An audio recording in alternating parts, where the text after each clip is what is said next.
name of the Emperor, finish this!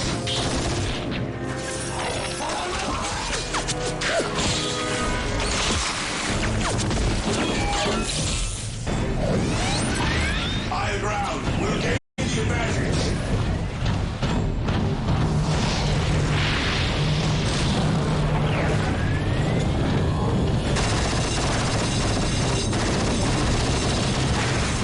Continue the assault. Reinforcements are coming.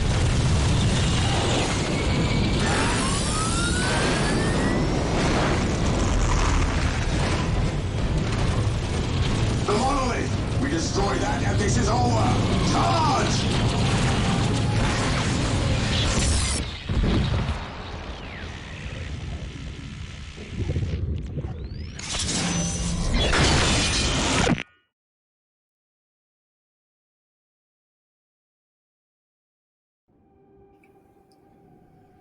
Welcome to Dawn of War, and hey, I saw 4 gatherers follow me. Thank you for that.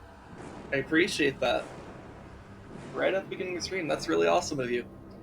So welcome to Dawn of War, Dark Crusade. I'm in the middle of the Necron campaign, so that's what we'll be doing today. Maybe we'll even finish it today.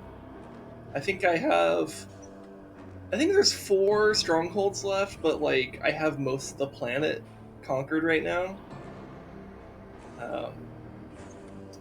Let's just get into it. I don't really have much in the way of announcements.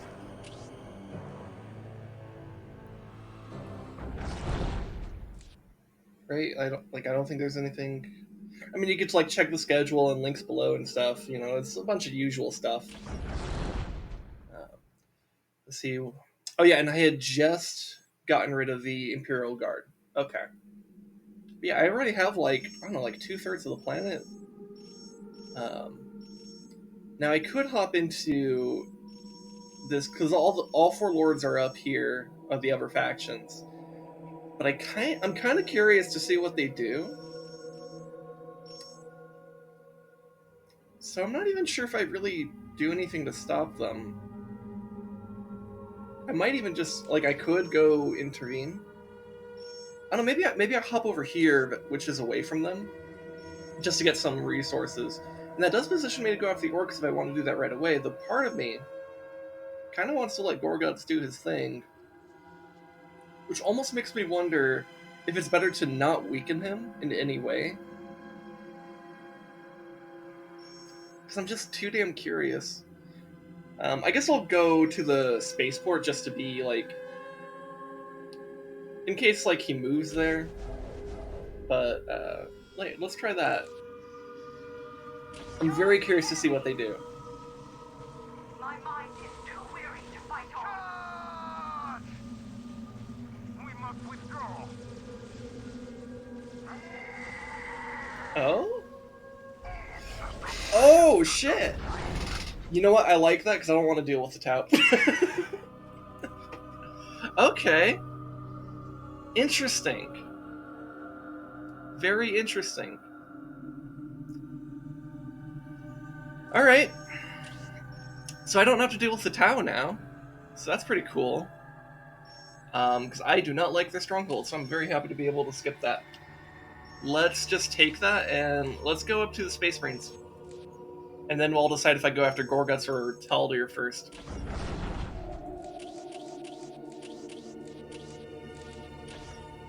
Let's go. Thank you for getting rid of one of the most annoying strongholds in the game. Though I might have to do the Eldar one, which I'm not too fond of, but it's fine. It's fine.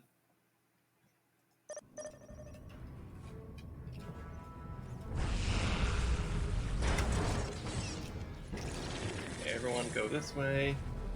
You capture that.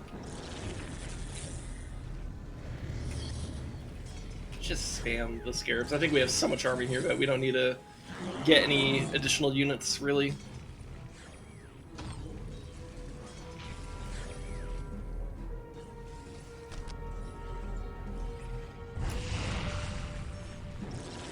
Where's my Necron Lord? There he is. Okay, focus that. You go over here and capture that.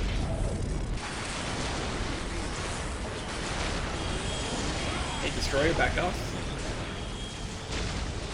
They are definitely trying to focus you, and you are being very awkward. Come on. There you go. So you're anti-infantry, so focus that. Okay, you are getting your ass handed to you. Back off. Ever get that feeling that you should have raided somebody, but it was too late because you're not used to having an audience in the first place? Yeah, no, I've had that happen a few times in the past week. I was very diligent this week to be much more mindful in that. So I raided Grey Cat Cafe a couple times this week. Also, hi, Rez. How's it going? Going pretty good. You can probably tell exactly why I bring up that statement in particular. Yeah, maybe it's because I was just in your chat like 5 minutes or 10 minutes ago. And now I'm streaming. Big thonk. Well, sorry, I was caught up murdering Nazis and commies. No, it's fine. It's fine. I'm not offended in the slightest. I'm sympathizing. I understand. Also, nothing like a little frustrating stealth that can make you say fuck it and just murder everybody in the tunnel. Oh, what a mood. It's like, who gives a shit? They're Nazis and communists. Actually, no, let's make it more accurate. Fuck them, they're authoritarians. Yeah, I suppose. Well, anyways, I should probably go start my laundry and all that other sweet jazz. But I'll be back. All right. Yeah. Even if Rez feels bad about not raiding me, that's fine. He's a good friend. I mean, like, am I really gonna be all that upset about something that I totally understand? No. It's fine. Yeah, I need to. I should have gotten the summoning stone earlier. Because I'm, like, wanting to upgrade my monolith, and I'm like, I don't know, I'm just bad about the timing. Yeah, honestly, just go up and repair this.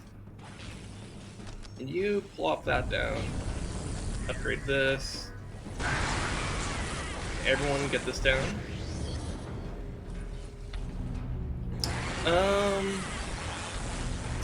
Yeah, let's get Solar Pulse. We are against Orks. Go down here. In fact, go ahead and just jump down here, and then we could pop a Pulse right here. And look at how much shit we just blinded.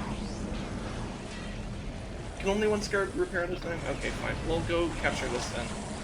While these guys make their way down. You get that. And we need to make sure we keep getting power.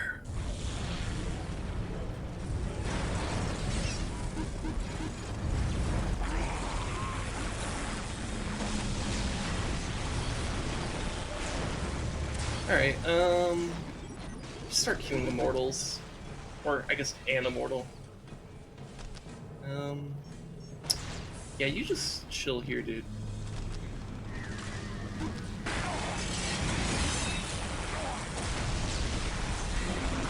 Focus wall banners down, just to get less guns on us. So we don't quite have the building destruction capabilities right now.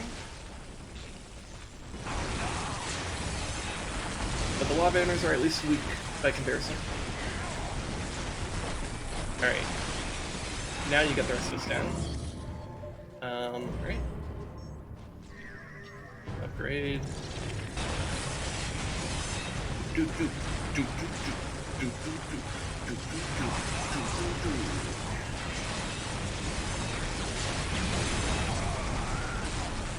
that here. Is that far enough to reach that? Nah, okay, that's fine. Look, when we get this down, that building will disappear too. Alright, and we're good. Oh, is that literally the only base they had? Okay. So, really? So the base on the other side... I'm so used to that having two bases, to be honest.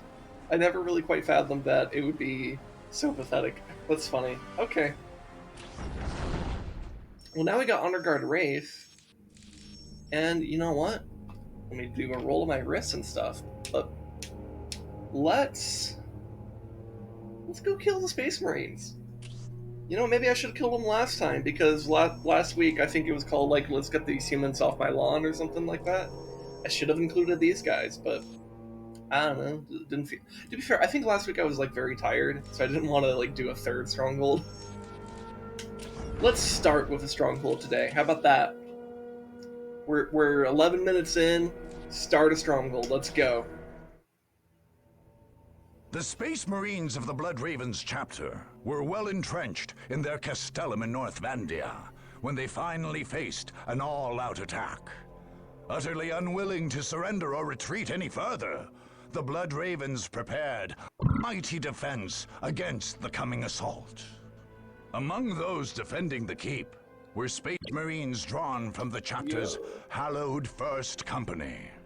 These were the hardened veterans of many crusades, each man ready and able to face down whole squads. Why of is the enemy audio attackers. dying here? Hold on. The Blood Ravens on the ground would be further bolstered by fresh troops I'm gonna try to let it arriving from play the battle out. barge Litany of Fury in But I'm a orbit touch around worried. the planet. Only two factors made the Blood Ravens at all assailable in their stronghold. Most critically, the fortress I'm a was touch unable to receive reinforcements directly from orbit. I'm gonna check Task Manager as soon as Fuel thus had to the narration establish ends here. a forward base to receive drop In case there's pods something and weird going landing on. craft. Although well defended, this base could That's not be normal. taken. Secondly, the Space Marines had established their base near ancient ruins, which the Ravens I don't know how claimed much that's being heard held through the relics encoder. of I don't know if great it's just. Well, I importance imagine to it's the being heard for chapter. you if I'm hearing it. Unwilling to desecrate the space by fortifying it, Fuel opened the door to an enemy claiming the area and thus dealing a powerful Unless it's my blow headset. to the normally I hope it's not my headset. That unbreakable would be Space bad. Marine morale. The Battle of North Vandia would be one of the bloodiest of the entire war. That is so weird. Hold on. Okay, let me check Task Manager.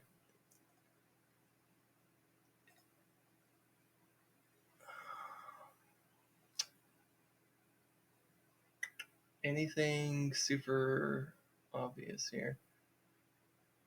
I think NVIDIA might be doing a shadow update. Oh, also, did the game just actually crash right now? Hold on. No, we're good. I think just NVIDIA is doing a shadow update, so it's kind of. doorstep and thinks he can push us off this world. Well, let's He's hope that's already we're fine. gloating. I hope we're fine. He can taste his victory. But what he fails to see is that we will make this his last meal. The Chief Librarian has ordered the purge of this world to protect our chapter's secrets.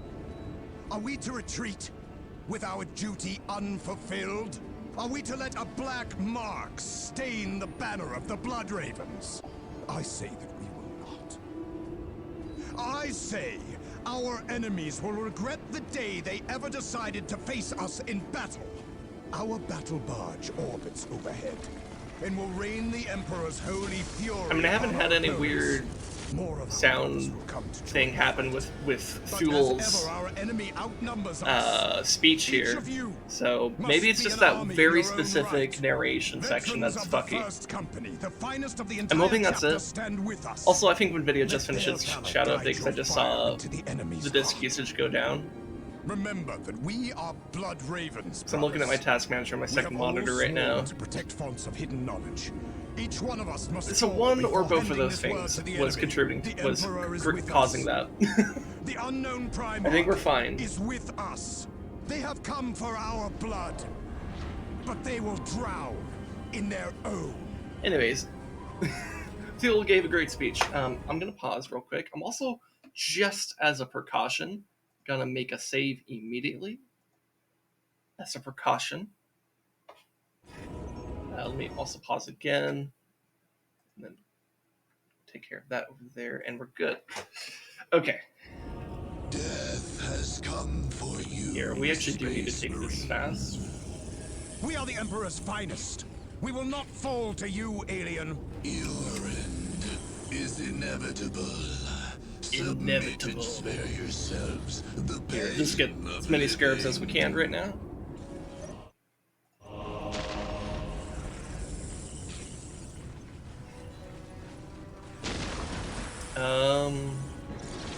Here, let me do this.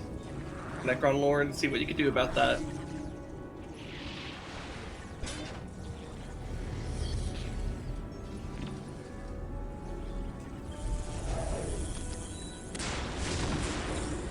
Good old clanging against those whirlwinds.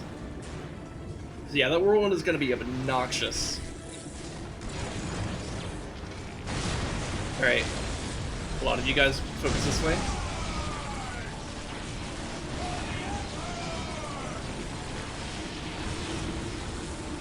Like you get in there too. You just, everyone over here.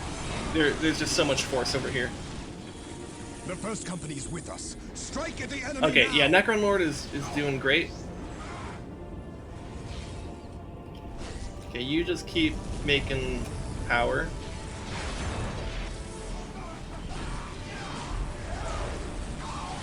And then you over here make a summoning stone. You over here make a forbidden archive.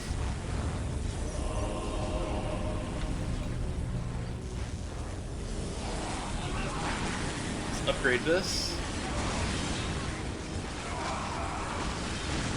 Okay, and you can go ahead and come on back.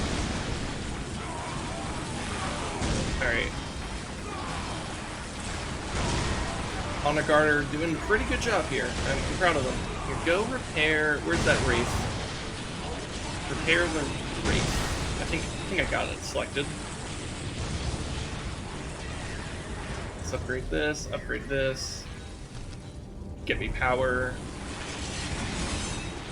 Actually, you see. No, that didn't get hurt. Okay. Yeah, then build power.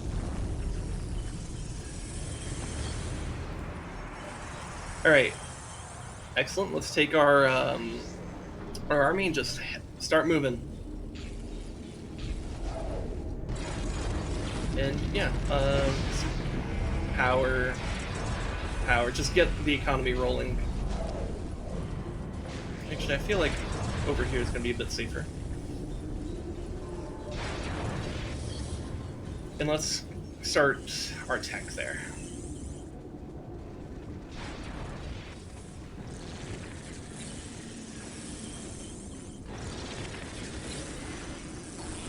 You need to phase out, because you are very hurt. Where is that scarab I told to go heal you? Okay, it's over here. I need you to get repaired. Look at that skull probe. And it's gone. So I want to be careful out here, because they do have access to a big orbital defense cannon that will do a lot of damage to us if we're not careful.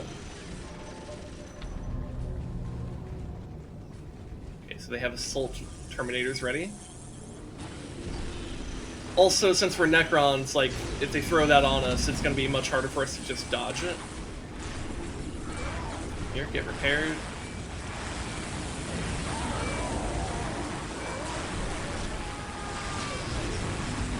Taking care of those scats.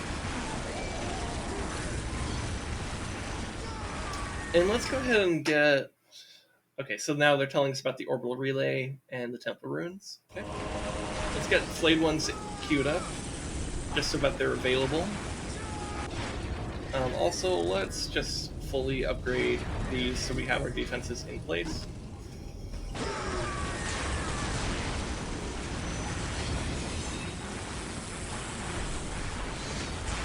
If we want to move, just get these guys up here. We don't want to get caught out in a weak position here. Oh, yeah, I think that's them calling in the airstrike right now. Or orbital strike, I should say. Reinforcements have arrived. Or it's just reinforcements. Okay. For the Emperor!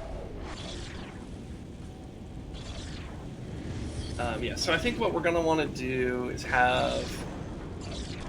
I think it's just a 1-1-1 situation here where we have a Wraith, a Necron Warrior, and and a immortal here, and between that, I think we should be able to defend pretty much any attack that comes this way.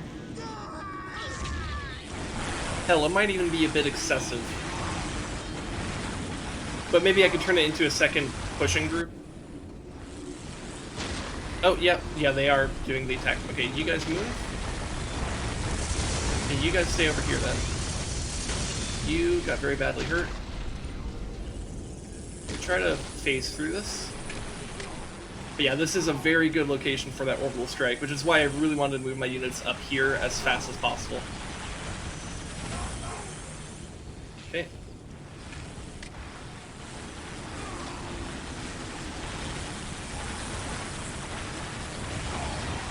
Let's go ahead and upgrade our wraiths, just to make them a bit better. And we're getting the immortal here.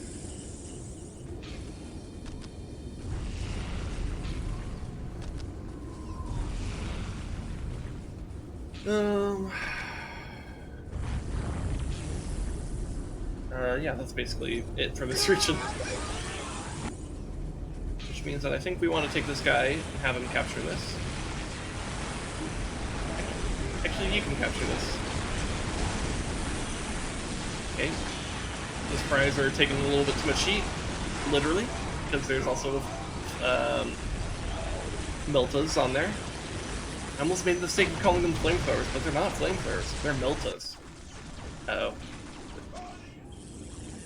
Okay. Here, I do want to get rid of all their defenses here. These guards are going to be fine. Here, just tell these immortals and the destroyer to focus on.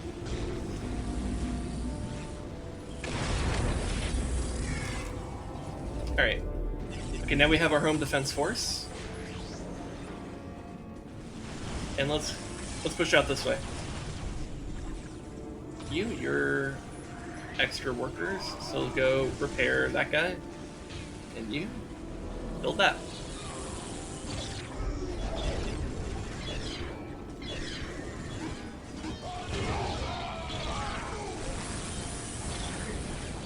Taking a little bit too much heat. You just blam that guy.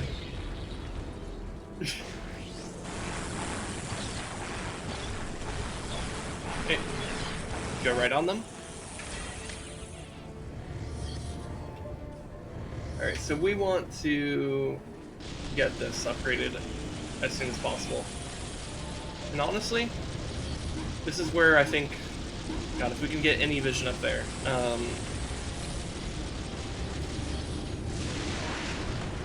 Get these guys up here. That'll just help with our pushing power a ton.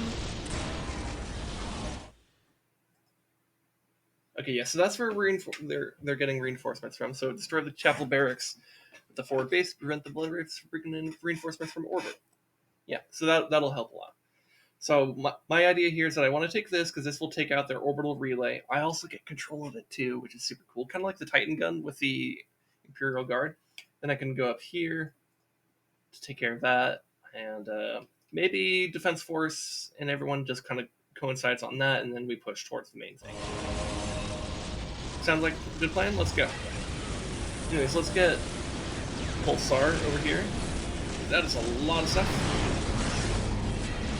Oh, they actually killed the blade ones. What are these guys fighting? Oh, scouts? Yeah, fucking whatever, man.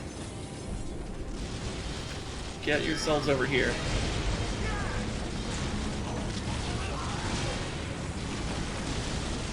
Hold the relay station. We must keep in touch with the Litany of Fury.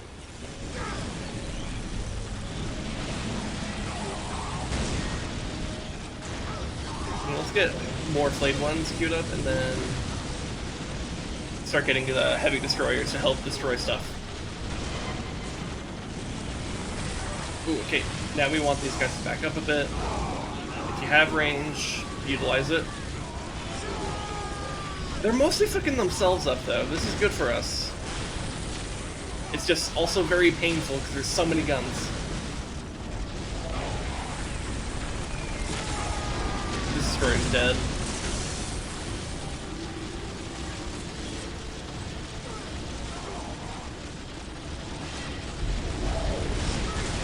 Pulsar's back up though.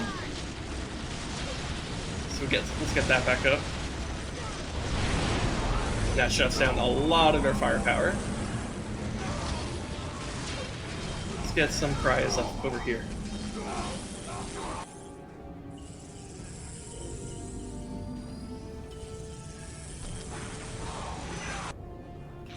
Okay, where is my Wraith over here? I do have a Wraith still, right?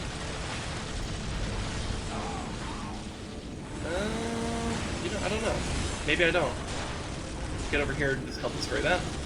Everyone just move forward. Focus this. Oh, yeah, there is one. Okay. So you guys can go heal that Wraith.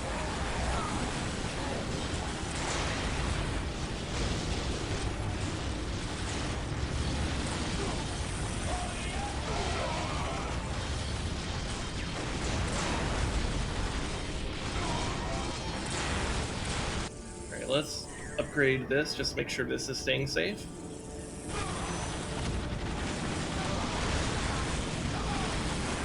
And like you can come over here, take this.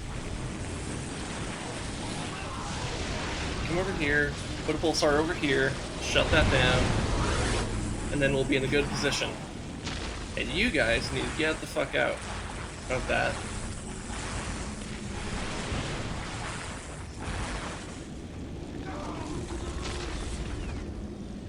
Thankfully, Necron units are very tough.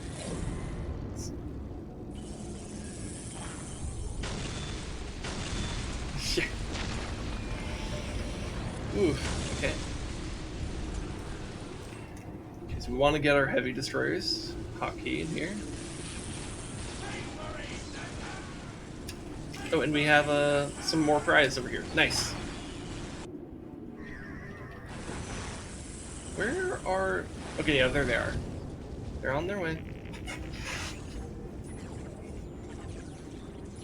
As soon as we capture this, we'll get control of the orbital relay, which will be very useful for us.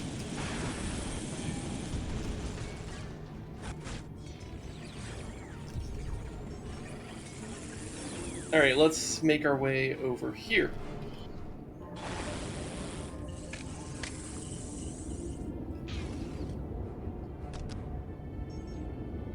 The enemy is trying to cut off our reinforcements. Drive them back.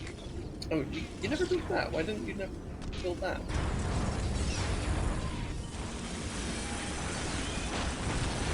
Alright, can I put a pulse right there, please?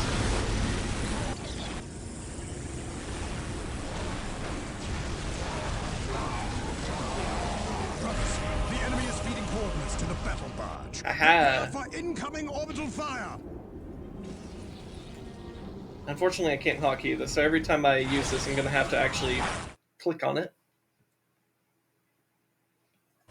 But yeah, now I have this, which means that as soon as I want to, I can use their orbital defense cannon on them, which is awesome.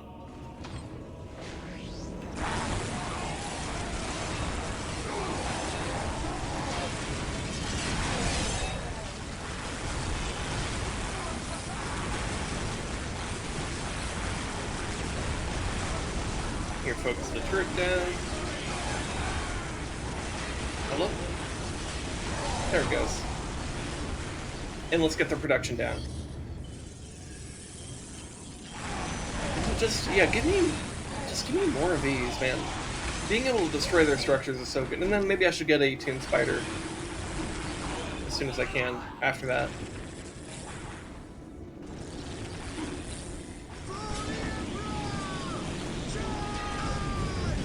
Okay, focus that turret down. Blood Ravens will not fall to one such as you.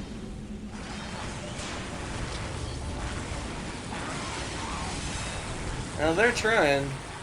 They're really trying.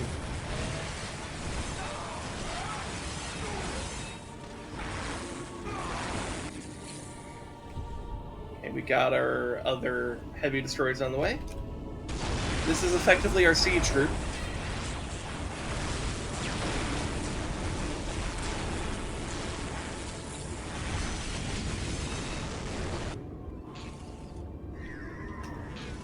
you come up here. We're going to want you to plant a thermoplasma generator as soon as we can.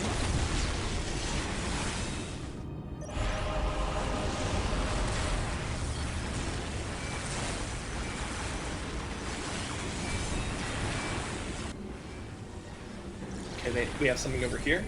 Go take care of it.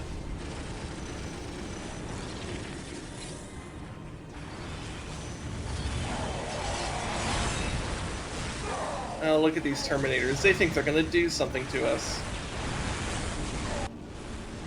How cute. How quaint. Okay, these guys are here.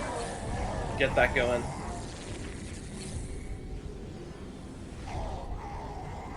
Is that our Tomb Spider? Yes, it is. Get that upgrade. Go ahead and collect the corpses once you're over there.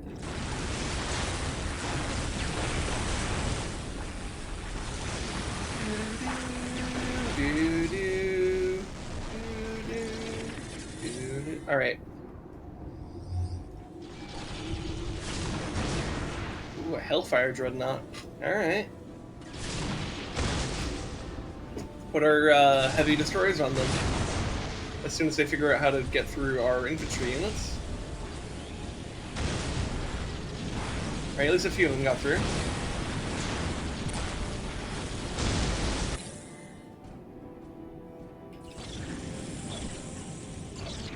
Let's take our home defense group and just start. Let's honestly, let's get them. There's a ton of immortals. Fuck it. Let's get them more immortals than we know what to do with.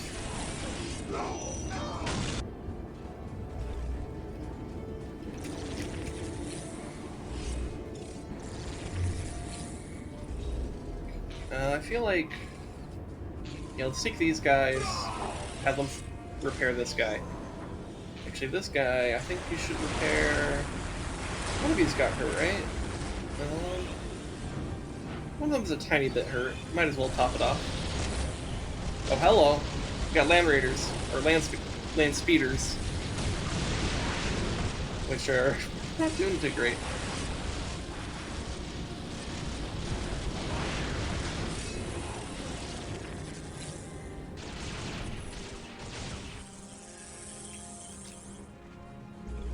Oh shit, did I accidentally hotkey them? Okay, hold on, I have to accidentally hit the fat fingered onto the one key.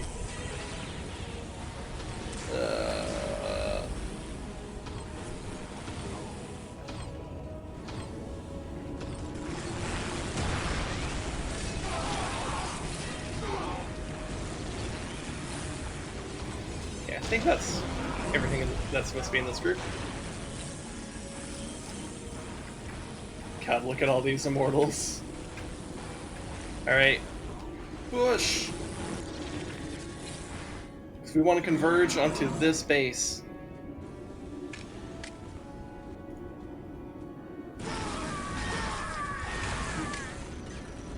Hold on.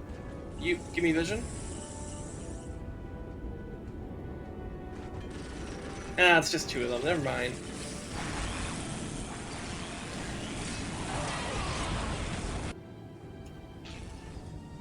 I don't know, in case they attack here.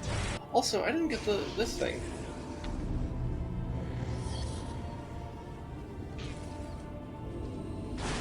Maybe you should go with these guys. Yeah, because this guy's, for example, is taking a lot of heat.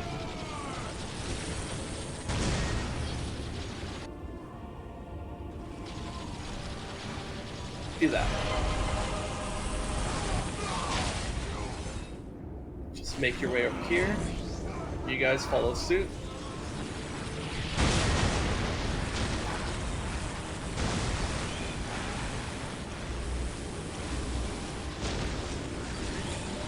And yeah, I still have a couple upgrades I could get for this guy. You know, I think one of them should be the lightning thing. Close ranks and attack. They have enough melee going on to justify it.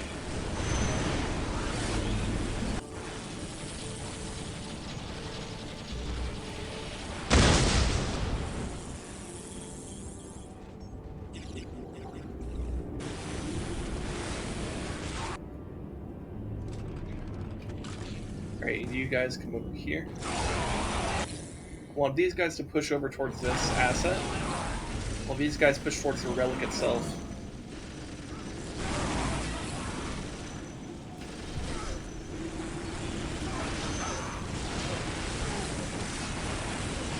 Where are you? Where are you? I'm so sorry. Alright, lightning.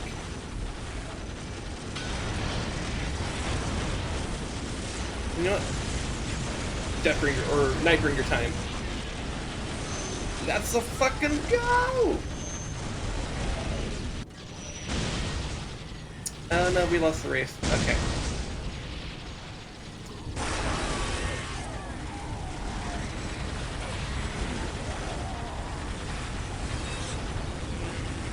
Go focus those Terminators down. You guys move your asses up here.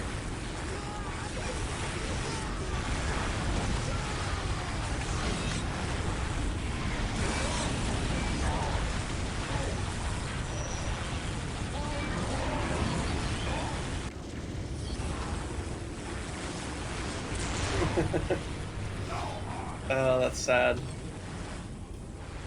Okay, let's put these guys up here.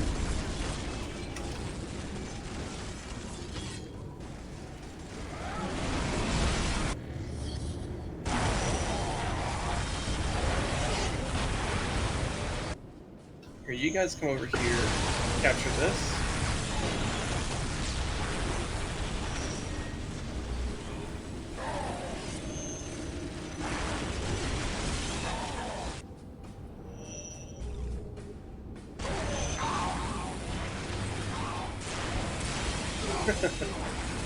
Oh, look at us tear those Blood Ravens apart. I love it. Lamb. Okay. I was ready for another Blam, but only needed one. I feel like I should have... Yeah, these guys. You guys are way too far. Go capture this. Get me power.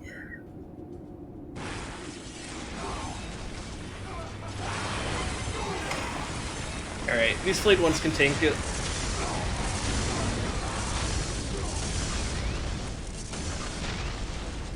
They must have like a barracks in here or something.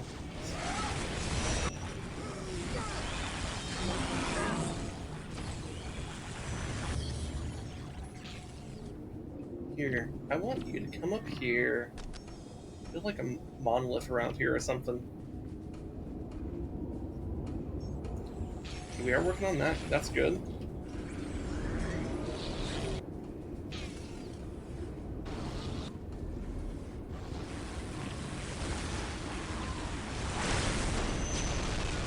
They start pushing into their base.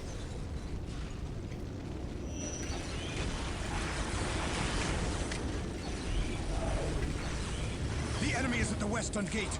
Hold fast, brothers! The enemy is at our doorstep. Go get that turret. Just make sure you clear this area.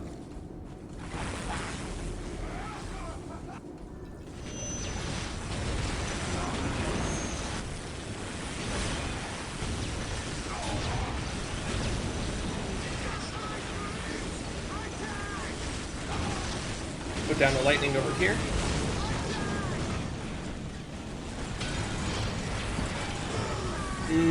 Yes. Good. And we're not even like losing enough units to feed the Tomb Spider. That's funny. I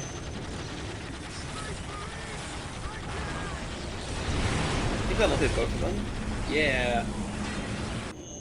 Alright, this area is cleared. This area is cleared. Alright, I want you guys to actually go over here to the other side. You build a monolith here. We will drive you from there. If we're fast enough about... You will only follow your emperor into death. The Emperor protects us. We will not fail. The Emperor protects, well... The Emperor can eat my shiny metal ass.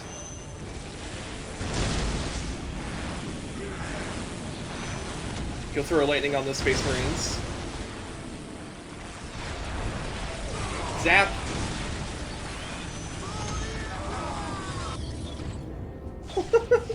These scouts think they're gonna do something. That's cute. Yep. All it takes is one good blam. Oh, yeah, you guys keep moving.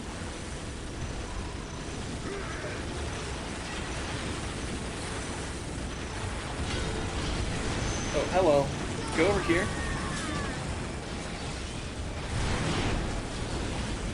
And then, you know what? I'm thinking, let's get the, But your life is. no, let's get the, yeah, let's do this one. You're in their faces, right?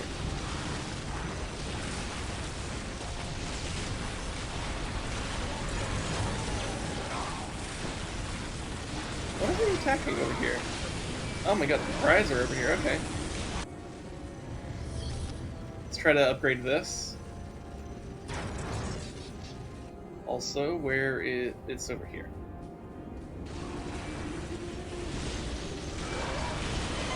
Okay, Necron Lord, do this. Scare the shit out of them. Then throw lightning down. There you go. And then as soon as the pulse is up, we'll get that. Also, they actually did do a lot of damage here. We'll give them credit.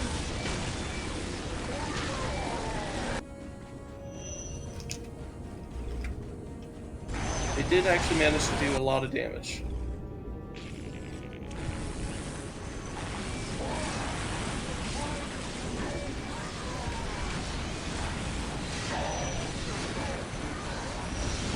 Okay, pulse.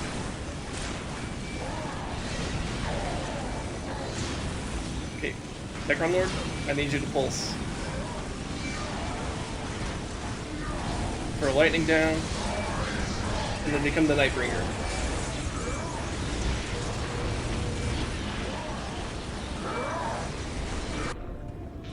You do that.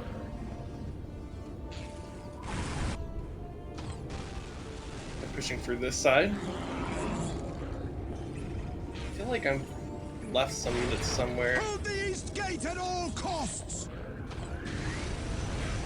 Okay. Is this ready yet? It is now.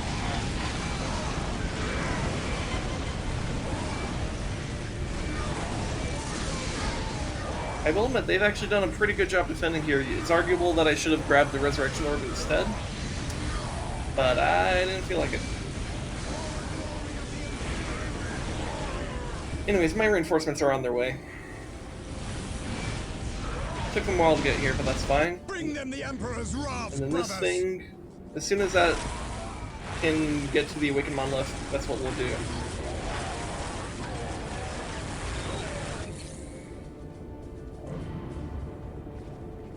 Okay. Let us awaken it. Awaken.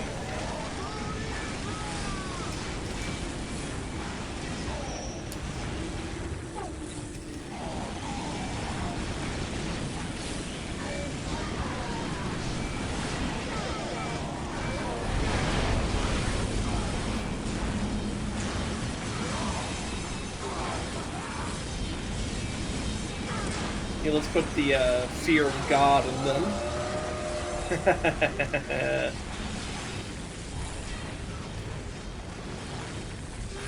Alright, let's get us some Necron Warriors. Go, go, go. Okay. I think I saw, like, something over here. It's a lot of plasma generation over there. Alright, you jump forward.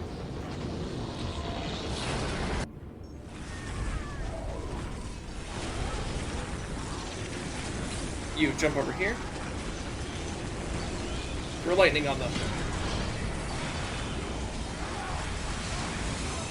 You know what? We just have to destroy the... Yeah, we just have to destroy the fortress monster, so you guys focus that.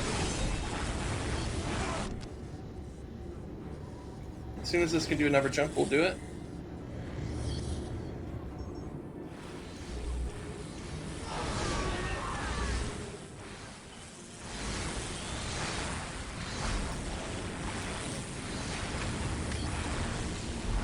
jump.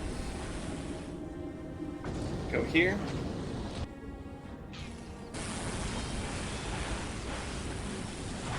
Hey, I think we got it.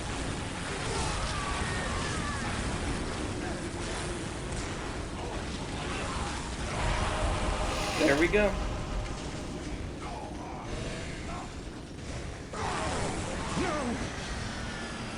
We cannot fail. The gene seed must be preserved. Get Captain Fuel to the Thunderhawk. Understood. Join the Brother Apothecary. We will cover your escape. And you? We cannot allow the enemy to claim our relics. This area must be cleansed with orbital fire. The chapter will honor you, brother. There is no one to be had in defeat. But someone must deliver the targeting beacon. Orbital control. Lock onto this beacon and fire. Full power.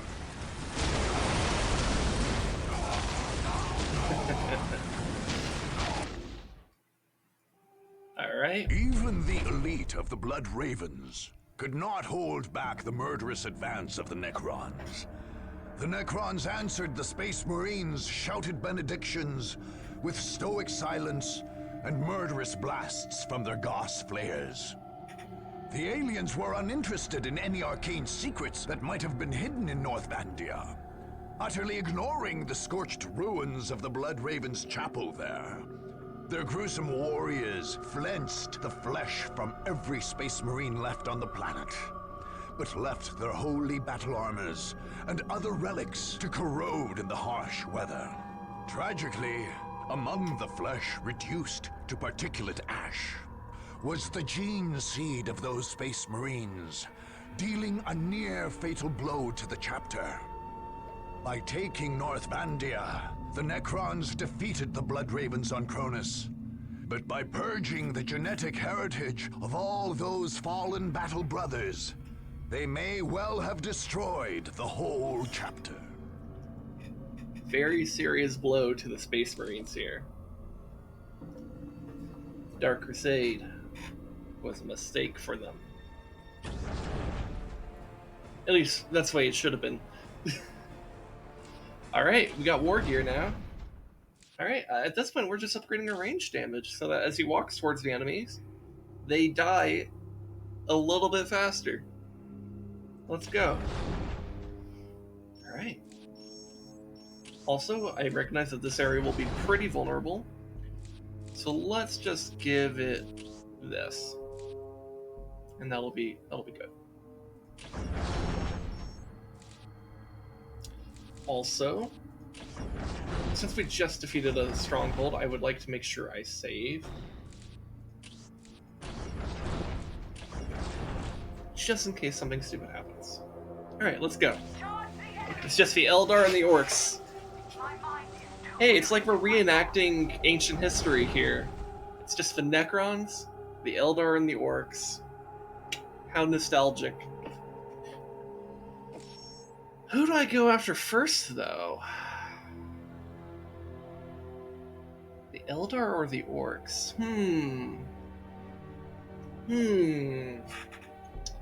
Things to consider.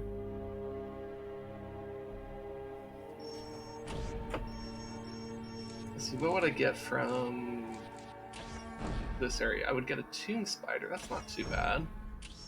What would I get over here? Bulwark. Okay, gain control of production facilities, making defensive preparations easier. Reduces cost of garrisoning troops in provinces you control. Likewise, reduces the amount of planetary requisition recovered when withdrawing these troops. But does not affect the retraining of honor guardians. Okay, so yeah, that's probably one that's better to get in the early game. Right now, it kind of doesn't matter. So, yeah. Not that I'm opposed to grabbing it. And it does still provide requisition in case I need to spend a bunch of money, but... And then here would... Oh, before I... Here would provide flayed ones. Oh man, I don't know which one I want to go with.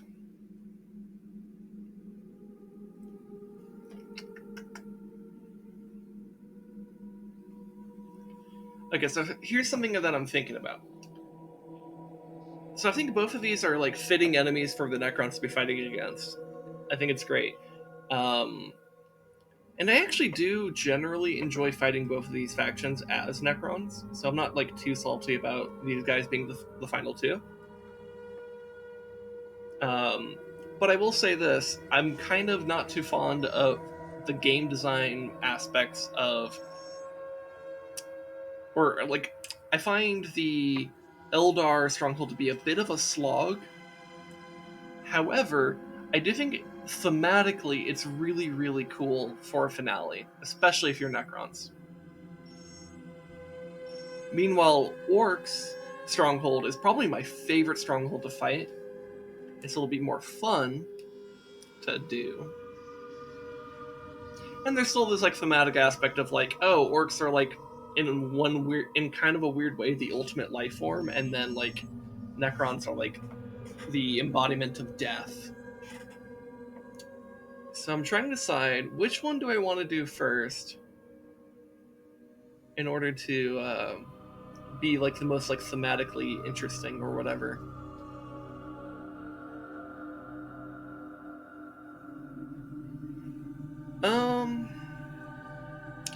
You know, I think I'll go after the orcs first. So I guess then the question is, do I want the bulwark? Not really. It's not that necessary. So I think I'll just go straight for Gorguts. And then I'll go for Taldir. And that'll wrap up this campaign. So 1, 2, 3, 4 more missions left. However, these missions could prove to be quite a challenge. Let's go for it. Let's go after Gorguts.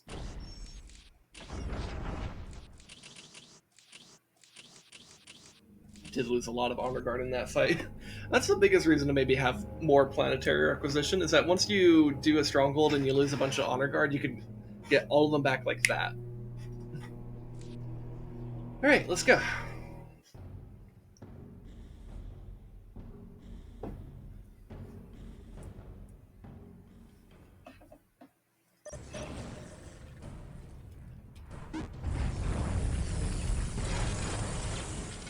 Okay. Let's see. Should have another scarab. There he is. Go capture that. And you spam scarabs, since we start with a pretty good sizable army.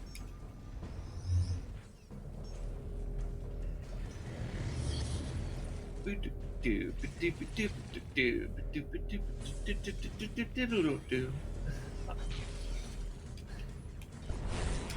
sometimes I find it funny that sometimes I'm like, yeah, I need to be making some commentary. Yeah.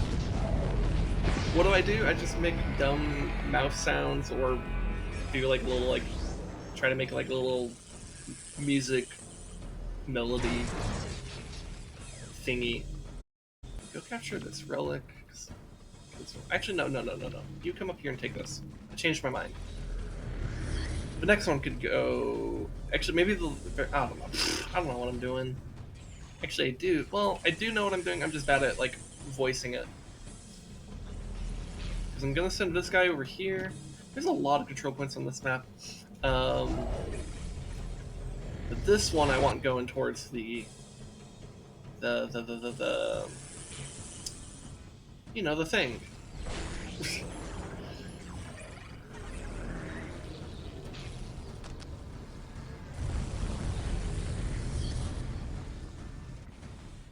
I feel like I should have these queued here.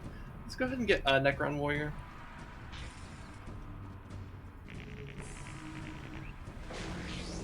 Get me a Summoning Stone. Like here.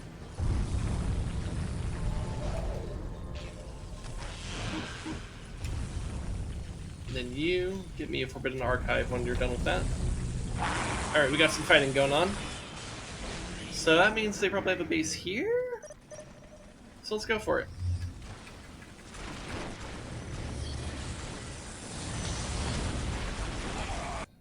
Alright, capture this. How do you guys capture that? Good job.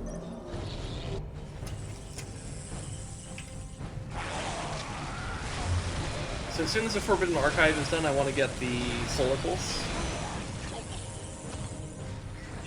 God. These Necron units have such a hard time moving sometimes. You know, that's part of the fun challenge of it, in a weird way.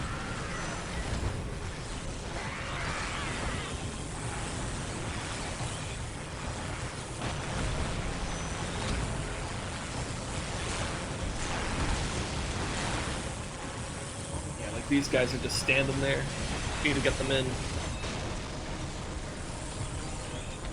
Okay, Solar Pulse. I did not need to jump in there, but whatever. That was a habit. You go repair my Scarab. Or Wraith, that's what it's called.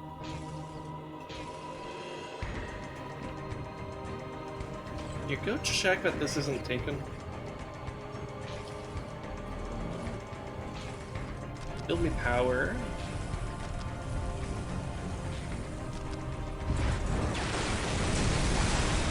Alright, this base is basically dead.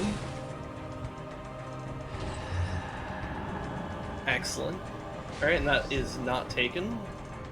I think there are other bases up here? Or is it over here? I guess I'll find out.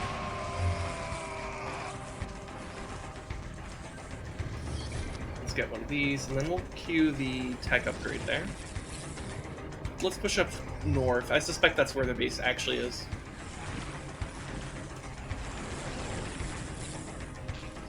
And I don't know, I guess you could go capture that.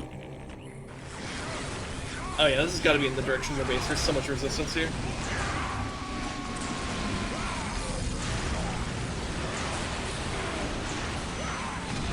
Okay, let's try to get the destroyer out of there. We don't want it taking too much damage. Where's my Necron? There he is. Yeah, charge up that lightning. Look how fast that's charging.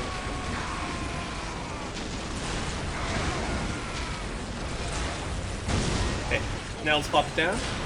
Oh hey, they jumped in just in time to get lightning.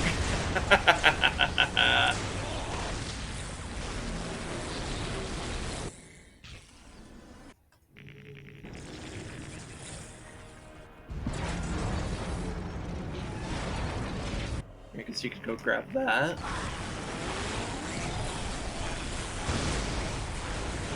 I think this will hit that turret up there.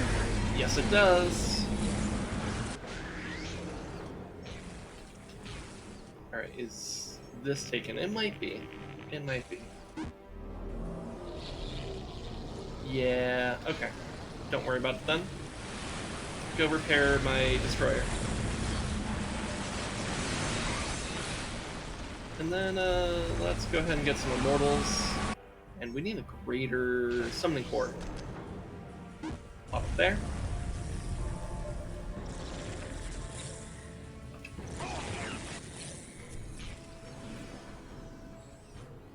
Here, let's try to have you go over here.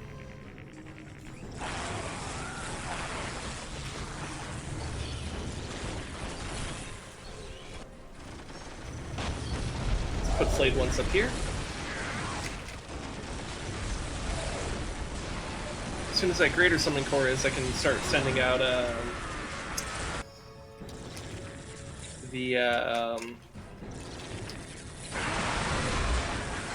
oh, what are they called? The heavy destroyers.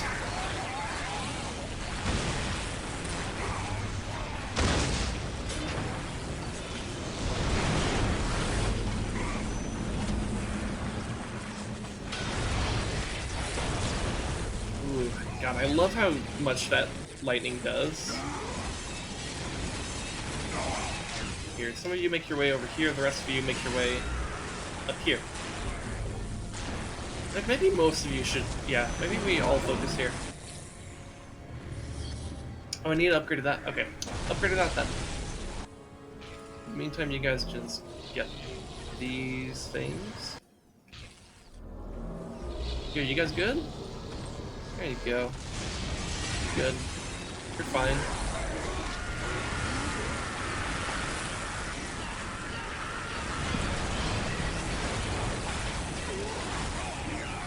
chunk of damage. God, that lightning ability is so good. I love it. Just like the fucking green lightning and what is it called? It's yeah, the lightning field and the solar pulse are so good.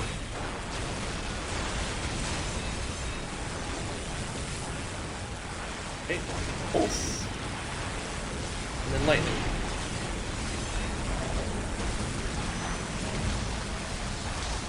Lightning, please. There we go. Just focus the main building. And that's game. Easy. Easy clap. Orcs are easy. They're not that easy. Like, this fortress is gonna be a pain. Or Stronghold is gonna be a pain.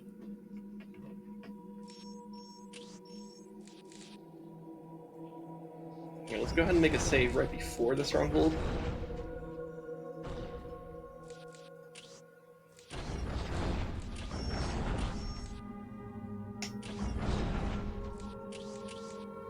Alright. Let's go. Those opposing Warlord Gorgut's headhunters Green Tide faced the same challenge the Tau had faced on Cronus for generations. Pushing the Orcs back from the deserts and cities was one thing, but dislodging them from the jungle was another altogether. Even the legendary Tau leader, Commander Farsight, had failed to purge the Orc-infested swamps of the Green Coast. Still, a complete purge wasn't necessary to break Gorguts. The Warlord had cobbled together his great horde, or Wah, in the parlance of the alien, from a large number of fractious clans and tribes. So long as the Warlord led the Wah to victory, their clan's loyalty was assured. But with enemies assailing them in their very homes, discontent reared its head among the Orcs.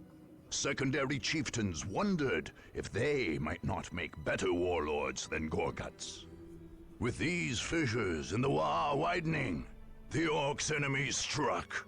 They drove deep into the Green Coast, hoping to eliminate Gorguts himself and plunge the Horde into infighting and rebellion. For Warlord Gorguts, the only solution was to crush the attackers under unrelenting waves of Orc warriors. Alright. So this Stronghold is pretty fun. And yeah, the whole like clan division thing is a major part of what makes this so cool. So you'll see how that plays out here.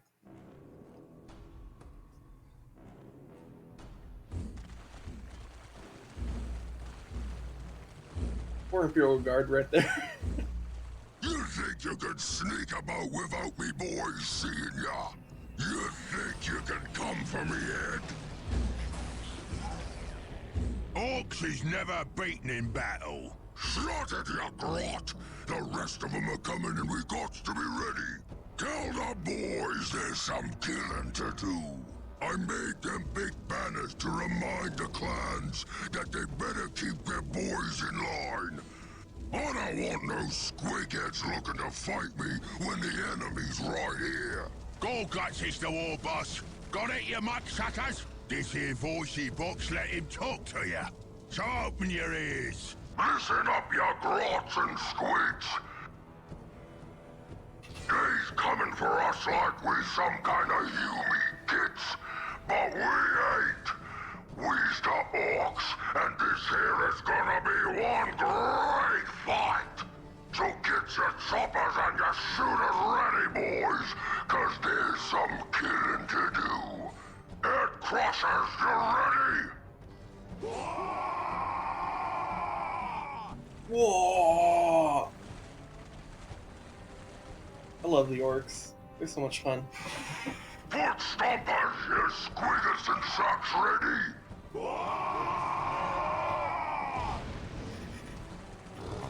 Burner boys, you wanna fight?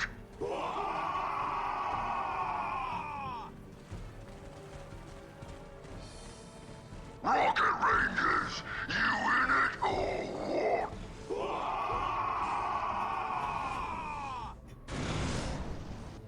And what about you, Quick Mix? You gonna let these other runts get all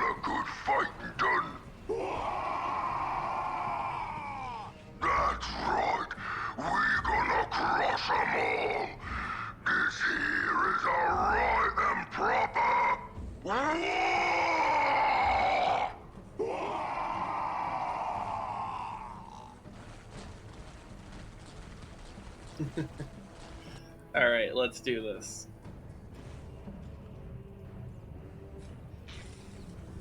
Capture that. Death has arrived. We come for you. Death? You look more like a human who needs some feeding, metal boy. Alright, let's push on in. We exterminated all life on this planet once before, and we will do so again. That was before me war got here. Now Let's get we these plate the ones up in ones the front. doing the exterminating. Alright.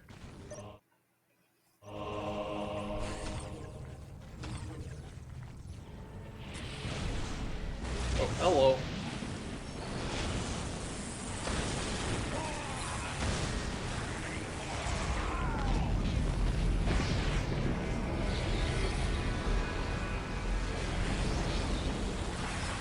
Capture that.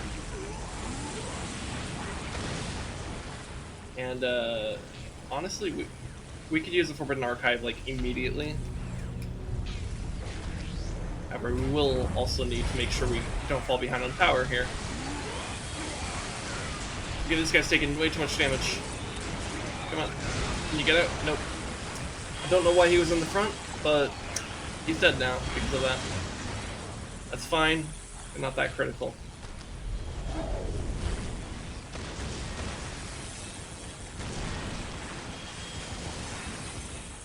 But yeah, the sooner I get this up, I think the better off we'll be.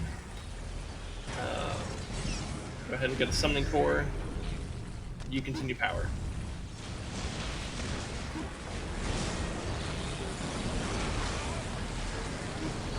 Okay. Oh yeah, and we need a summoning core for that. So actually, maybe I was a bit early to rush the summoning core. I don't know, maybe I get the lightning thing. It might be worth.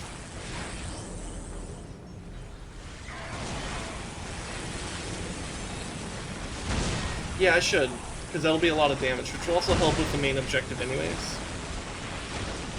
Which I believe the main objective is just straight up, yeah, just kill Gorguts. So having something that does a lot of damage to units is pretty good.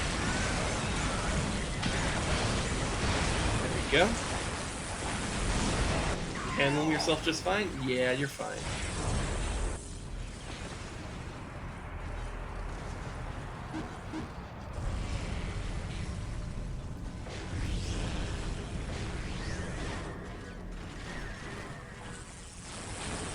Go repair the Wraith. Okay, we need to just generally push in this direction.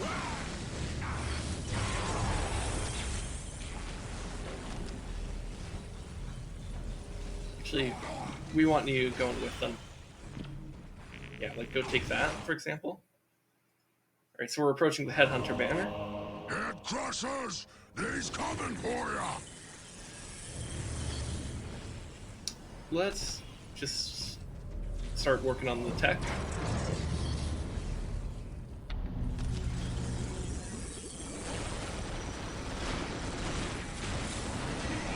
Throw down lightning right away. Also, let's get a solar pulse in.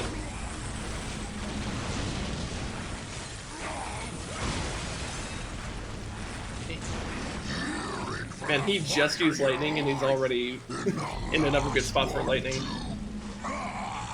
Here, move this way.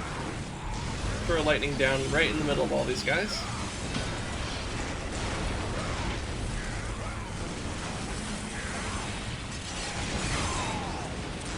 And we got some guys pushing on this side too.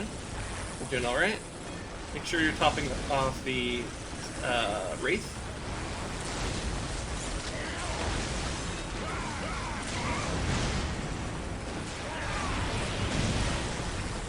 I love that fucking lightning field. It's so good. Yeah, these two, especially against orcs, I think are just good because they like to be both aggressive and melee. Well, very aggressive just in general, but like they have really good melee units, and so this is a good way to counter that. You use it to just fuel your lightning field. And then like all their buildings had like guns on them, so you could just shut those down with a solar pulse. Also, we're gonna need to go capture that.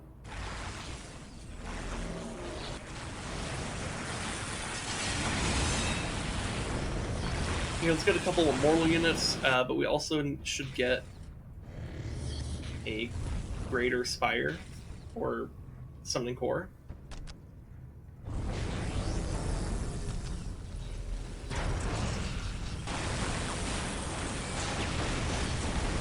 I never hotkeyed the summoning thing. Okay. Hello. You back up. The rest of you get in. You. Come repair our Wraith. You. Throw down some lightning.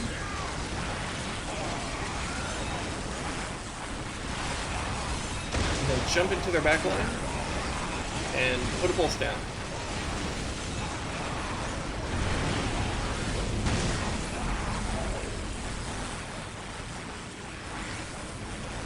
Did I lose the Wraith? Looks like I lost the Wraith. That's fine. Let's position these guys to take the listening post. Or listening post, I should say. You know what we should do? We should focus the banner down. That's the important thing.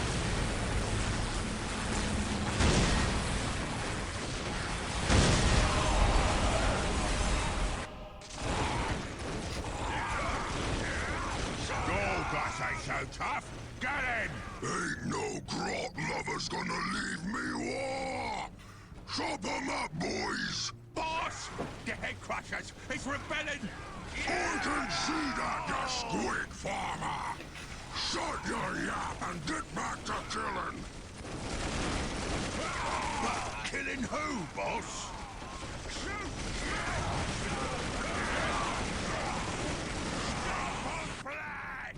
Oh, the big banner is gone! The big banner is gone! I'm the boss now, so shut it! Head crushers!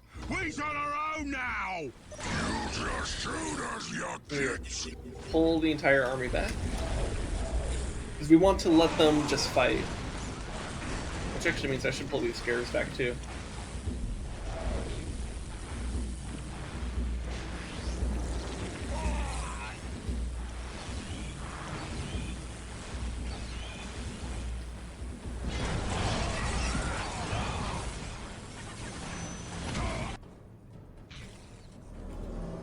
Let's make sure we're upgrading that, and that, and that.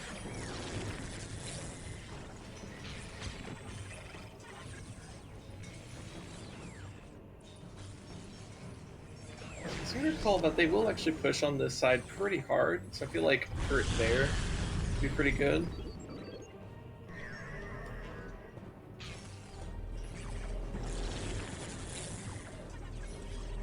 Alright, flayed ones, go ahead and get yourselves in the front.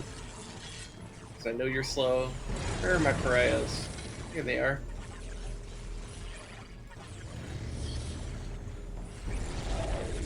Alright. I suspect Resurrection Orb is what I'm going to end up wanting in the end, but I'll hold off. Alright, it looks like their Civil War is basically done, so we're just going to go ahead and push back in.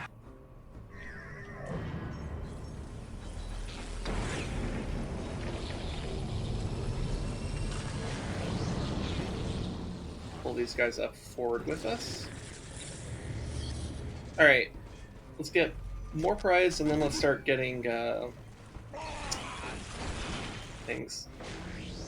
Start getting the heavy destroyers. Also, yeah, we need to get more power.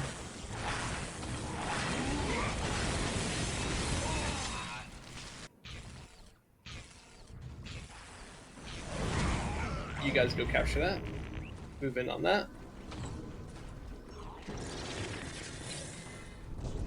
And I want to push north because I could see that we have this up here. Because we still got some infighting over here, but it looks like, yeah, Gorgut's largely won this infight, which is not surprising.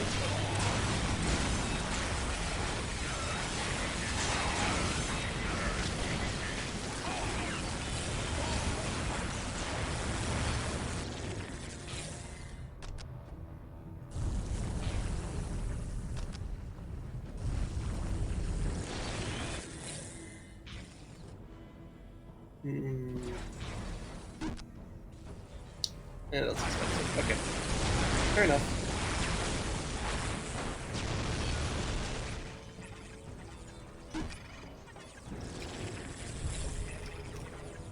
Here's those pariahs. Alright, let's move forward.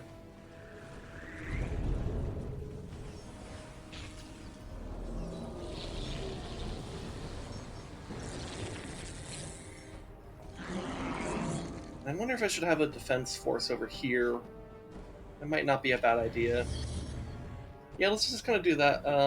Again, I think just a 1-1-1 situation would be plenty good over here.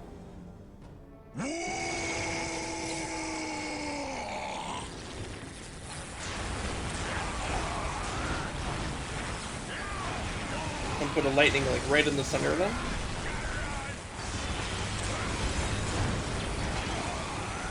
Oh my god, I killed like 6 of them in one strike. Dude, it's fucking good. It's really good.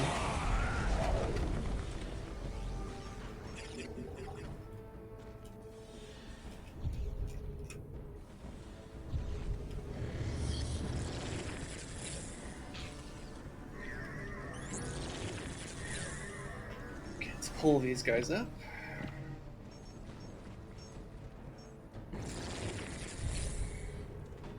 Put the law banner there. Put solar pulls down like right here. And then charge up that lightning field. Oh my god, that is charging fast. Go ahead and just throw it down then.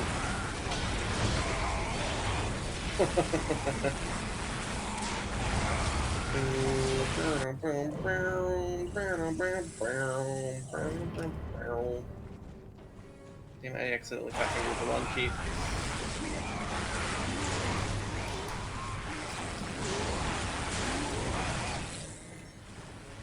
There we go.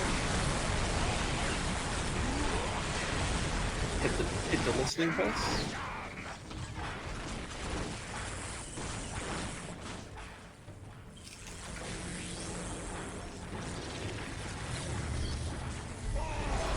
Here, I'll take these. These can be mine. Actually, no, hit their main structure. And then you guys come up here. Now, I'd rather you get that first.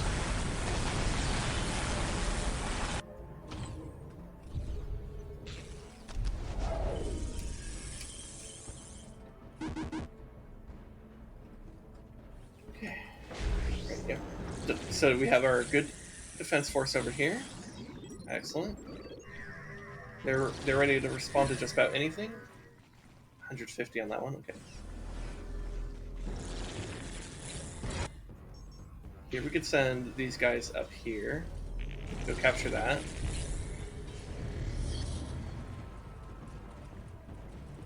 $300 for heavy destroyers. Okay. And then push our way down here.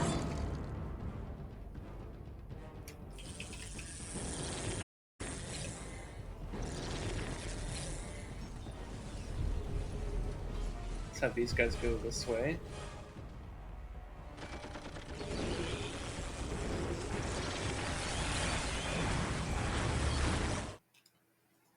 Alright, so this is the quick mechs. Alright, yeah, that'll be a very good faction to shut down here.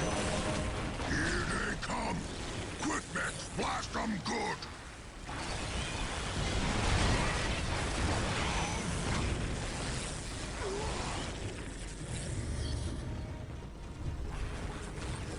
Alright, good. Got good surround here. That's it, boys. Oh, hey. Give them the pointy ends.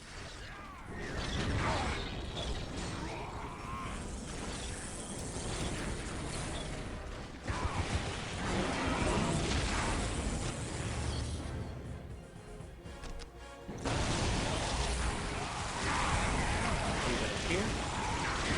Where are you? Put down the pulse. And lightning. Once you're done slamming that guy in.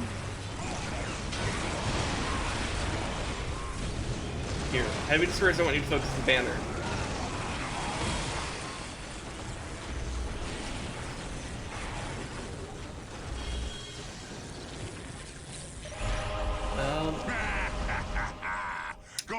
I don't think we need blown that. up. Gorguts is a grot herder, that one. I should be boss. No way. I's the boss now. And they're actually pushing pretty hard over here. And maybe I should put... did I lose my scarabs over here? Okay, we'll grab scarabs from here. Put like a... put it here? Here. Maybe I put it here. And then... I feel like I'm missing something. Okay, go build that.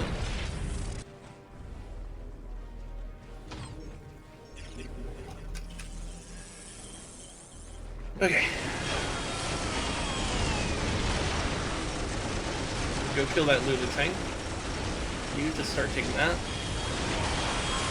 We'll go ahead and get involved in this. I think we're powerful enough.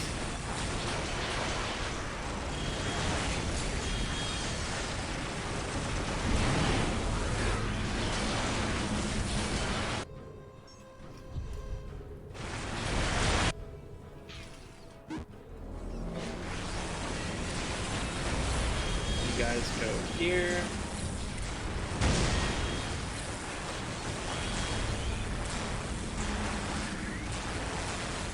And they have a kill can.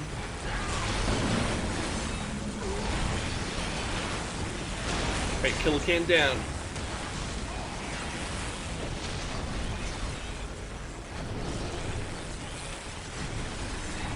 And this, let's get that research. And yeah, there's really not a whole lot more for me to do. Oh, come on. Repair that, upgrade that. Yeah, these guys are doing fine.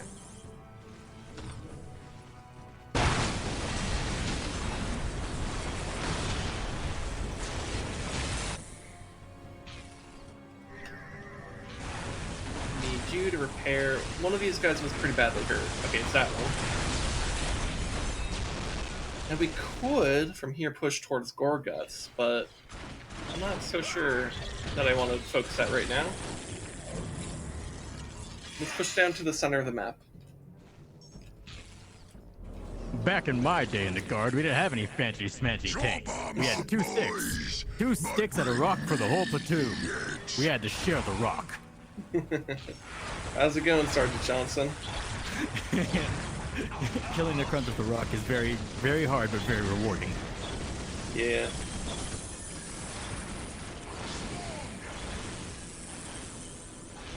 Ugh. Go repair the Wraith.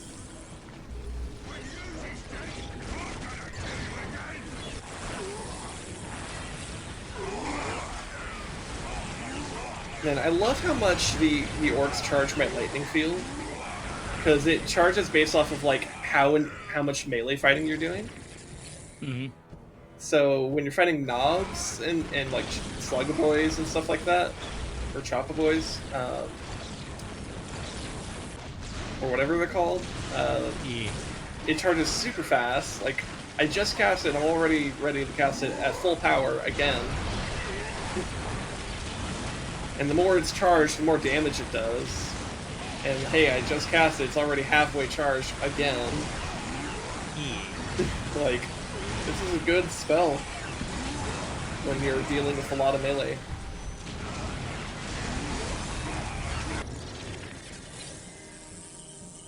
Okay. Yeah, I think we can get a Tomb Spider now. Okay, let's bring this guy down, capture the relic.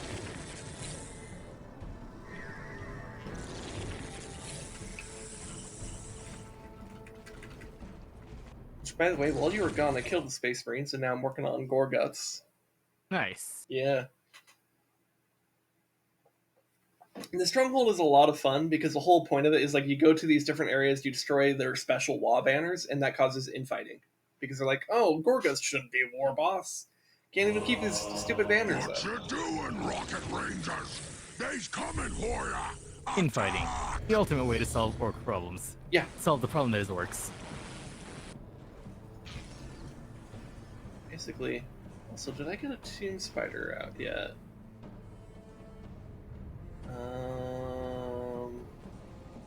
There it is.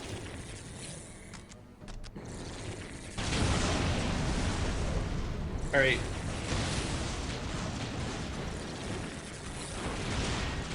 Get in here.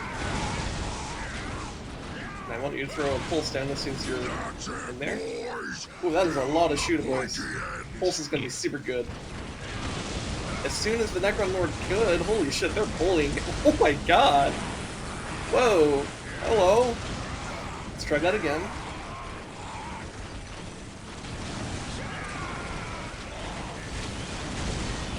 Okay, well I guess we're gonna have to oh my god, they are really focusing.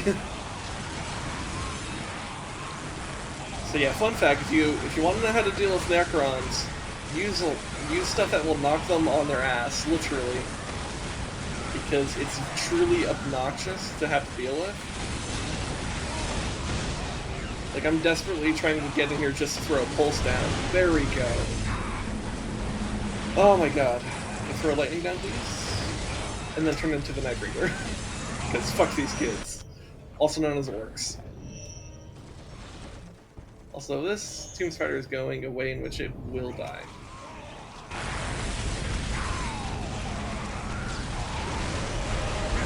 Alright, infighting initiated. He can't even protect his own banner. Bet your Gorguts ain't so tough neither. Yeah, let's find out. Alright, I want to take some of these units right here. And where are they going? Oh, they're going up there, okay. Teleport here. Gorguts let him take the more of Gorg. He ain't no boss. Get him! Defend my resources.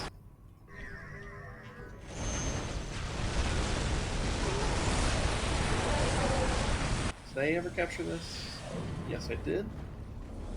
Here's something I want to do. Build a forward monolith. And just start upgrading them. Okay, let's take these guys down here. Like, I could probably have my home defense force move up here as well.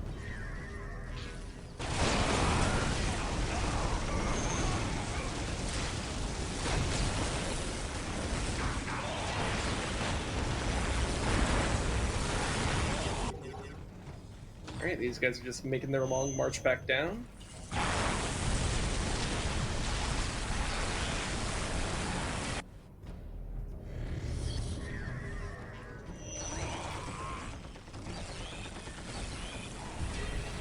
Oh man, look at all these Necrons. I love it.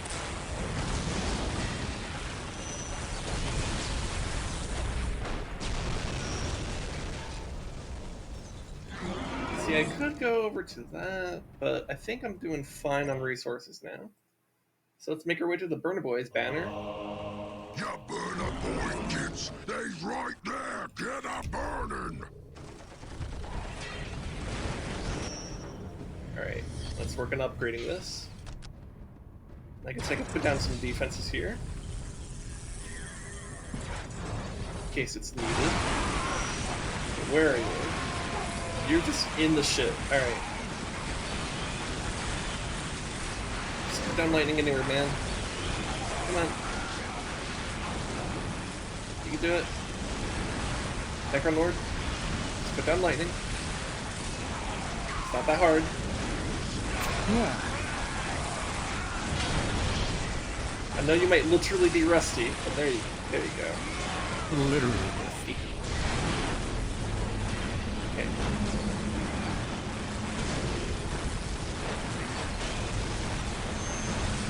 Okay. Heavy destroyers, focus that down, get this. Alright, banner down. It's burned good, don't they? That was the boss's big banner you get. Big boss banners burn real good. It's like, wow, that banner burns really well. It's like, that was the boss's banner. Boss banner, go burn. What banner?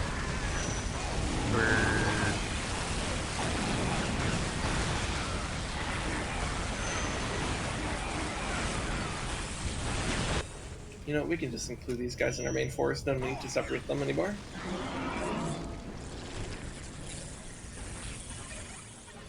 This is not that one Offspring song.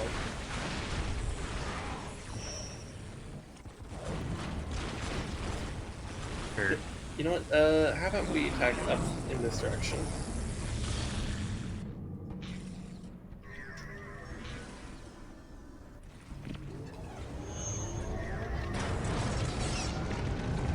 See, and I think it's one more tier, and I could make this a fully awakened monolith.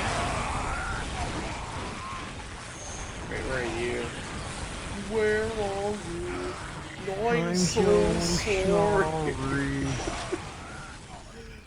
I wonder if I did the phylactery on the Necron Orcs. I can only get one more power. Come, foot stompers! Keep the trainer safe! I don't want no squiggets stomping our boys! We're awakening the monolith. At this point, it is just a matter of loose, clear out, boys! oh hey, they got the squiggeth out. Hello. You made me.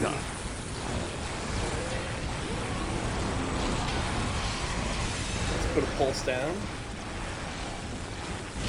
Hello, Necron Lord? Hello?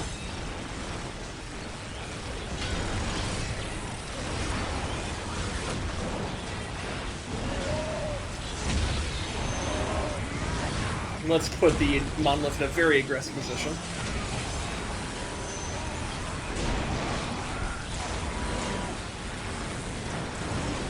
And become the Nightbringer.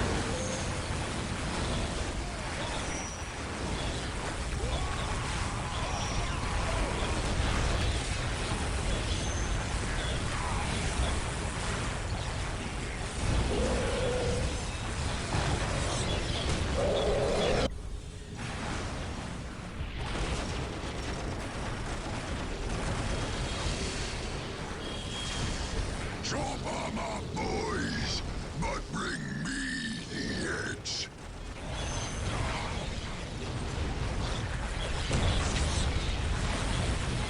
Here, try to focus the banner down here. So even more division. Okay, these heavy destroyers need to get the fuck out. Oi! Gorgut's big banner just got itself stomped! We'll stomp all the Gorguts' boys! Okay, we'll just let this happen. Here, maybe I could even upgrade a Limbus to that, and that'd be kind of funny.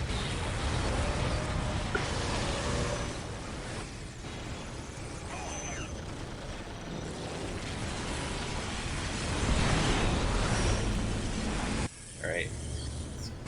Here, I need you here. Go repair that monolith.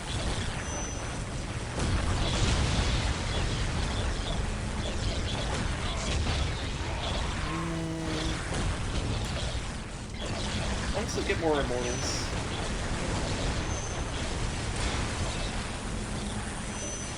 You keep moving. Go ahead and take this.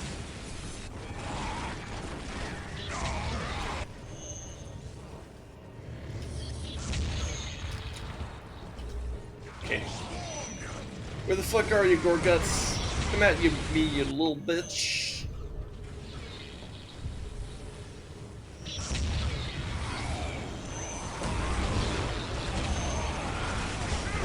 You know, I think I am going to do Phylactery. Just keep the Necron Lord doing stuff.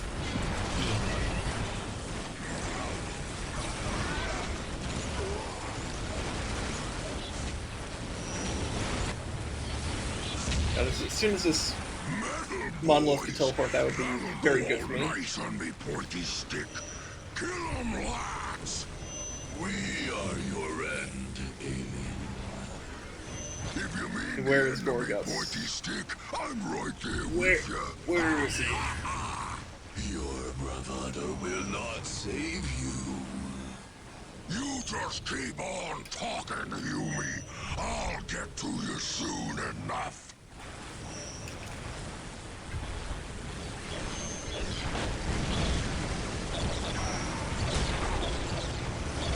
Oh, there he is.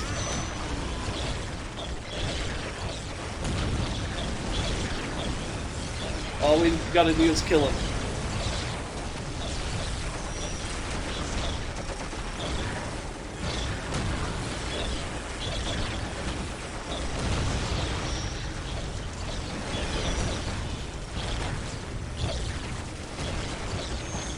So much green.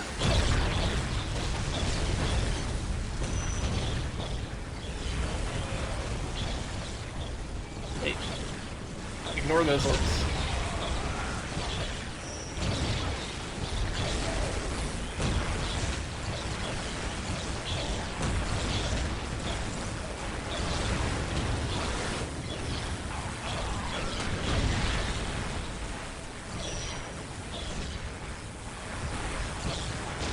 Man, how much health does Gorgas have? Wow, 12,000. That's a lot. That's a lot. I guess to be fair, that's literally the main objective. He is an Orc War buff. Yeah, but for comparison, my Necron Lord has 5,200 health, so... And the monolith, fully awakened monolith, has 20,000. So this guy has more than 50% of the health of a fully awakened monolith.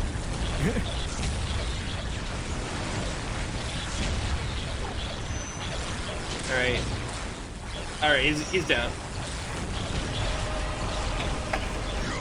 Got me yet. Got me one more surprise for you. The boss? Who's getting shot up? Ain't you the master of the obvious? Use explosives. Explosives. The bomb, you kid. The bomb. Waddle, waddle, waddle.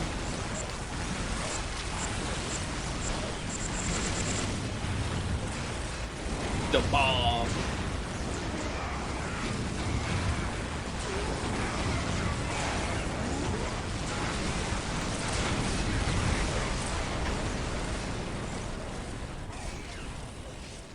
Always have your tunnels dug and ready. You sure is Plays Dawn of War on the highest boss. difficulty. All orcs never play through Quarks. Got me a whole You know, I was making a comment earlier after I got rid of the Space Marines that it's just the Necrons, Eldar, and Orcs left. Wow, how nostalgic. It feels like ancient The war in times. heaven. Because that's basically what it was 60 Unrelenting million years tides ago. crashed into one another as the Necrons moved into the Green Coast. Imperial citizens can be forgiven for rejoicing to see the barbaric Orcish horde face the merciless advance of the ancient Deathbringers. No matter who won, however, the cause of man suffered. And when the Necron scythe decapitated the Orc horde, it was only one step on their march of galactic extermination. Orcish hordes are notoriously difficult to eradicate, since the beasts reproduce at a phenomenal rate. Indeed, Cronus' jungle had been the domain of feral orcs long before Warlord Gorguts arrived. The Necrons, however, applied their murderous resoluteness here as well, and systematically purged the jungle, one step at a time. Millions of orcs ultimately perished, each death a pleasing sacrifice for the Nightbringer. Now that's impressive. Being in a jungle full of orcs, eliminating all the orcs there, that's impressive. But that's the thoroughness of the Necrons. Alright, let me make a save since we just defeated a Stronghold.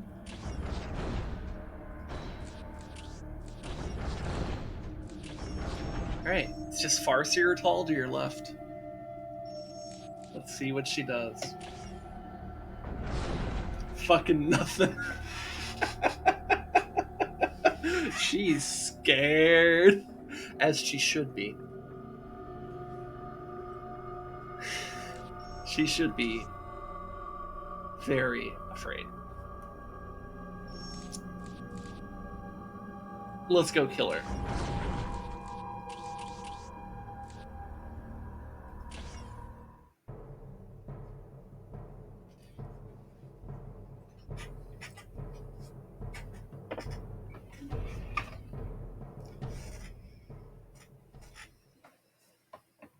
And just like a mere description of or a singular Krork in Trazen's collection is terrifying. Yeah. Like I just looked at it right now, and except from what was it Fabius Bile, a traitor Astartes captain researcher type dude, was perusing through Trazen's collection, and Trazen has a Krork described as 12 meters tall and covered head to toe in power armor that is more sophisticated than Astartes power armor. Yeah. Well, isn't Astartes power armor not actually that, like, sophisticated? It's just, like, really fucking tough. Yeah, it's pretty sophisticated, but it's like a case of, you know, it's working with what the Emperor was able to cobble together. I suppose so. But, like, my understanding of it is that it wasn't, like, terribly complicated in how it worked. It was just, like, pretty thick. Yeah, it's... Well, I think the main sophistication of the power armor is that it interfaces with, like, unlike other normal humans in power armor, CS3s literally have, like, a neural interface with it. Well, yeah. So, I mean, it's basically like the Spartan armor in Halo. But, you know, thicker. A lot thicker, actually. And probably similar computation speeds, really. Yeah. No, I think Spartans and Space Marines are very comparable. I think scale-wise. Yeah, it literally is just a scale. Because, you know, in the Halo universe, Spartans are, like, the most... I mean, to be fair, Space Marines are still considered elite soldiers, but they're, like... You could have an army of Space Marines. You can't really have an army of Spartans in the Halo universe. That's just not going to happen. I think when it comes to power scaling, I think a Spartan would be more akin to a member of the... one of the Assassinorum temples? Perhaps. And again, it's like I think I remember correctly, a difference between a Spartan and a Astartes is this. The Astartes is designed for frontline, the worst of the worst fucking ground pounder combat. A Spartan is a surgical tool. Yes. Yeah, well, because, losing a Spartan was considered very costly. That's why Reach was, like, considered, like, so devastating. Yep. And I guess... And Astartes are probably similarly rare, but again, very different purposes. Yeah. And then there's the Custodes. Oh my god. Who, as far as I'm aware of, are... Who are basically completely and utterly... Who effectively are irreplaceable whatsoever from the original 10,000. Yes.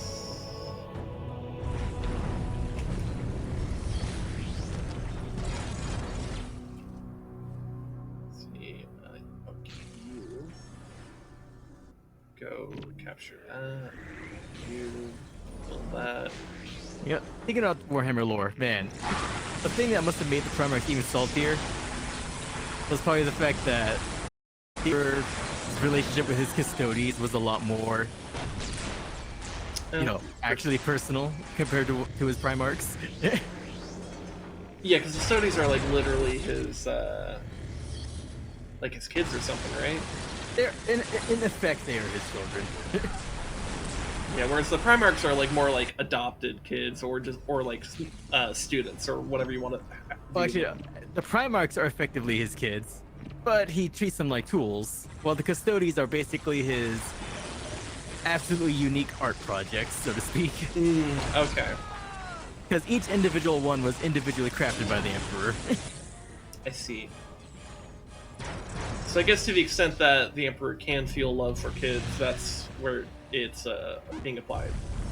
Yep, just not the Primarchs.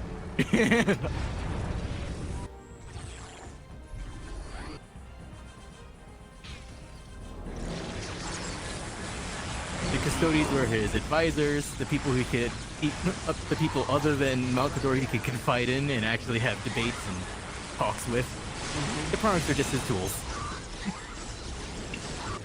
I love how I can focus so much on macro here because I'm so confident my honor guards just do stuff. Mm-hmm. Necron honor guard OP. Yeah, they're pretty good in this game. I mean, Necrons in general, I think in Dark Crusade are genuinely overpowered. In Soulstorm, I think they're much more balanced because I gotta say, as a Necron player, you feel how much weaker they are. You really do. Not that it's like a massive drop off, but it's just like, oh yeah, I went from feeling like overpowered to feeling like appropriately powered. Wait, no, do that, then that. There we go.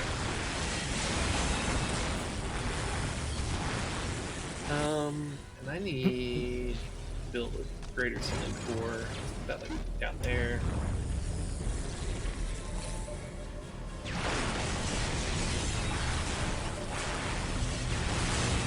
Yeah, Solar Pulse is a good thing against Eldar. When in doubt, Solar Pulse. Yeah, like seriously, it is. I would be like, you could probably grab that as a default, and it's good against every single fight you're gonna have. Like, the main way it wouldn't be is if your enemy is really actually genuinely going hard on range, or not range, melee. Literally the opposite. Somehow found a Tau army that's completely focused on melee. I mean, if you have a lot of crew, yeah. Because the crew are their melee units in this game.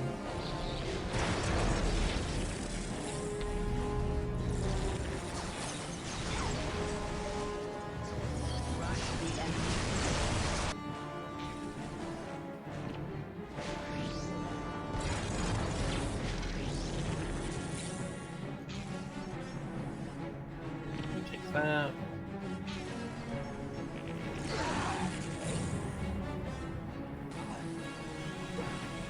I love how I'm like taking all these like strategic points, not because I really need to, but because I want to. Yeah. Because like really, I don't actually need to take any of this shit. None of this is like after the first like, I don't know, 5, they're really not necessary. Yeah. But it gives you tons of like map control to do this, and that's good practice.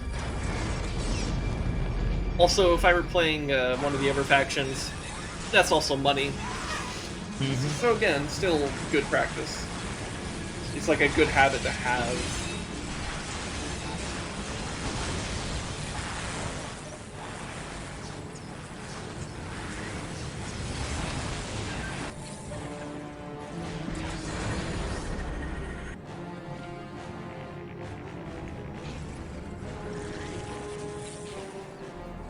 Dawn of Warhammer lore is so crazy. One moment is pretty serious and dour, then you got little funny excerpts such as the fact that some guardsmen ended up lords of an entire planet because they found an STC for a slightly bigger, slightly better knife. Sure, why not? Literally given their own imperial worlds because they helped find an STC for a slightly better knife.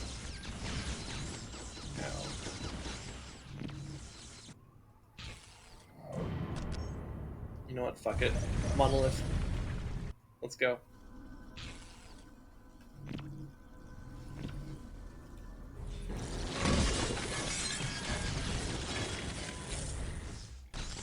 I'm thinking about like Tau interactions and how like I think of the Damocles Crusade, which is against the Tau. Literally, what was it? The Imperium sent a single. What was it? A Imperial. What was it? Imperator Titan. And here, apparently, from the Tau perspective, for the longest time they thought Titans were like just rumors meant for propaganda, because, as they put it, there's no way any reasonable force would ever dedicate a ludicrous amount of resources to something that impractical.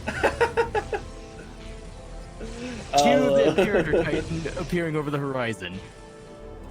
Yeah, they underestimate the stupidity of, or is it stubbornness? I guess it's both, of humanity. Yeah. Also, I like when it comes to like the Collegia Titanicus, the ones who do like Imperial Knights and the Imperial Titans and all that. Mm-hmm. The melee focused Imperial Knight with the giant chainsword and everything. Mm-hmm. Again, in the theme of how the Lehman Russ was a repurposed tractor, Yeah. the chainsword wielding Imperial Knight was a repurposed lumberjacking tool. Of course. What else could it possibly be? And Terminator armor pattern is based off of suits that are meant for maintaining Starship reactor cores. You know, not warfare suits, literally just for doing maintenance on ships. Yep. Of course. What else could we really expect? Come on. And again, that's kind of like how like Isaac Clarke in Dead Space's armor is an engineer's armor, and it's super psychotically tough because his job is just that dangerous, so he needs armor that tough. Yeah. Well, I also like the idea that in Dead Space, like, part of why he's so good against the Necromorphs when the soldiers failed is because, like, well, his weapon is literally designed to cut, Rip, tear, blow apart. Mm-hmm. And I guess also his armor too, because again, soldiers probably just want to be protected from ballistics and all that, Yeah. not literally being stabbed and cut and ripped apart. Yep.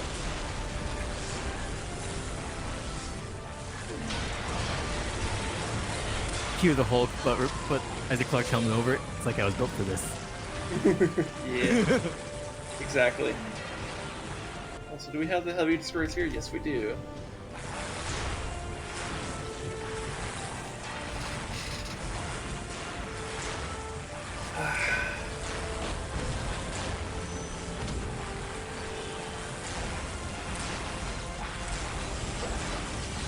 Yeah, now I think if they're starting a trend of remaking Dead Space with Dead Space 1 and all that, I wonder when they get to Dead Space 2 how they're gonna handle the whole elementary school section. And the fucking toddler Necrons. I mean, they might just own it, you know? Yeah, they just have to own it, yeah. Yeah. Own the edge. Own Yeetus the fetus. Fetus the fetus, indeedy. Here, we're about to go do the last stronghold here, but I've drank a lot of water, and I know this stronghold can be a bitch. Like, this particular one can be a bitch. So, I'm gonna go take a piss to, like, make sure my mind is focused, and I'll get water, and when I come back, we'll do this. Yeah. And we can talk more Warhammer lore and shit. So, I'll be back.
Okay. Whew. Yeah, my mind feels so much clearer now. Also, coyotes around where I live are going wild. Like I Oh, was, no. I was like in the bathroom, which like you know my house. Like my bathroom is literally the center of the house, like the most like insular place. I was hearing them go crazy. So I'm like, okay, yeah, the coyotes are having a good night, I guess. But hey, it's not too unusual. One of the things about living in a desert is that you'll just hear that shit sometimes.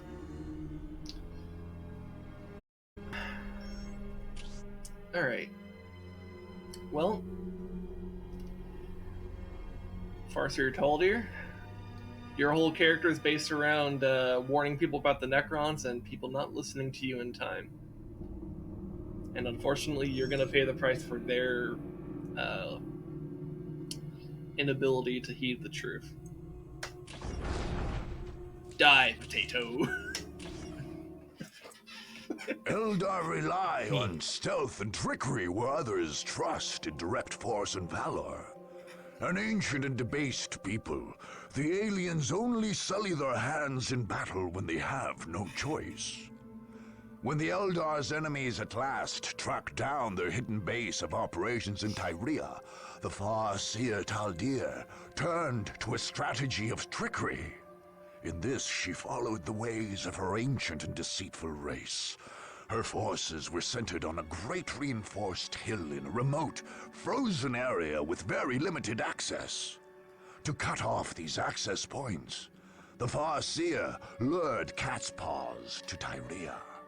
Orks, dissatisfied with a war of Warlord Gorguts, followed advice whispered by Taldir's warlocks and camped right where they could screen the Eldar from attackers. The Eldar, nevertheless, built a substantial force of their own. Advanced webway gates allowed them to ferry troops from the Wraith ship hiding behind a holofield somewhere in the Cronus system. But these same gates were the Eldar's great weakness. If attackers could take and hold them, Taldir would be cut off from reinforcements and any hope of escape. Alone and outnumbered, the Eldar would be caught in their own trap. Alright. Let's do it. Ancient enemies, let's go.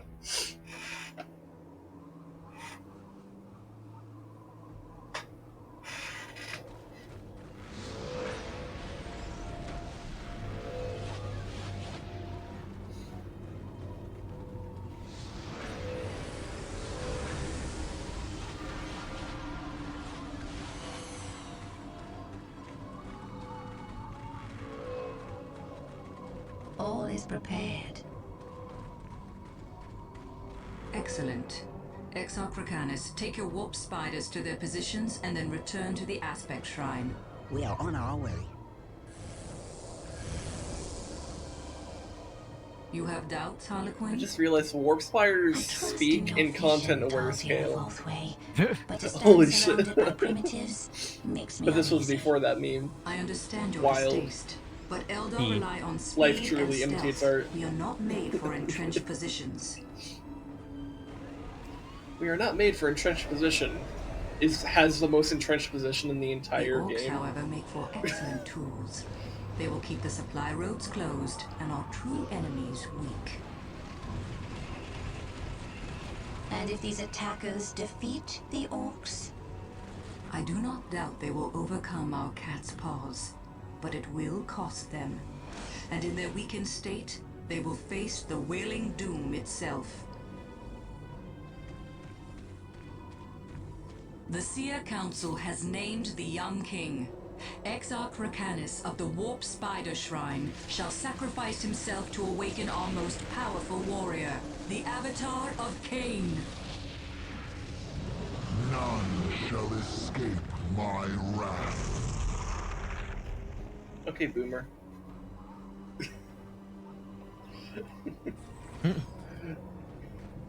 You heard it here first. Cain is a boomer.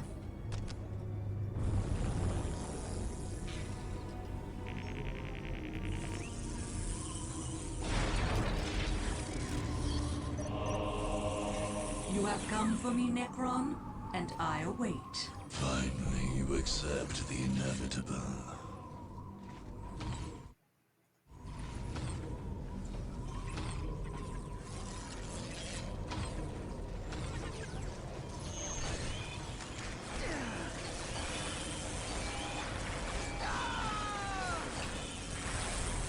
Alright. Capture that. You guys fix this. So in this map, we have...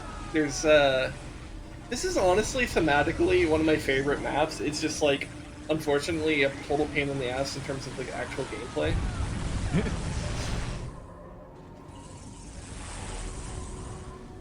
But I do like what happens here. So, to our left, we have an Eldar secondary base, and to our and above us we have a an Orc base. And I'm gonna try to focus the Orcs first because they're gonna be one of the biggest pains. But also, it's pretty useful to like. I mean, it's just good to get rid of them. But there's something interesting that happens when you take out the base over here. And then there's the main Eldar base up here, and this is... When we get there, I'll explain why it's such a bitch. If it isn't self-evident at that point.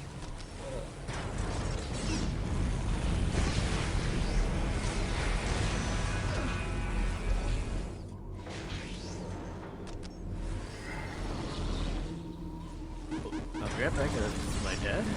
Okay.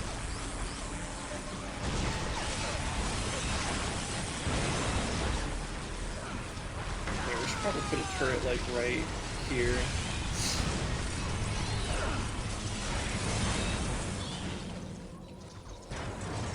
Oh, well, that's annoying. Okay, hold on. Go deal with that. Here, you guys come over here and deal with that. Let's go ahead and just upgrade that.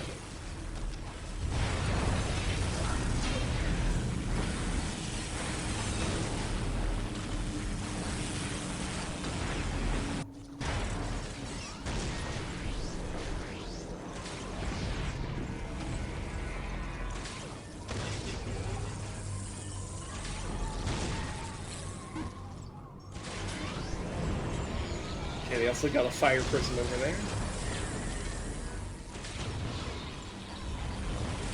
We may want a turret like right here, so let's actually take one of these guys. So just put a turret like right there. And oh my god, this Tomb Spider's taking a lot of damage.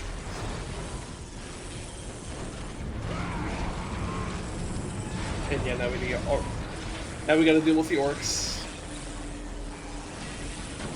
So one thing I think I should do as soon as this upgrades is get these 3 units out. They will act as a defense force.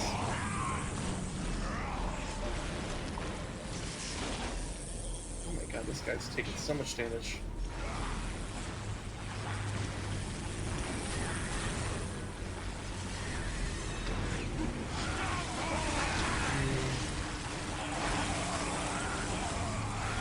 Alright, let's work on the upgrade. Lamb.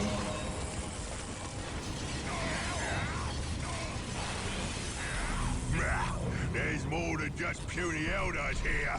We was right to split off from Gorguts' lot. We're gonna have us a proper war right here. War! Alright. We're gonna have to deal with these Orcs. I mean, we don't have to, but it's a total pain in the ass if you don't. Of course, everything about this is a pain in the ass. Okay, get the solar pulse as soon as we can. No, leave them be. The squiggers ain't trained yet. I don't want to get stuck straight in bits of you after their feet. Alright, so that is going to be important in dealing with the Orcs.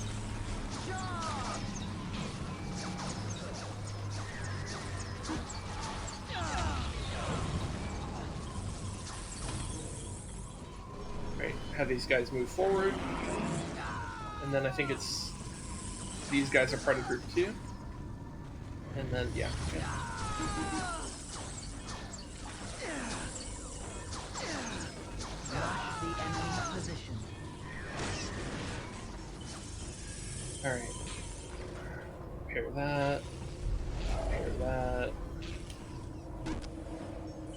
Oof.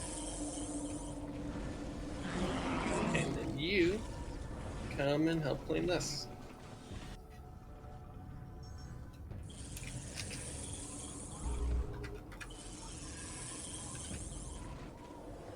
Okay, so these guys will be our defense force. They will make sure that our home base is well defended.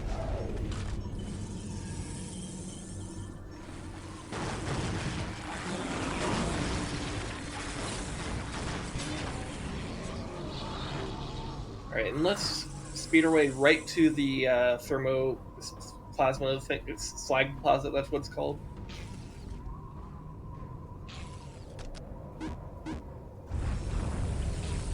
Here, you guys make your way over here.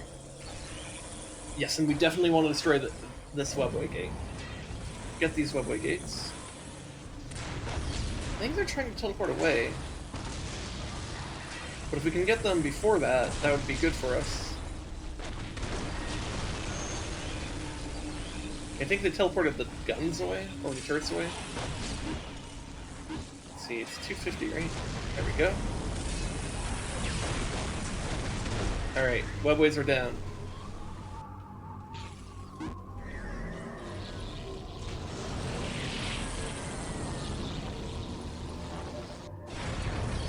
Maybe we should move these guys over here. We're gonna want some immortals.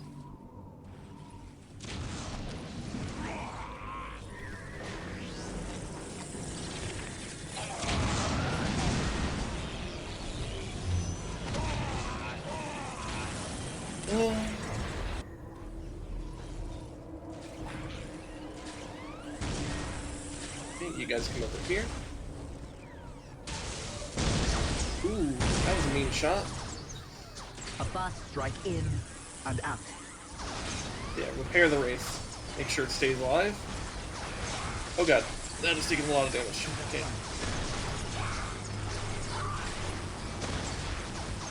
Good thing the repairs are pretty good.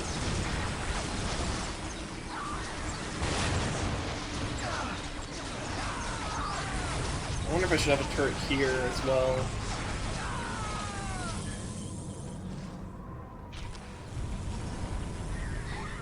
I don't think they're gonna hit too much over here, so we might want a turret right there. Did I lose the Scarab here? Nope, Scarab's alive. Alright, so here's what I want to do. I want a turret like here, just to cover our base.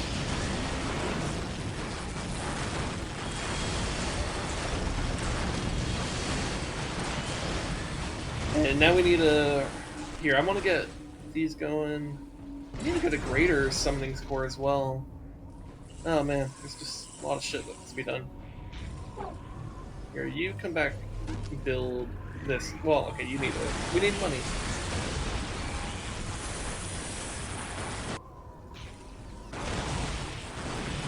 Go repair that. Put a pulse down. And lightning down. Good old pulse lightning. It's a good combo.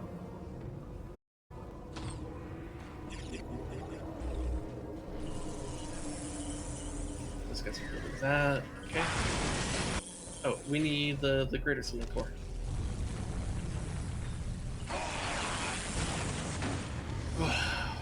You know what? Actually, let's hang back a bit. Let's not overcommit ourselves.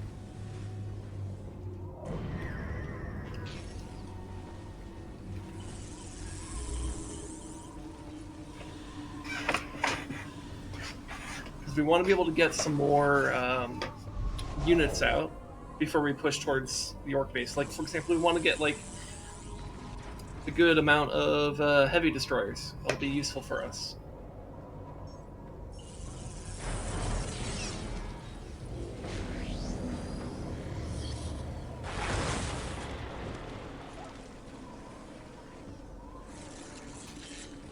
Let's let the flayed ones be in the front.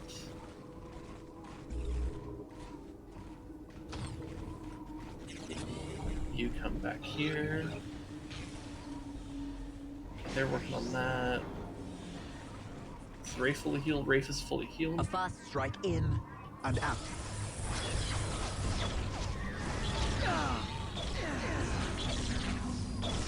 Leave the scarabs alone. Rude. They killed my scarabs. Very rude.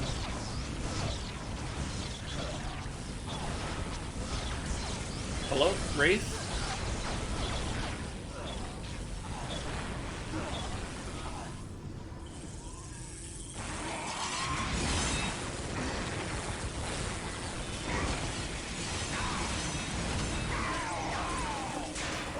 Hey. Get that.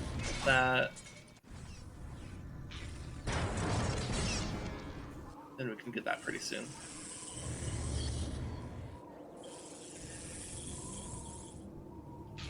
Oh, we lost our turret here. You know what? That might be okay. That might be fine. 'Cause maybe that wasn't a great position for it.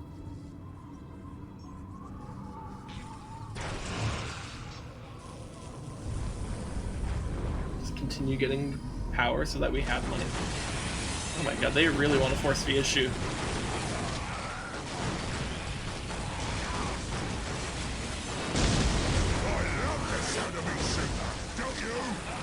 Here, go lightning them. Nice.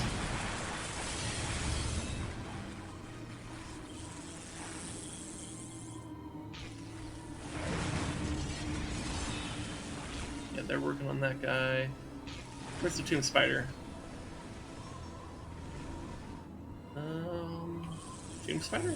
Where are you? Oh, you're fine. Okay. Got a little bit worried there. Alright. Let's get a bunch of these guys. I think we can start pushing now that we have that, though.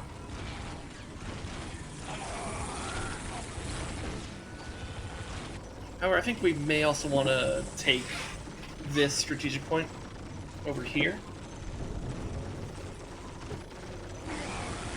I mean, because that's one of the other things about this map. It doesn't have a lot of strategic points, which doesn't hurt too bad as Necron, but it does hurt a bit.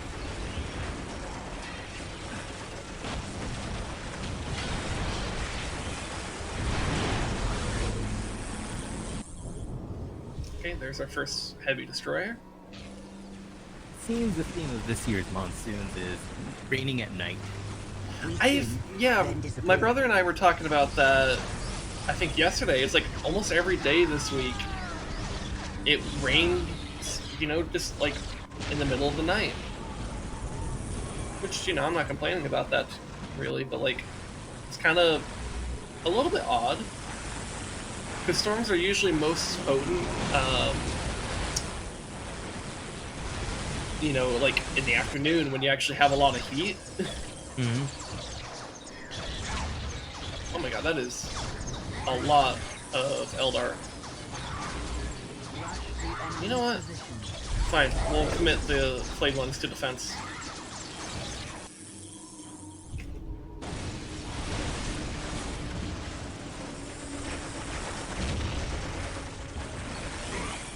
Where's my Necron Lord? Doing dumb stuff. Though he has his abilities, so might not be so dumb anymore. Okay, where are you? Come over here, get repaired.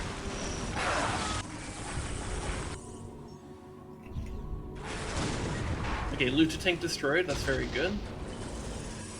We actually do want to push over here. Here, I saw another missile. Okay, there's the loot to tank.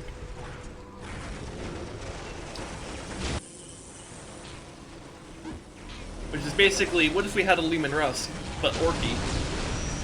Okay, Team Spider, you are in way over your head.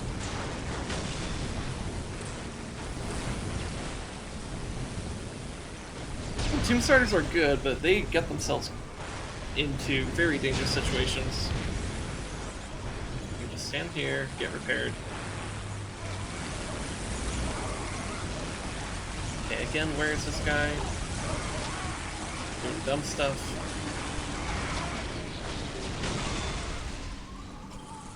Just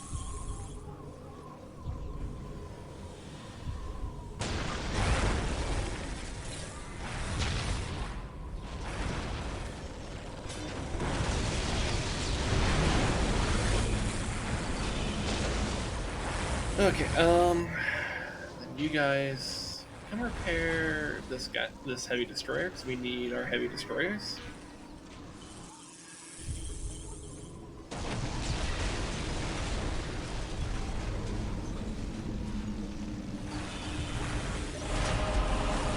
Alright, so we freed the Squiggus, and now the Squiggus will go attack the Orcs for us.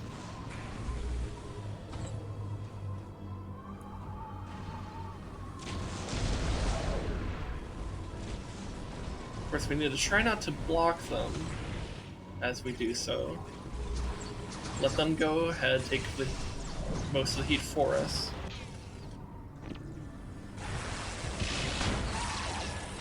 Here, we can fight these Necrons over here. Or Necrons. We are the Necrons. Eldar.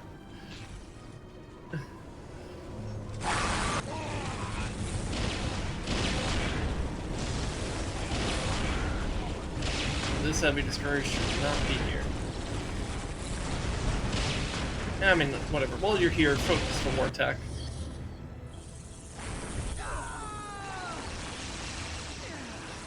You know what? Actually, have them over here. But you know what? We do want to. We really do. We were getting too split in our focus. Team Spider, stop. Don't go that way. Everyone, go this way. We want to be able to do as much damage alongside these Squiggus. We got. Like, ignore the Eldar stuff, just go, go, go, go, go, go.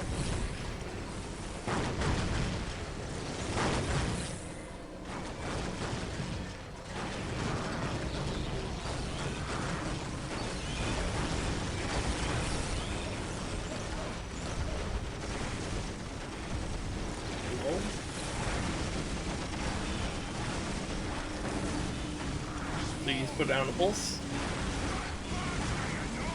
To battle. Oh my god.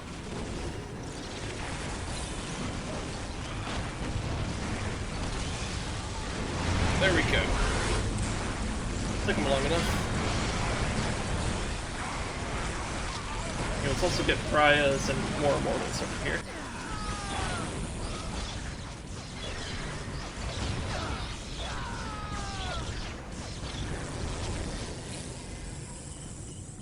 These cowards. They see any amount of defense, they're like, nope. Yep. Can't say I blame them though. You know, I just had a random thought. In game of Warhammer 40k, deliberately letting the Necrons fully wake up, just so that, so that they can neutralize the threat of the Tyranid Great Devourer. I mean, I've basically thought that that's probably something that you would need to deal with that. I've heard that where orcs become just that insane. But the problem is that if it's an orc versus Tyranid thing, that might favor the Tyranids because of the whole, like, gradual assimilation thing. Yeah. Which, like, it's not as good as, like, Zerg adaptation, but, like, it'll eventually get there. This is what we like best. And just the sheer, like, again, it's like current theories running that all the Nids we're encountering are not even like the Vanguard, they're just the feelers to see if this place tastes good. Yeah. Here, I need to get that Necron Lord back. He died. Like, these Nid fleets are probably just the scouts. Like, Krorks are probably potential Krorks are probably powerful and everything, but, you know, remember, Krorks are teamed up with, at their peak, Eldar, and they're still losing to the fucking Necrons. That's a very good point. It took a long time for them to, like, actually push back on the Necrons. And even then, like, the Necrons didn't... Like, the Necrons just kind of decided, like, you know what, let's just, like, take a big-ass nap, and maybe by the end of it we'll have a better idea of what we're doing. But now there's infighting amongst all the Necron dynasties because they're all salty at each other. Well, in yeah. the situation they're in now. Yeah. And unification's a lot harder because of his shame, the Silent King severed his absolute domination over Necrons.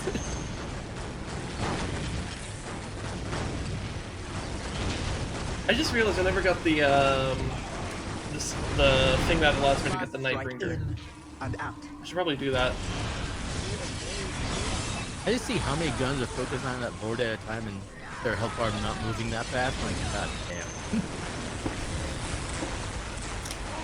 To be fair, he had like just reawoken, and he's at half health now, so he took a lot of heat. Oh yeah, he took damage. He is still standing. Yeah, I'm gonna get a resurrection orb. I have a feeling that I'm gonna be losing a lot of orcs, a lot of Necrons here to the orcs. This is a very painful push. Pain Pecco.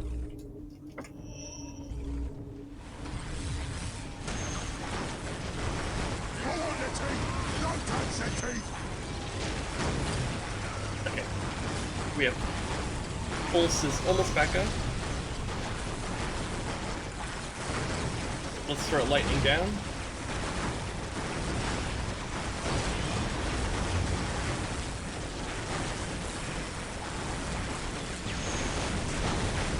Okay, Pulse. Let's get it down. Come on.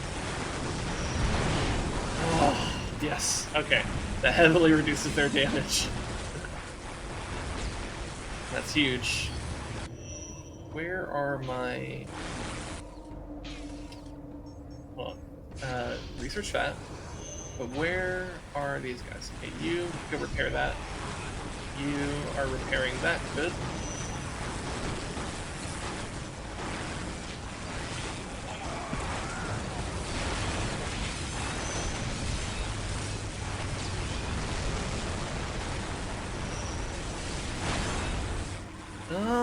You know what? I didn't lose as many Necrons as I thought I was going to lose, but that's okay. Resurrection Orb is still very good.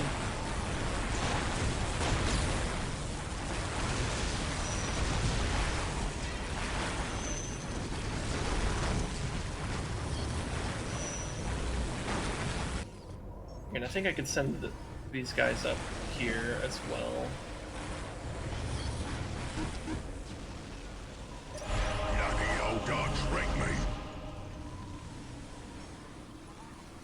Alright.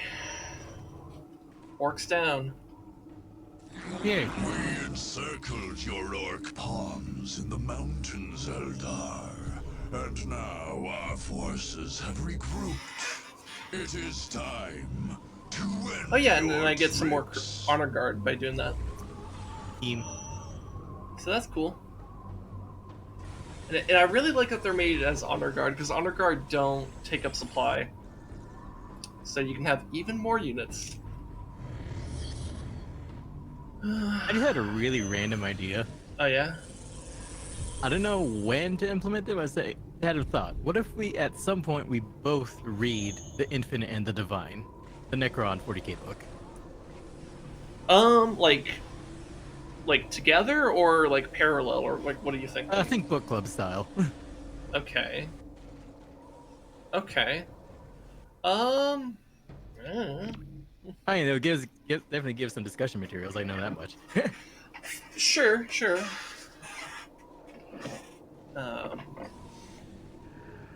Though I feel like you could kind of just like browse the wiki on like some random shit, and that would also give you a fuck ton of material. Because those wikis are pretty thorough. True, but fuck you, I like reading books. No, I'm not saying no. I'm just not necessarily. I'm just saying that's not necessarily the strongest reason. Because it's like, well, if we're just looking for discussion topics, I think we can get discussion topics. Oh, yeah, it'd be interesting to discuss a but if you want to, that's semi-comedic involving an overtly serious Necron, and then Trazen, who's a bit of a Necron shitter. Yeah. Who casually stole the greatest general of the modern Imperium for his collection. A fine addition to my collection. I'm considering Grievous is basically a Necron, or almost, well, yeah, at least in terms of aesthetic. Not so much actual lore, though. God, imagine if he was. A fast strike in and out. You know, I gotta say, when it comes to like movie Grievous, I was so disappointed because as a young me, ironically, I did not actually initially watch the original Clone Wars series before, but I did play Republic Commando, which had a little scene with Grievous as a cameo.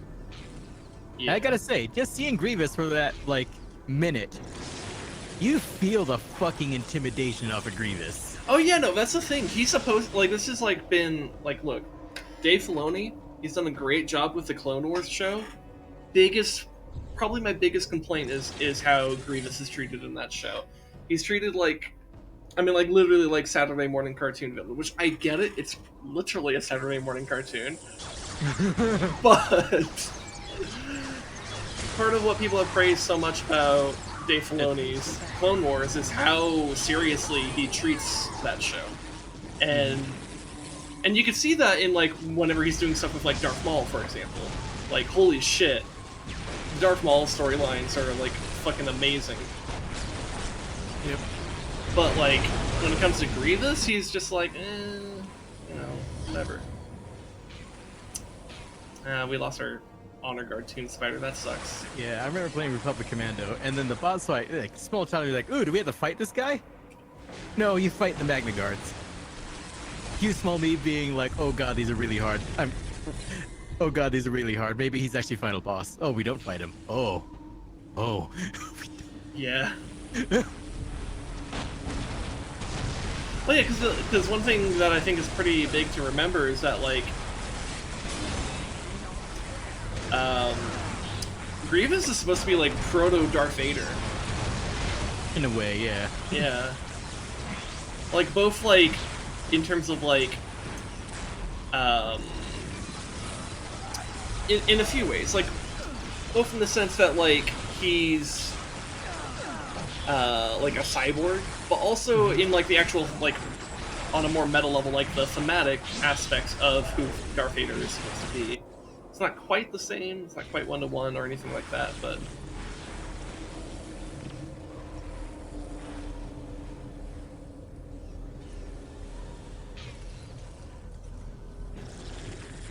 So, let's back off of this position. I don't want to push into the main Eldar base just yet, because I kind of want to show off the thing with this base.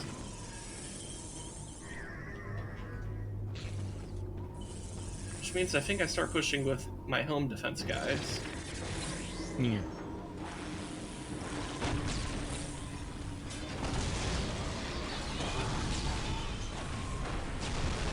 Yeah, and I'm preemptively building this monolith here, because I want to just have a closer monolith.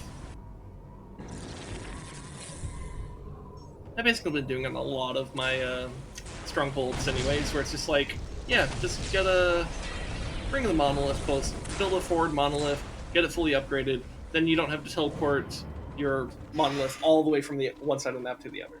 Alright, so I guess we activated the thing. Return to the main base. Let our enemies fight amongst themselves.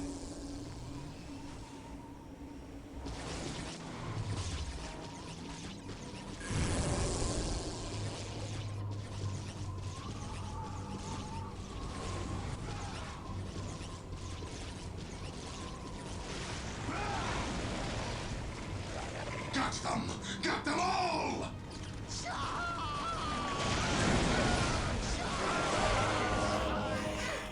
So yeah, Chaos coming in with an RKO out of nowhere. Yep.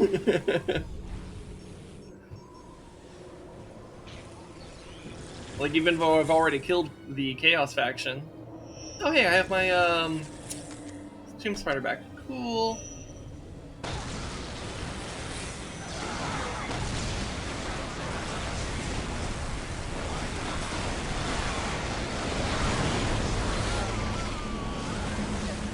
For lightning down, and then I'll turn into the Nightbringer.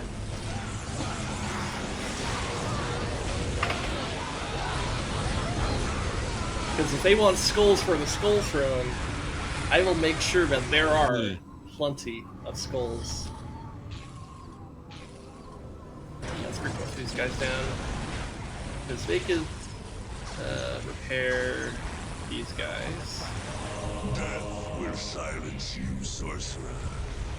Necrons! The Eldar has tricked us! Destroy these mechanical monstrosities, and then find me that alien witch!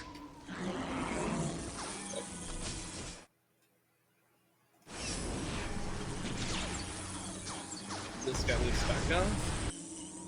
You come repair the thingy.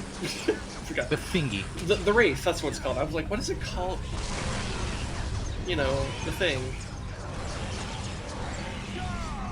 But yeah, this is kind of what I was saying though. Is like kind of cool about this map is that it has really interesting thematic stuff going on. Where like, oh, you have the orcs, you have this Eldar base, which then becomes a chaos base, and then you still have like the main Eldar stronghold up there, which I think is pretty cool. The Bastion remains strong, Vasia, but the webway gates to your wraith ship are vulnerable. Our course is clear then. Protect the gates at all costs. Without them, we may never escape this world. We must drive the attackers back. One of you repair that. The other one go repair this guy. Okay, we're gonna need a fair amount of these guys to just teleport back.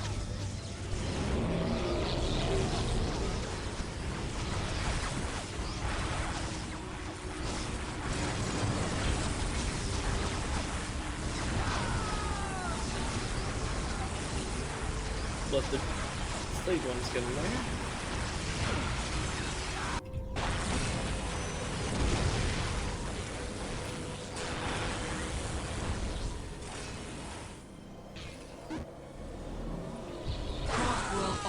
Will never stop opposing you, Necron.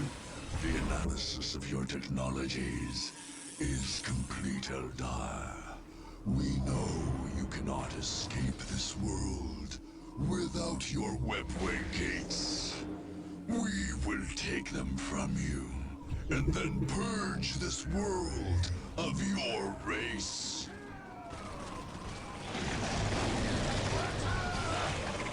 We know your secrets. Okay. Let's go ahead and hotkey this to be the main monolith. We'll let those guys spin that way. You back up. Go repair that wraith.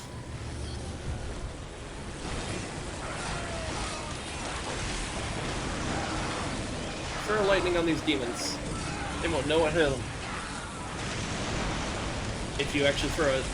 There we go.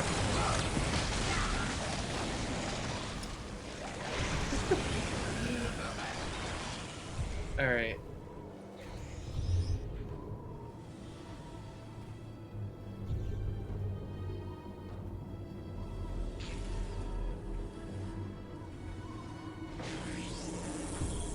You've done a pretty good job of making sure that these guys get repaired.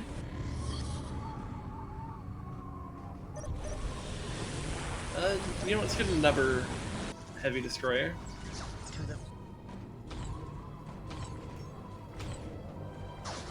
Teleport back up.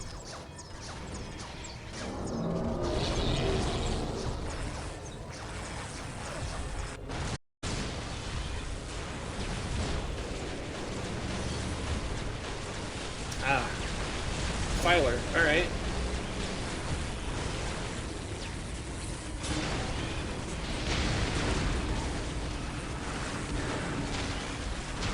Put a pulse down. Pulse these nuts.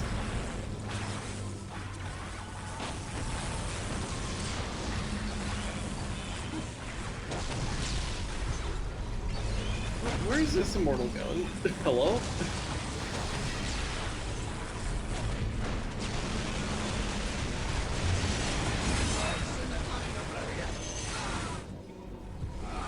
Go repair that Tomb Spider.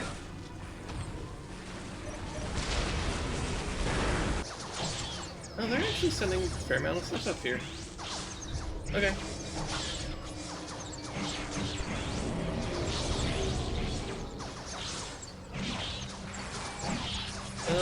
can just, I don't know, spam some... you know, get immortals there.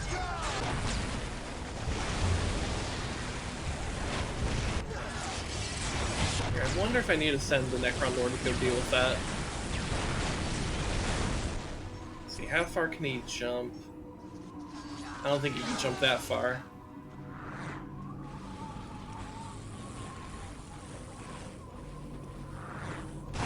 But he at least knows how to walk.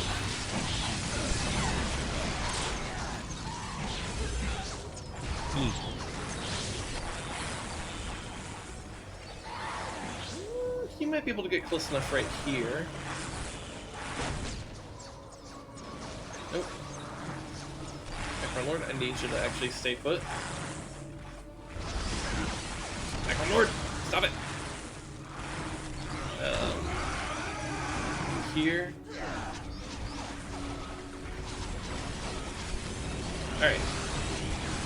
Now you go in there.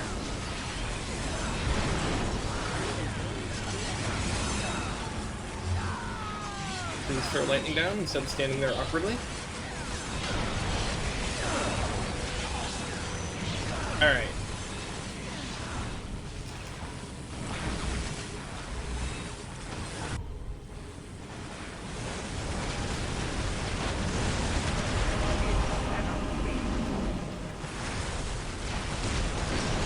Alright, killed the Chaos Sorcerer.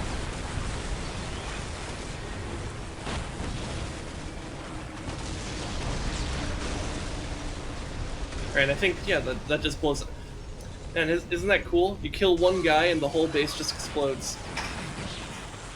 Neato. I don't think... With the warp sorcerer defeated. Is that how Deadman switches is supposed to work? I have a feeling they're missing something. The caverns below Eldar. Our purge grows stronger with every death. Pull these guys up. Let's repair the monolith, actually. This monolith took a lot of heat there.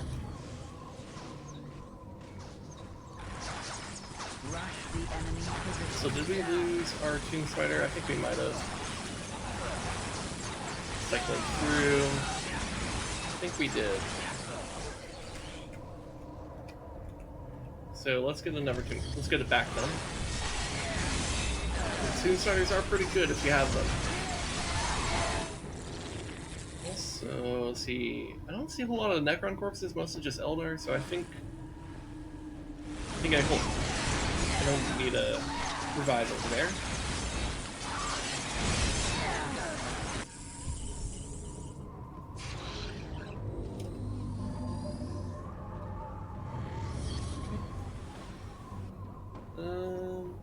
Oh yes, and we got more units from over here.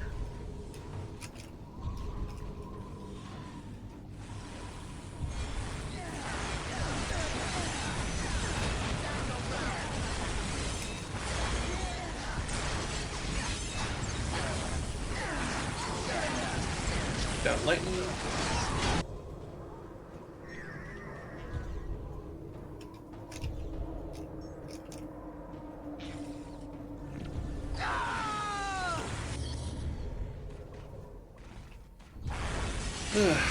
So, this next part is the part that makes this mission quite a grind.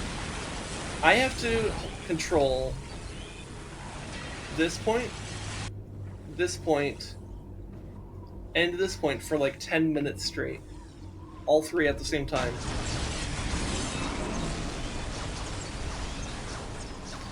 And you will come to find out that's going to be pretty tricky.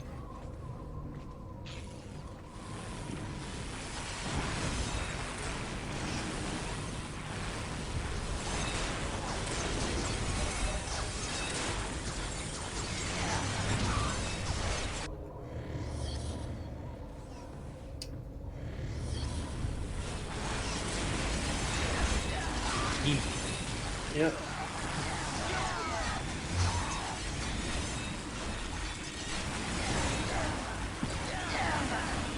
But once we finally get it down, the Eldar will be defeated. And so we're working on that one. You go capture that. So I'm gonna have to just basically start making, like, just start dividing some of my groups around here. So let me just grab these guys. And that guy. I'm gonna make these guys my official group too. And I want them to be the ones in charge of taking and holding this. I'm gonna need a third group to take this.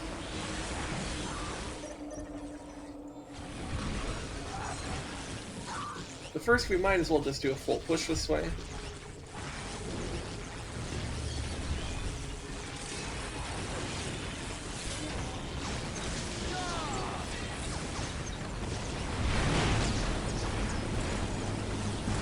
Okay, and let's be the Nightbringer.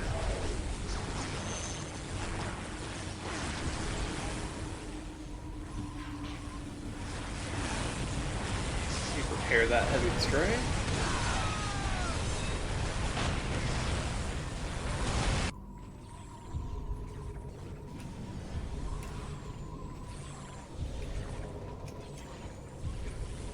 I have a lot of heavy destroyers. But hey, that's good. That means I'll destroy buildings and vehicles pretty easy. But I have thick destroyers. Chunky destroyers.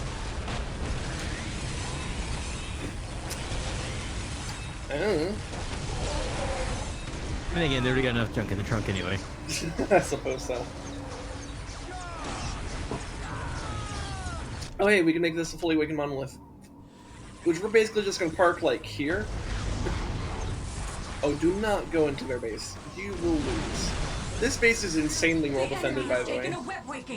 Drive them back. Alright, so I'm going to want main forces to go there, but these guys keep fixing this. Get some support from the heavy destroyers. Alright. Teleport on ahead. How far can you teleport? Where's the green line? Oh, there it is.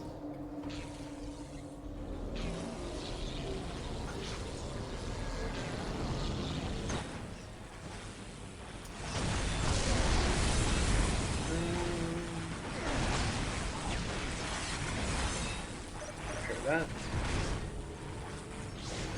Okay, and I'm gonna need them. No, hold ground status is good. Well, I might need stand ground.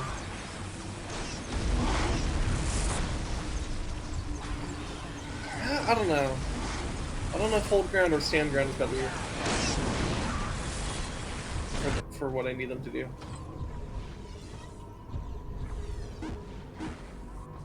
Okay, you go over there and capture this.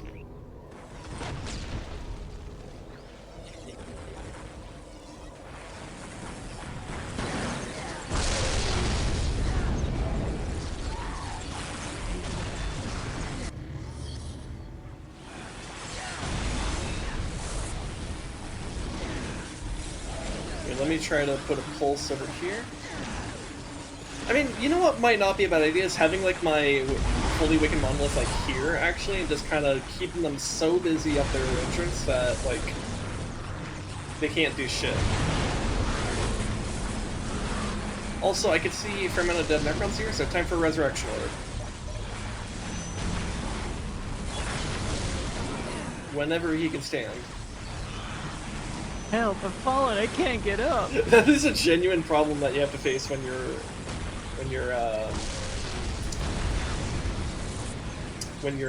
Necron. Like, genuinely. Necron players laughing. Faces the Imperium player who actually knows how to micro properly with their artillery. I'm in danger. Alright. So.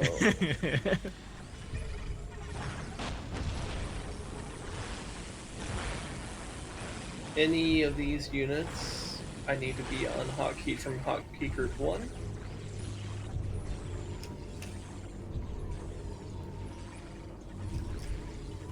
Okay, and the rest of these guys head over this way. So I need these guys to start focusing up north.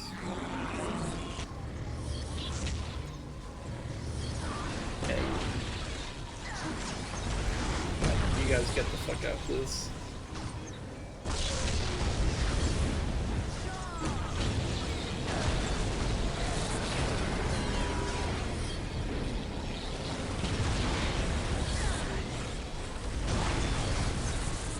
Yeah, this is just gonna be a fucking ramp of death.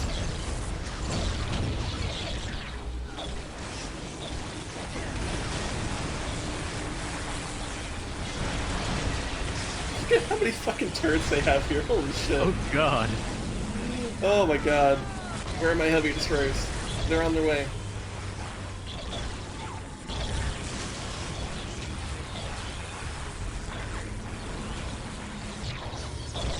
Alright, and then spawn these here.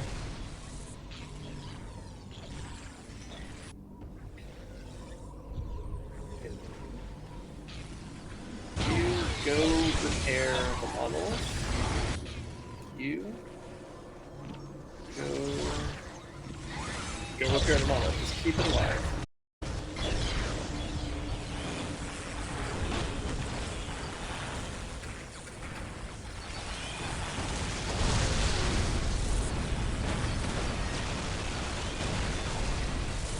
Honestly, I'm just gonna spam Necron warriors out of the monolith.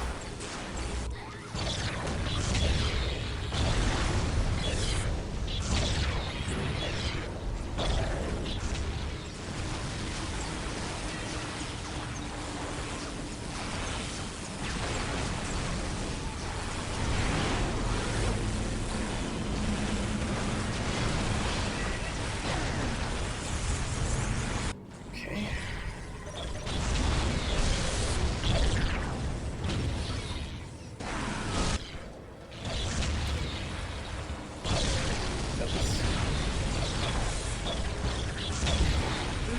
Look at how much bullshit there is. Oh my god.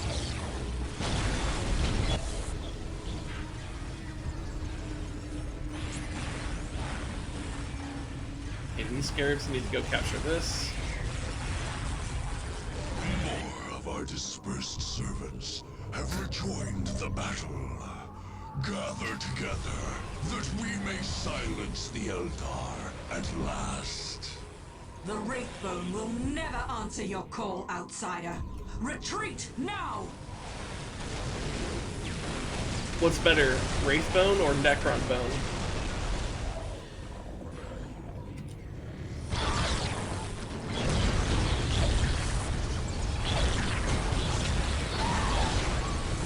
Oh my god, look at all that.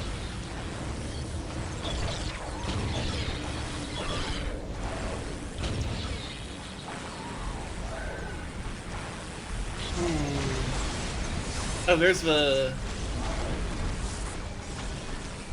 Avatar of Cain here. Pariah, Mortal, Heavy Destroyer, Immortal. Okay, you're gonna be official group 3. Okay, the rest of these guys move down here near the monolith.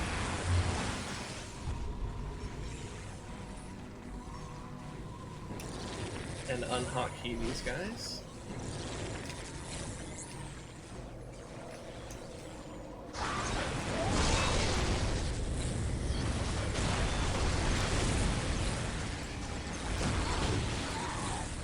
Okay, if we can get him here, hit that fatty resurrection orb. There's so many dead Necrons here. Suddenly, huge amount of units. I'm just gonna roll through here and spam the reinforce button.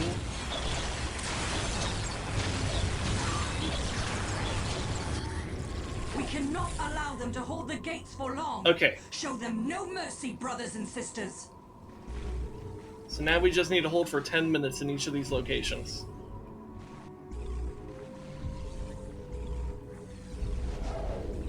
Rez, be in the front.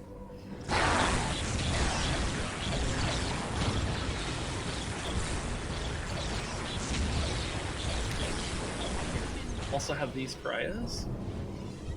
And I'll have these guys here. I guess it's kind of the in between.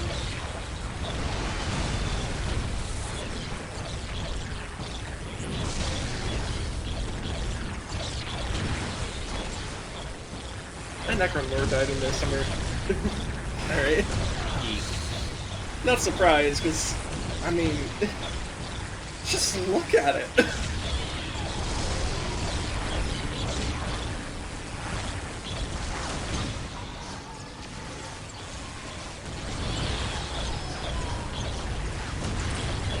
Like, this is the most well-defended, like, stronghold by far.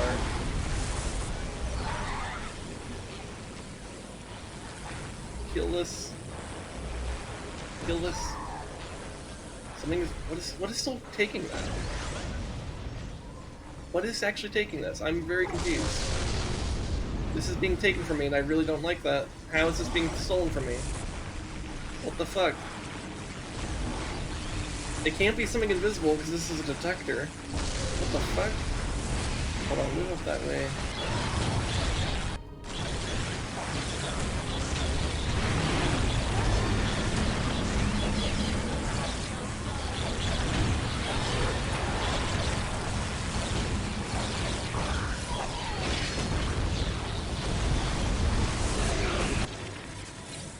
That's super fucking annoying.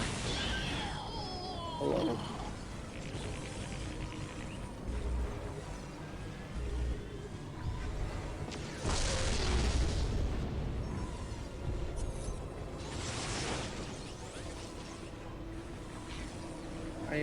Is this taking faster or not? I'm confused. I'm so confused about this.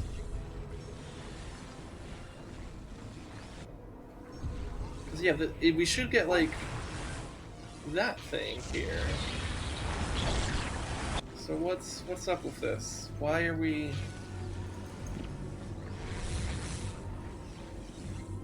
Why is this not considered ours?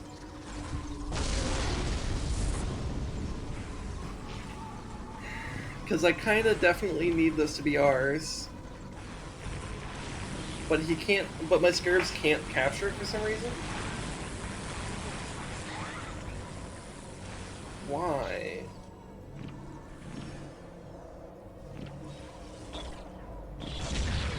I am so confused. Why is that not counting?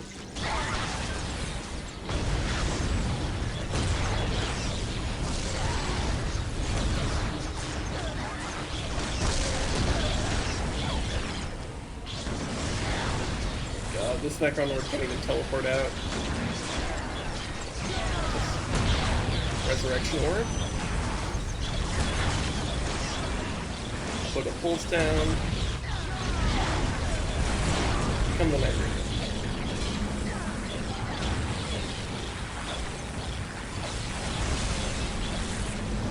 More of our dispersed servants have rejoined the battle.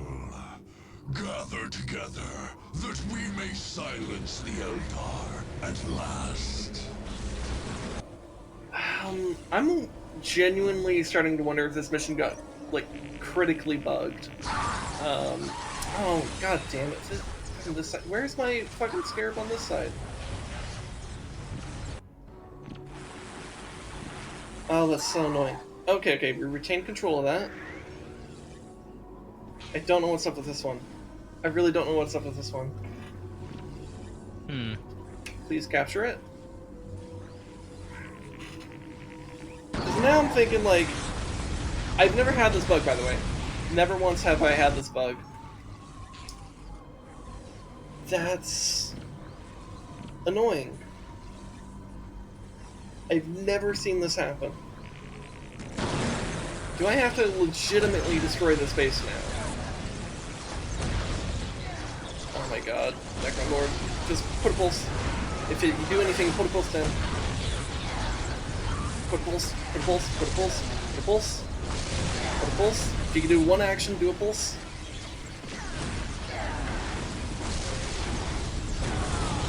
There we go. And then teleport out. Teleport out. Teleport out. Please teleport out.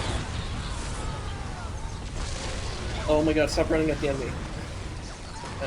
Be passive. So you stop trying to attack. B, passive. B, the passive. Wait a minute, that doesn't sound right.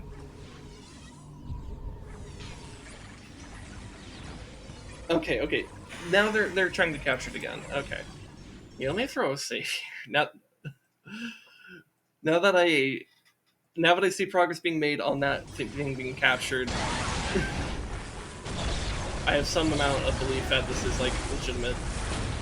Okay. Fuck, dude, that was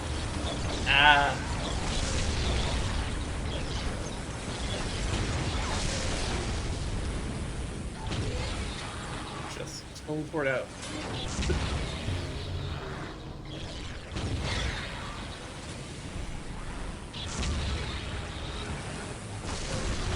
You know, somehow we are actually making progress in here.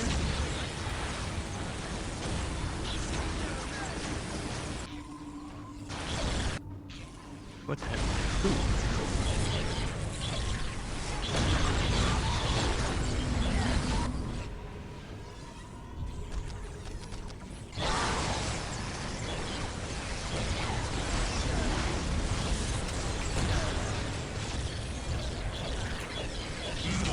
Our dispersed servants have rejoined the battle.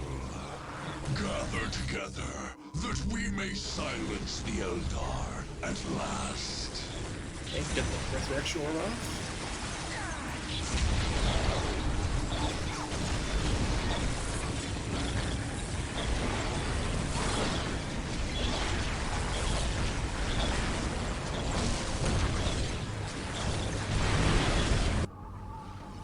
Okay, we're officially holding here.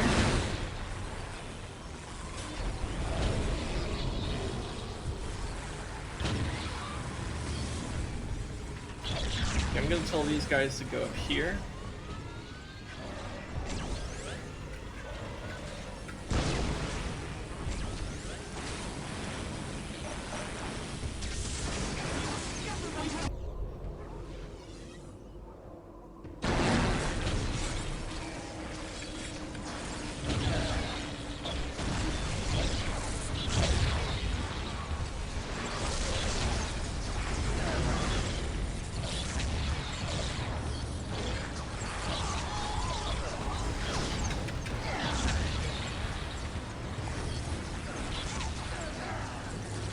Don't walk in there.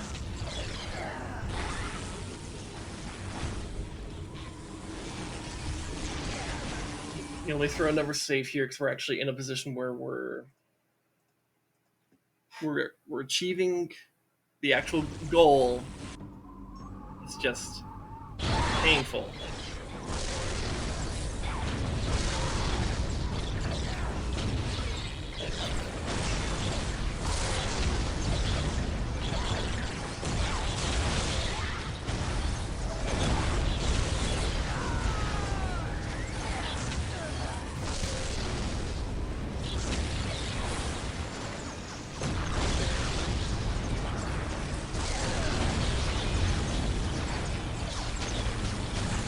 See what Nightbringer does.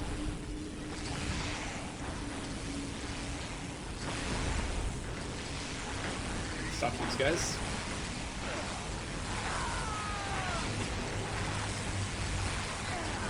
Because the way those Guardians were running, I could tell that they were after the objective. Because they were just kind of blindly running past stuff.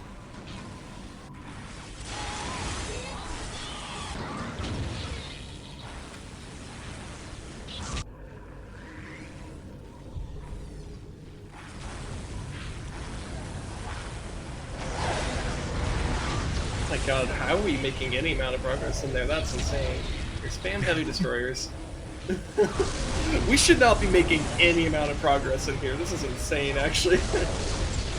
More of our dispersed servants have rejoined the battle. Gather together, that we may silence the Eldar at last.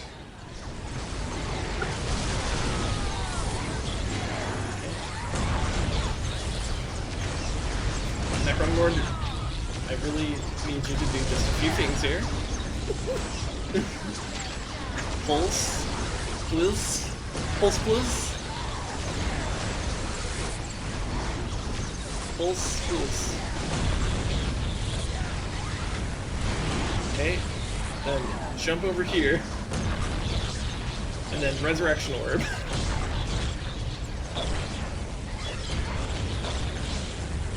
Look at the army that I just spawned by doing that. Oh my god. Alright, Necron Like, Lord. casual flex. Basically, yeah.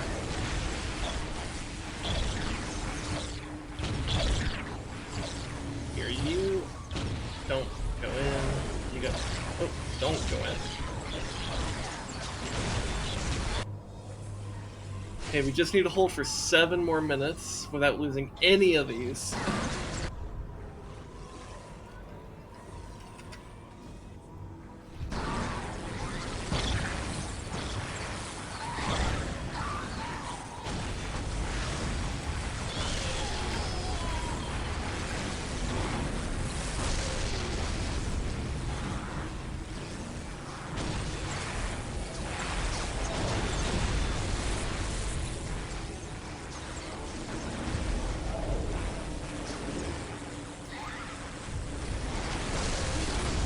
I need these heavy destroyers to focus the vehicles.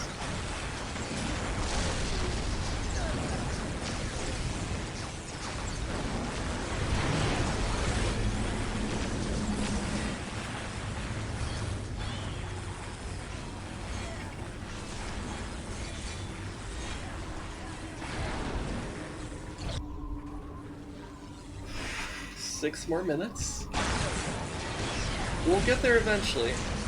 Yeah. It's just... You can see why this would be a total pain in the ass, though, right? And why, like, this section alone makes me just like this Stronghold a lot less. Like, you want to take a guess how long it took me to do this on my very first attempt? Like, years ago? An hour? I think that's about how long we've been on it now. Oh, shit. 3 hours. Pretty close. I think it took me about somewhere between 2 and 3 hours, maybe like 2.5 hours or something like that. Dispersed servants have rejoined the battle. Gather together that we may silence the Eldar at last.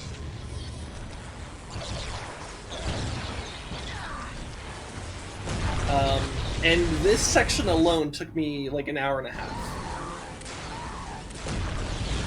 God damn. Yeah, it was very painful.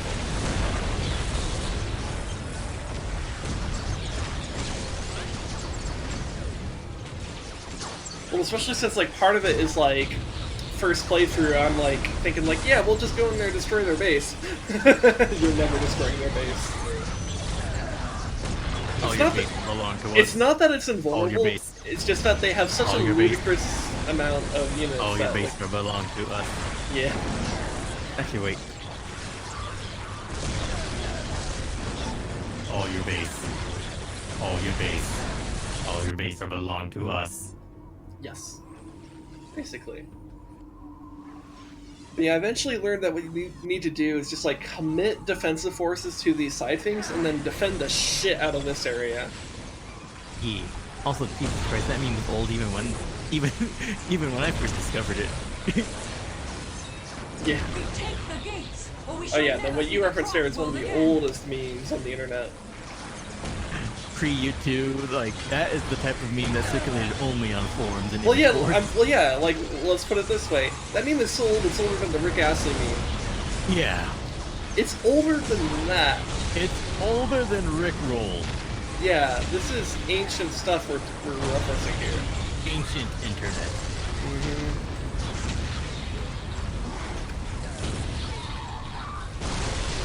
Those were simpler times. Yeah. Those will return to monk times. You know, it was back when the War on Terror was newish. And it was only the first of the financial collapses in our lifetimes. Yeah, you know, now we're on the, what, the third third or fourth financial collapse in our lifetime. I suppose it depends on how picky you want to be about definitions. Yeah. And the war still hasn't fucking ended. Yep.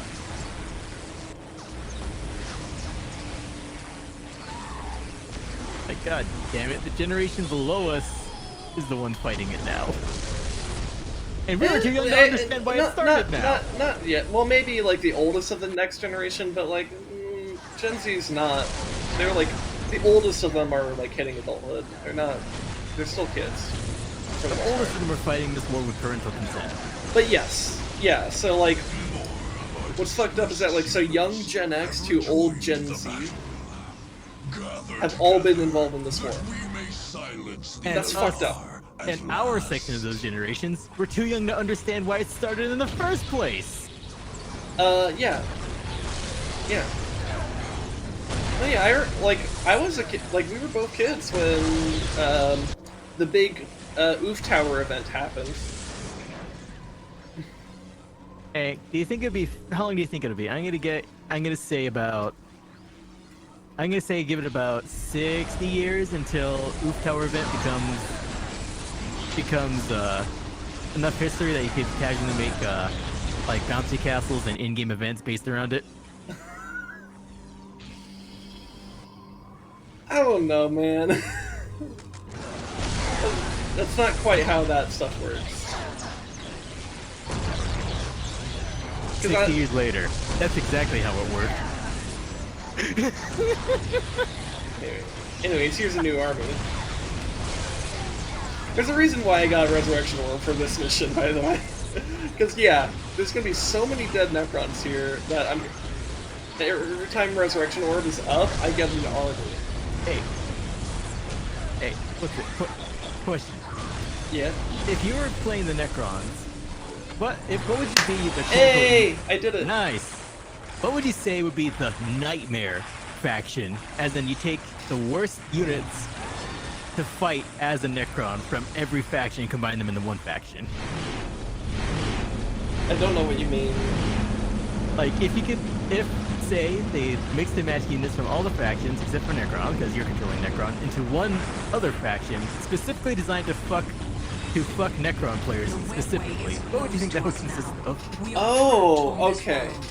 To fuck Necron super faction. Let me think about that after the cutscene.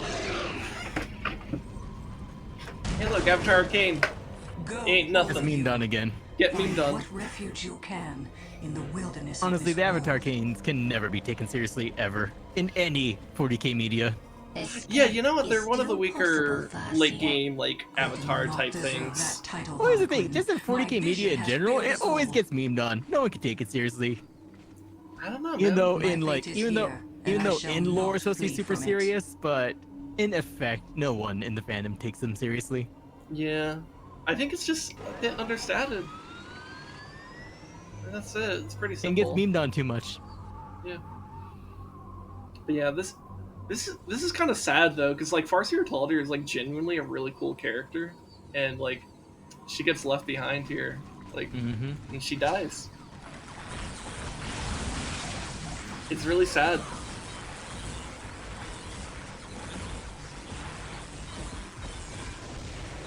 It's really sad. Sag.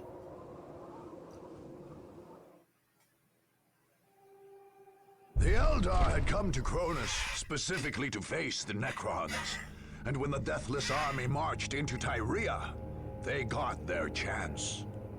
For all the lauded foresight of their Farseer, however, the Eldar were unable to stem the Necron tide and fell under the power of their weapons. The dreams of Craftworld Ulthway came crashing down under the metallic heel of their ancient enemies. The Necrons directed much of their energy to destroying the various Wraithbone structures left by the Eldar. This eldritch material is said to emanate directly from the warp, which seems to have offended the Deathless Warriors even more than the existence of life. The thin spires built by the Eldar collapsed as gas flares and alien blades cut them into their atomic components. Only when the works of Farseer Taldir were blasted to nothing did the Necron tide move on. Oof. Big oof. Yeah. Oh hey, War Gear, right at the end of the campaign. Oof. By the end of the Dark Crusade, Cronus was a tomb world once more. Just as the marching Necron armies cut down all their opponents, so did other fiendish devices work on the planet's very ecosystem. Scarab swarms scoured the lush jungles of the south and the fertile plains of the north, while pulses of loathsome energy killed even microscopic bacteria. The seas died and the air itself became rarefied and poisoned. Soon, sterile sand and dust swept across the Cronusian landscape, broken only by black monuments to the Nightbringer. Cronus became the black heart of the Necron Purge in the eastern edge of the galaxy. Warriors emerging from the monoliths of Cronus would bring death to worlds across the Tau Empire, the domains of Ultramar, and many more sectors. Imperial strike fleets, Tau battle formations, and Eldar raiding teams would all try to retake Cronus, only to fall before the huge crypt vessels protecting the Tomb World from orbit. Each heroic effort only added more deaths to the Nightbringer's tally.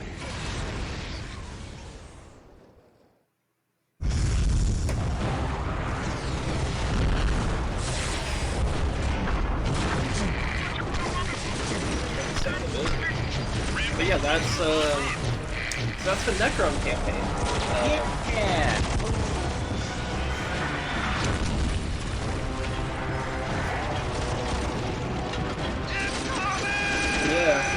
Also, I do love how for the credits here, they're like, here, let's have the classic Dawn of War intro play, because you know what, it's fucking sick. I mean, just look at that. Oh, I love that.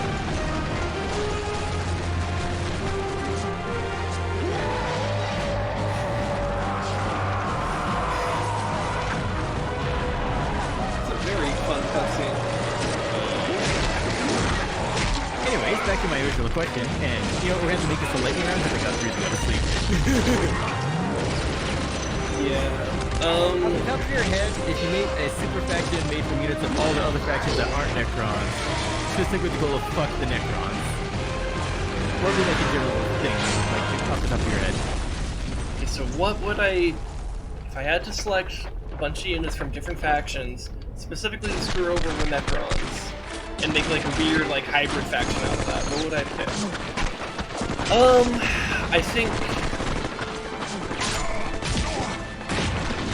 I think you want a lot of explosives, so things like Basilisk tanks I think are a good start. Looted tanks, and Lehman Russ, because why the fuck not? Whirlwinds. Yeah, get Whirlwind tanks from the Blood Ravens. Those war prisms or whatever they're called, or fire prisms from the Eldar, because they also have knockdown effects. And then let's see, what's some other stuff? Maybe like knobs, because they're actually like really good melee units, and that can actually really you get them on like the Immortals or something like that. That could actually be a problem.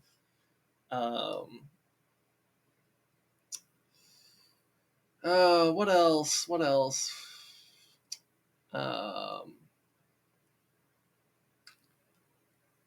What else might I say you should get just as specific? I mean, you also want just like high DPS stuff, so like flash kits I think would also be pretty good.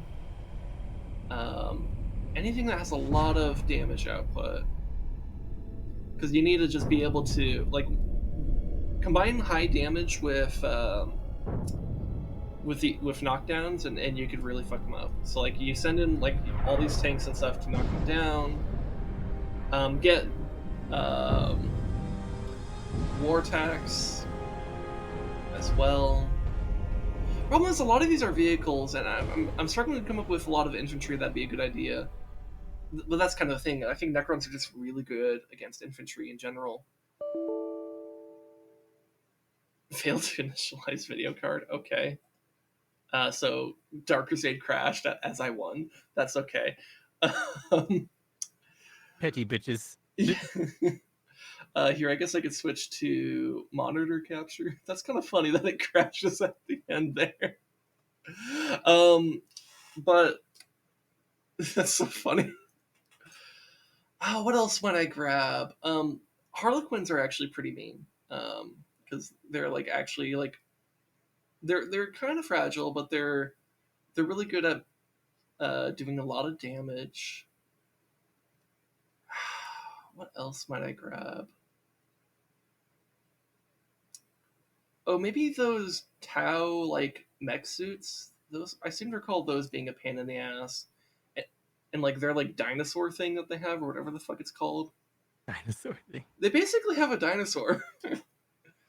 I seem to recall that being a huge pain in the ass for Necrons. Yeah, I don't. For infantry is just like a big kind of question mark for me because they tend to. Warp spiders actually do a lot of damage. Those are pretty good. But again, a lot of the stuff I'm pointing out is like kind of either very vehicle heavy or is like high level infantry. Which is why I think Necrons, especially in Dark Crusade, do so well.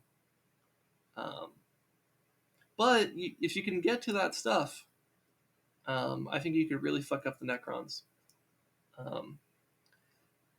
So, and you know, I mean, I'm going to be doing more Dark Crusade. Like, I don't know which faction I'm going to do next, but I want to do more Dark Crusade because I think it's a lot of fun, and that means I'll be fighting Necrons instead of being the Necrons.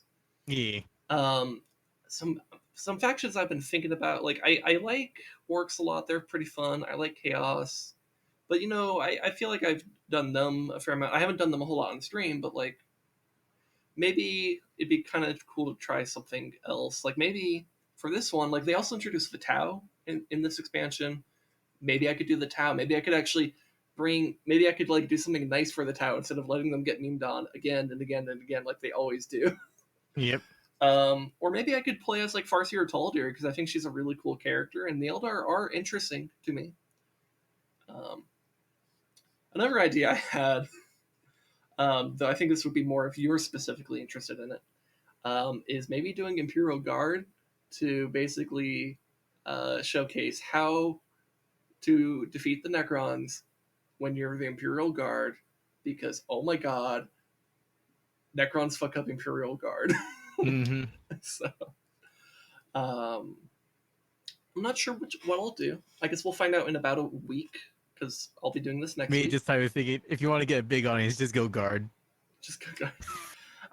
Maybe there is a surprising amount of guard simping that goes on, which like you know it's fine. I'm just kind of surprised at how much there is given how many other factions there are to like thoroughly enjoy, and I'm like I guess you know, also considering how much guard simpage goes on, the fact that GW focuses on the Space Marines so hard is like still a slap in the face. Oh yeah, no, that's something everyone agrees on. Even Space Marine players agree on that one. Everyone agrees that Games Workshop focuses. John Ingalls is not involved with this. They focus way too much on the Space Marines. Like, look, Space Marines are cool, but like they're not that cool. They're like, hey, maybe we could focus a little bit more on like the other factions, like the Necrons or the Tyranids or the Orks or Chaos or Eldar or whatever the fuck. You know, you have so many other things. You know. But yeah. Anyways, so yeah, next week we'll still be doing Dark Crusade. It'll just be a different faction. Which one it is, I don't know. For now, I will continue the stream, but I'm gonna take a break, and when I come back, I think we'll do probably some Kingdom, which is Kingdom. just to kind of like relax for the rest of the stream. It'll be where the fuck is it? Here it is. It's this game. It's a cute little pixel art game, and it's technically an RTS, sort of. It's real time and strategy. But it's much more chill.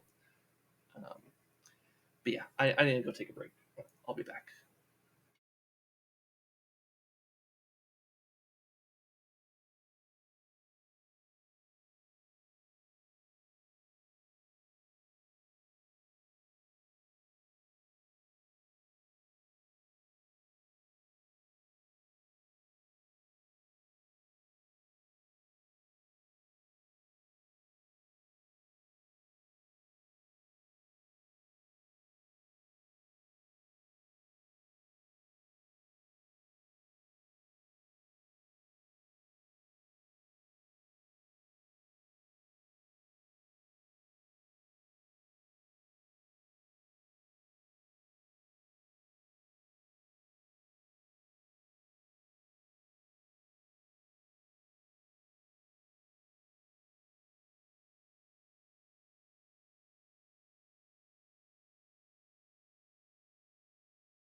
Okay.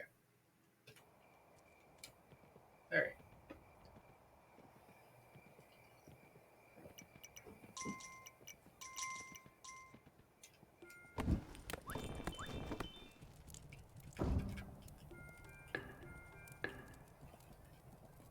All right, archers, go get those buns. Ooh, hey, those archers actually split themselves this time. I swear, I've been having a lot of my recent runs. I swear they've been like prioritizing one side and not going out all to the other side, which is actually depriving them of resources. Oof. Yeah. Just a little bit of RNG. Yeah. Well, anyway, I'm gonna get it.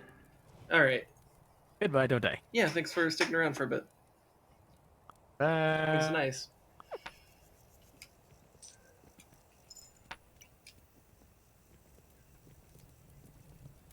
He's a good friend. Very good friend.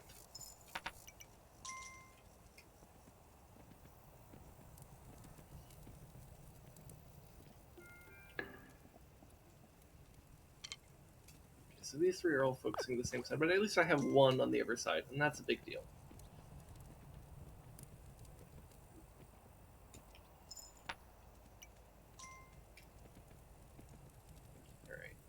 Let's stop by these guys. See if they have any coins at all. No? Okay. Well, let's see what we can find. Let's do some scouting. Pretty quick meadow with a double wall, though I don't necessarily need the double. Oh, hey. Ooh. You know what? Fuck it. That's pretty good.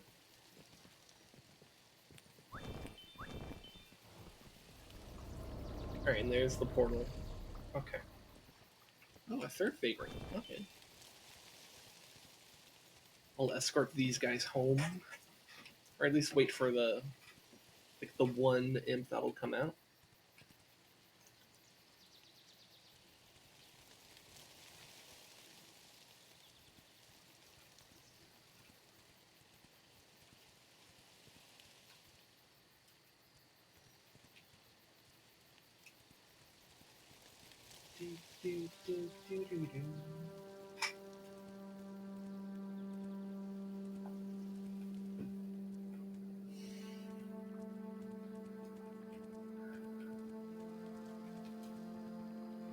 So there's also farmland here, and there's a mound right here.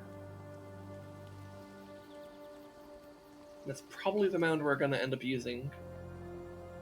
But this does suggest to me that the right side will be pretty great to work with. So that's good.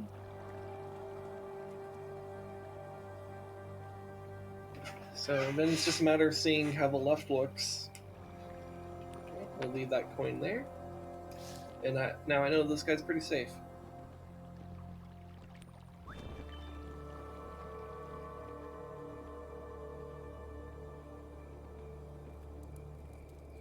Ahoy! It's Caffeinated Elk once again!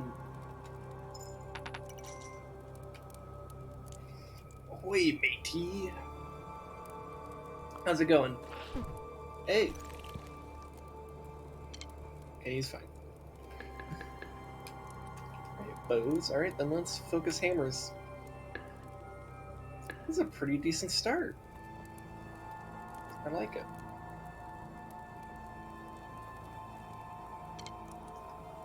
It goes. Yeah.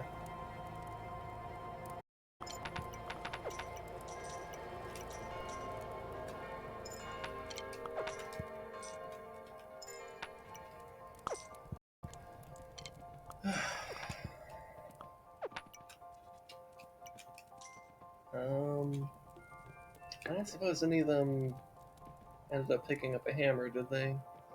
No. Alright, let's grab this guy. He'll be our first worker.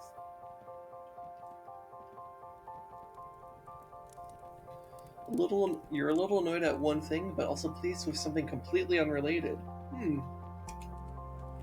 Would you like to share with the class?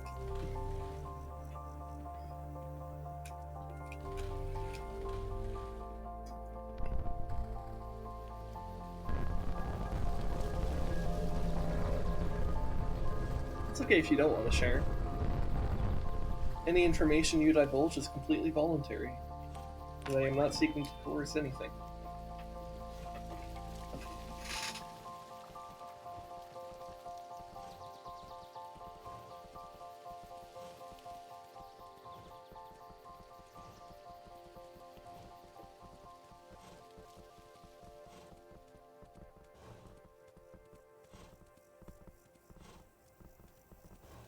Look at all those deer. That's like, what, 5 deer? Wow. Pretty good.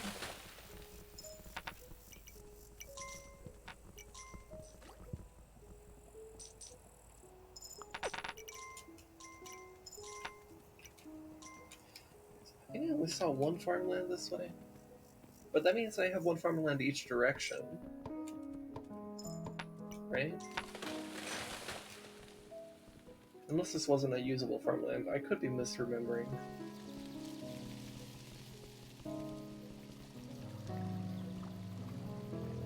This one may or may not be usable. Depends on whether or not there's a mound. So let me scout the left side even further.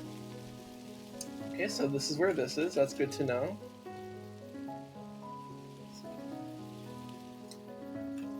Oh, hello. Okay, let's see. Some jackass got a hold of my wallet. Oh no! Which I lost, and it got mailed to an address that I no longer live at. Had to replace everything and still trying to get your SSN card back. I don't know why my brain struggled with that. They tried getting into my bank only to realize I have nothing for them. That sucks. That sounds pretty shitty.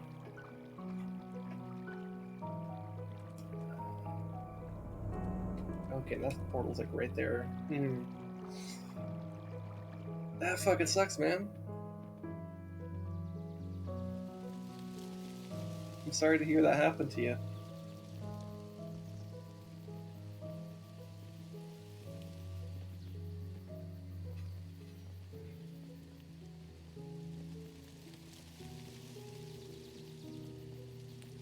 Jokes on them, I'm poor. Fucking mood.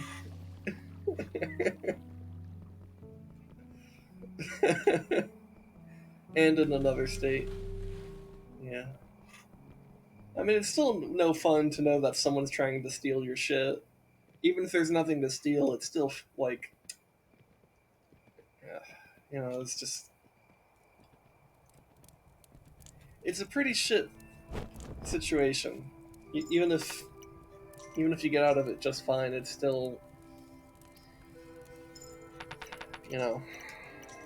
Man,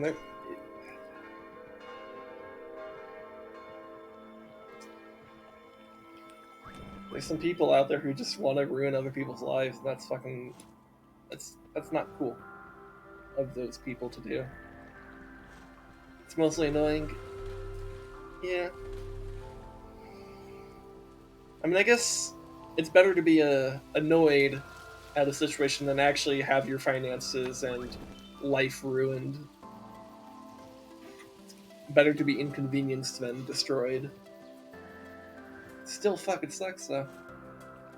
Like, if I were in that situation, even if I didn't really have much to lose, I would still feel very stressed out about that. And very, like, disturbed at, like, the psychology of it.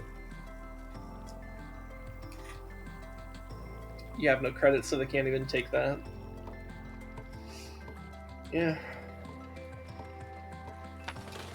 I mean, on the one hand, I kind of want to say, hey, that's cool that, like, they can't really do much, but on the other hand, the reason why is like, oh yeah, you're poor, so they can't really do anything. And being poor sucks.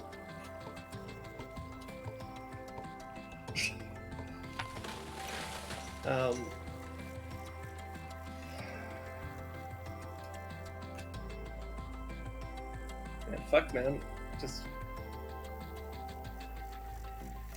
That just sounds like a completely shitty situation.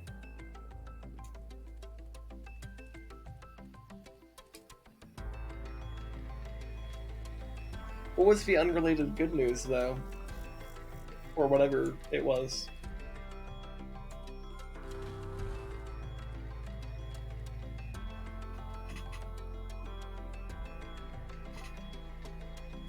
I'd rather have nothing than have nothing and also owe money. You know what? That's a very good point.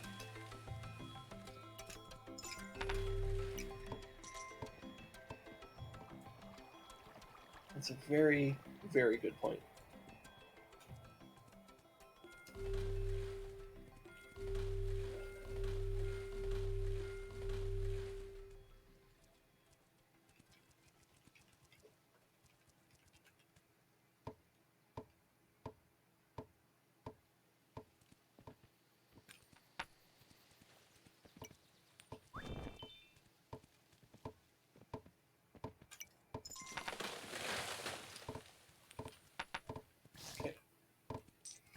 You had an excellent Pokemon session, and your players are getting more into the deep. Is this the that tabletop Pokemon thing you were talking to me like, I don't know, like 3 weeks ago about?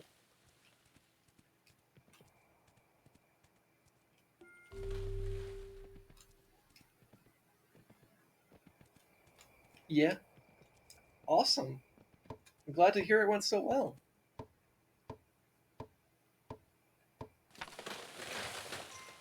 Because that, from what I recall, recall of that conversation, it sounded very interesting.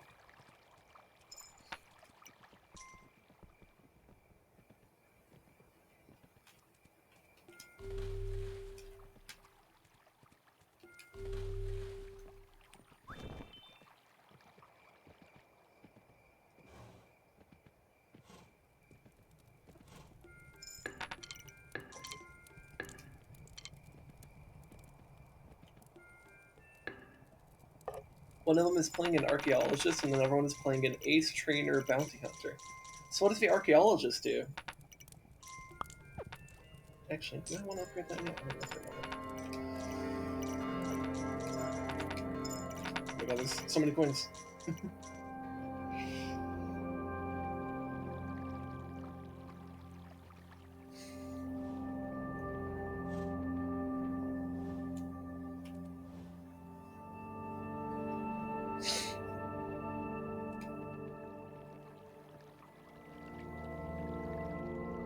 Okay, we need to let that grass grow. So I should just focus on that for a bit here then.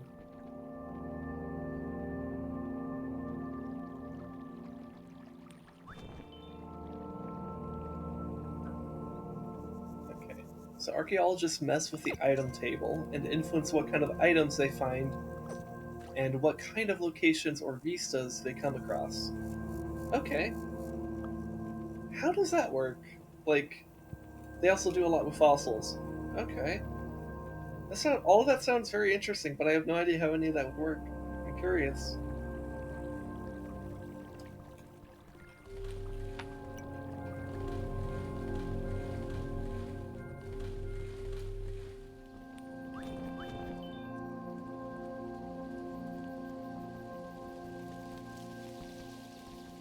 So should I just upgrade this now? Yeah, I have enough money that I should just upgrade this now. That way I just don't have to worry about it.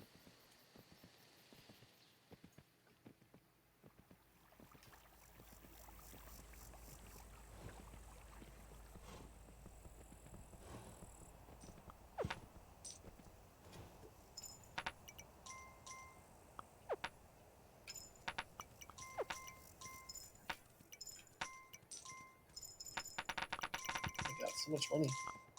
Wow. How is my early game economy this good? This is like way better than it should be. I don't even have a farm yet. How is it this good? It's nuts. I guess the hunters are just doing a really freaking good job.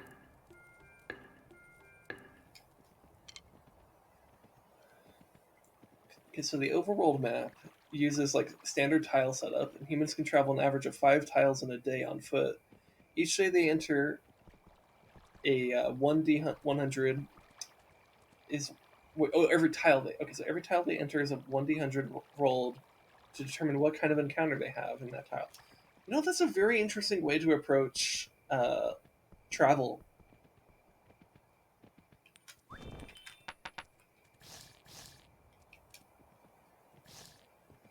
I like that.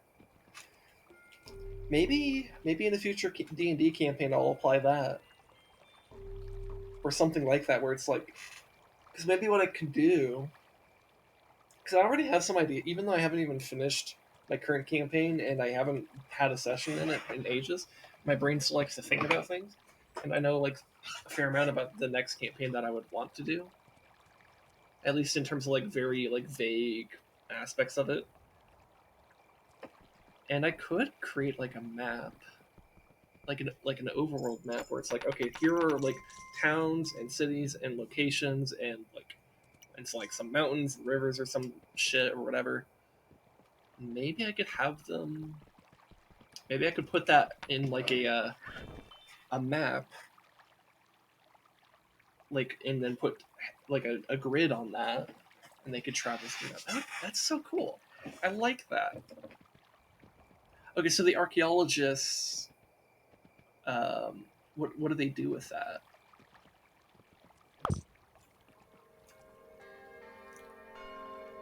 You use Google Sheets. I use Google Sheets for the what's it called? The character document sheet things, whatever they're called.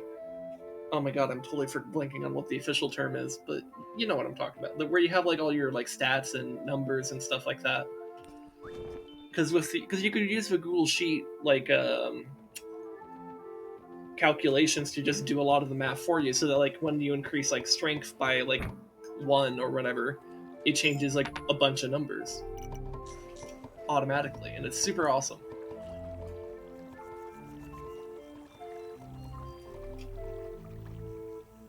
Customize the shit out of it if you really want to.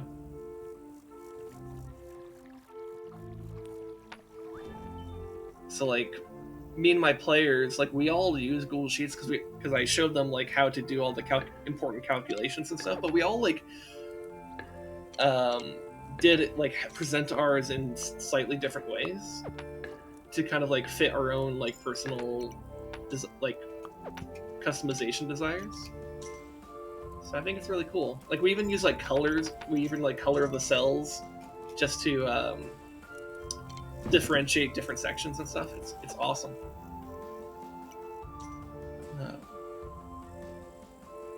So if they have a chance to roll on items table, and they have features that give them better chances of doing that, they can choose to instead find an artifact, which has its own rules for generation. Pokemon, held items, weapons, and armors currently. Okay, so it's like instead of so it's like okay, so you're going to find some loot, but they could basically give you like advanced loot, I suppose. Is that a good way to think about that?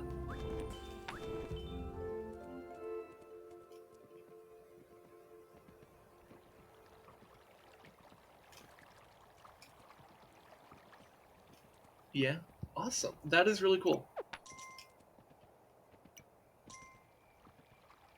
I could see that translating really well to like any type of tabletop RPG. That is really cool.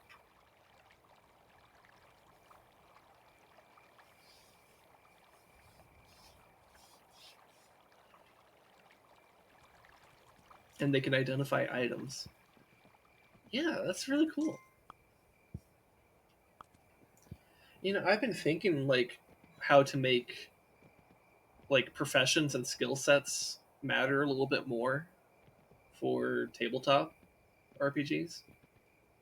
And so like something like an archaeologist class that can like give you can basically find like rare items and stuff and then also identify them. That's cool. But instead of the GM making it, it's random chance creating the item. Yeah, I suppose you would have to have the actual RNG systems in place, and also decide whether or not you even want them. Because I know some tables just don't even. They want to like just. They don't necessarily want to deal with like loot tables. They just want to like it's like, hey, is that guy wearing a suit of armor? Okay, that's what he's wearing, and therefore, when that guy is dead, I could take the suit of armor off of him.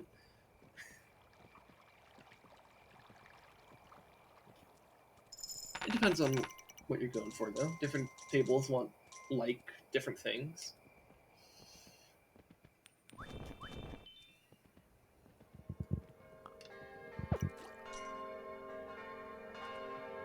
Again, the system you're using supports that type of stuff very well. Awesome. That's great.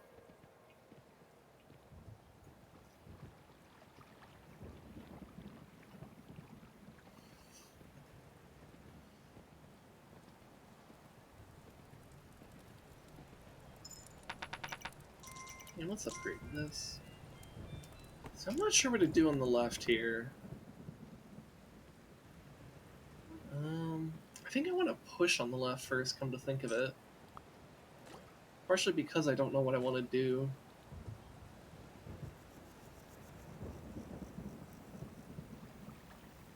Oh, this guy got taken. You know what, maybe I just built... Because I don't necessarily want to build this wall here, because it'll block these farms, but I don't want to build the farm yet, because it's exposed and vulnerable. But if I push on the left first, let's say from like here,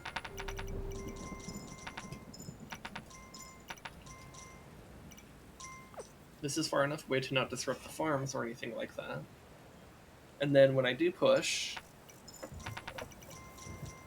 I can make this make that farmland available. I might need more workers though. Let me just like fill the rack.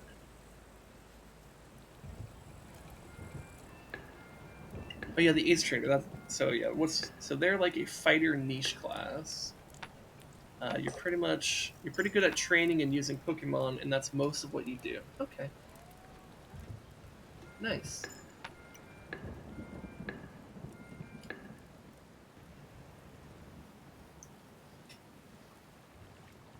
So it's almost like a pet manager class, in a way.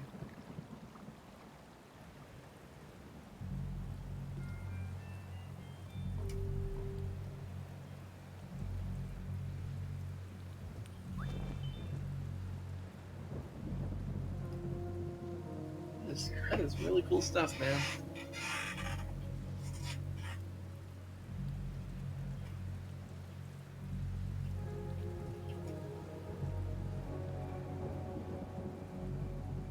The entire system is pet manager. Well, yeah, but like more. I mean, I guess it's like,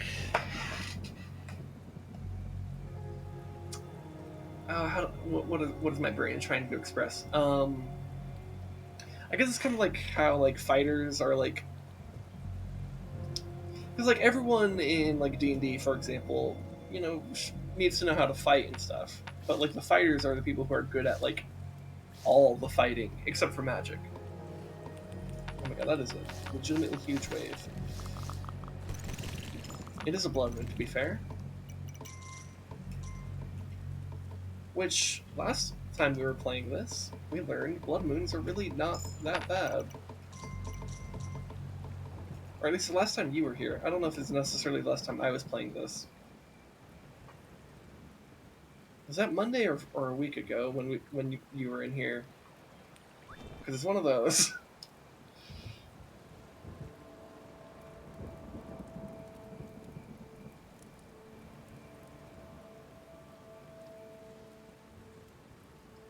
Anyways, oh, I should be upgrading the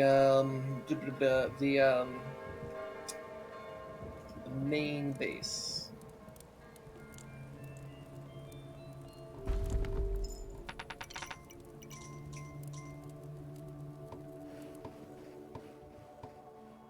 Maybe Monday? Okay. Yeah, I can't really remember. Because I don't think you would have been... I only recall talking to you while I was doing Kingdom. So, if it was Monday, I don't really, like... If you were there earlier, you would have seen Link to the Past, and if it was a week ago, you would have seen Dawn of War. But I'm not sure if you were early enough for either of those. So...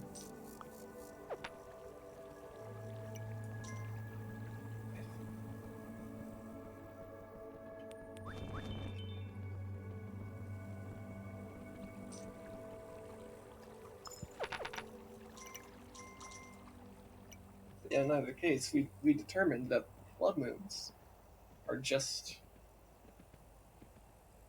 red moons because of the time of year. Which isn't exactly new information, but... Oh, you remember seeing Link to the Past and coming in around the end? Okay, then that would have been Monday.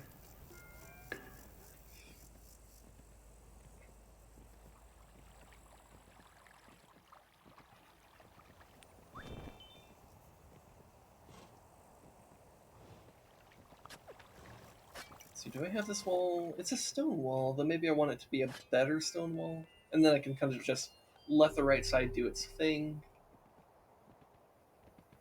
And then hard focus the left.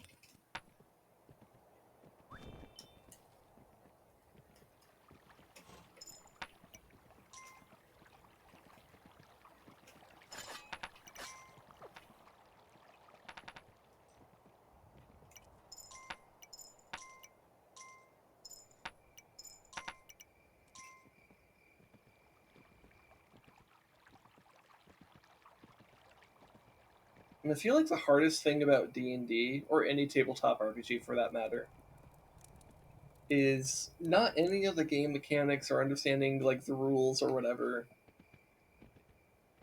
nor is it managing like the social like the having like a bunch of different people doing different things. I think it's just like the fact that you're all real life people and it's hard to schedule shit.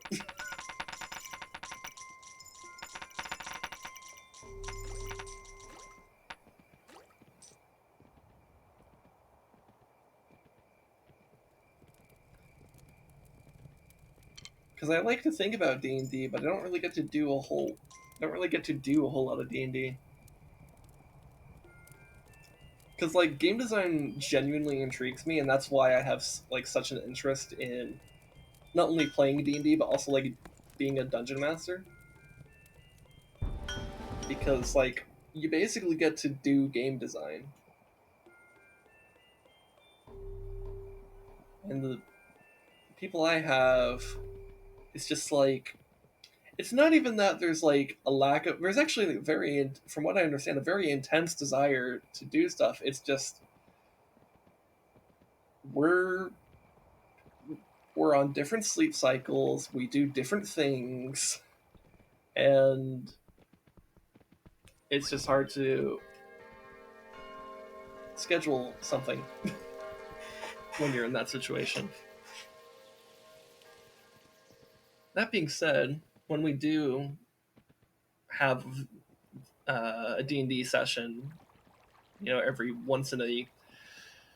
I don't even think once in a blue moon is a proper term. More like once in a... like a purple moon? I don't fucking know. I feel like that's... when we get those sessions, it's really awesome.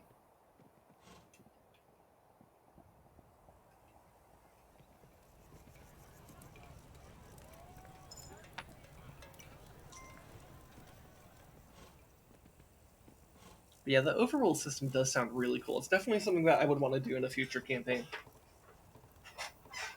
Like for any of the ongoing campaigns, well, you know what? I think one of our ongoing campaigns could use it, and maybe I'll talk to that guy. Because essentially we all have like, so there's 3 of us, and we all have like our own little campaigns going on. Because like, it does take time to prepare encounters and stuff. The only 2 of them are with all 3 of us. One of them is just me and one of the other guys, but like, we're both. It's actually me and Rez, so both of us stream right now. So like, we're both busy doing that. And also he has like this thing called an actual job. And then he has to actually get himself to design stuff, and I don't want to pressure him into like, because we're like at the end of his campaign, and it's been really fucking cool. But I can understand that he feels too busy to like work on that shit, and it's like as cool as designing encounters is, there's an element of stress to it in the sense that like you have to think about like so many mechanics. And even if it's not necessarily stressful, it is just time consuming to have to like do that.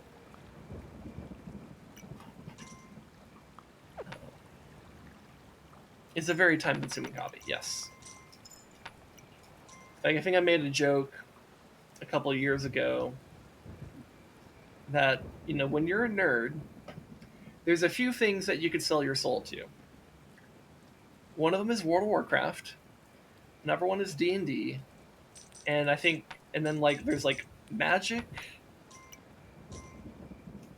And then like Warhammer. Like the actual tabletop Warhammer game. And that's about it.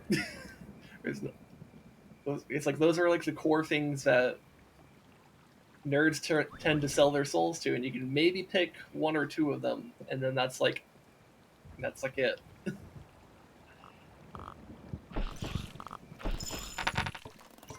You also need to have a budget for some of them.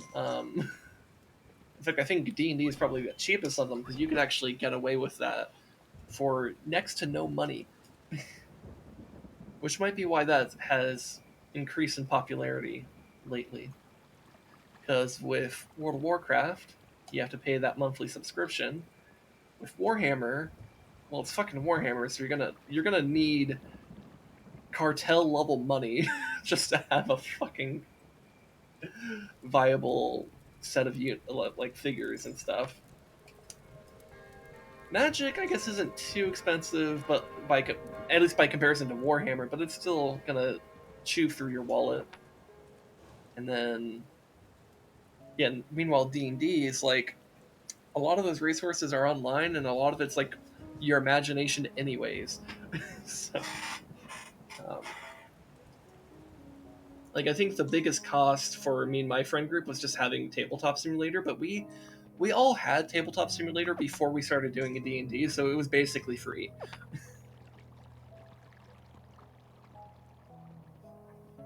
And then it was just a matter of learning how to use Tabletop Simulator for the purposes of D&D. And man, you will learn a lot about Tabletop Simulator by doing that, because there's a ton of functions.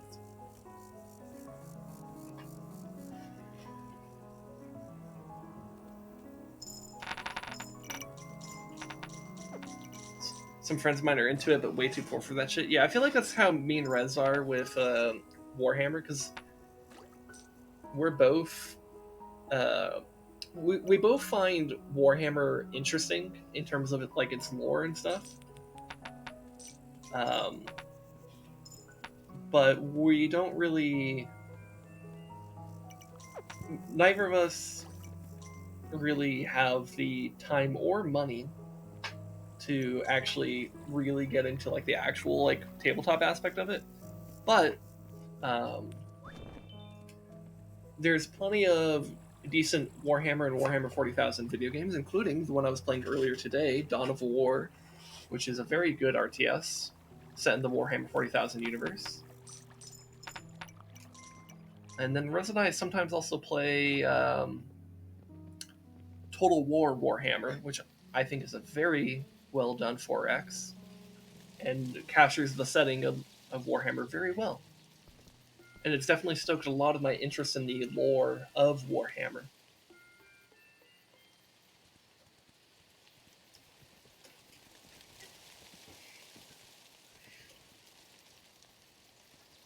You have Tabletop Simulator, but it lags way too much for you. It is pretty resource intensive. So yeah, if you have like a subpar PC, that can be a bit of a problem.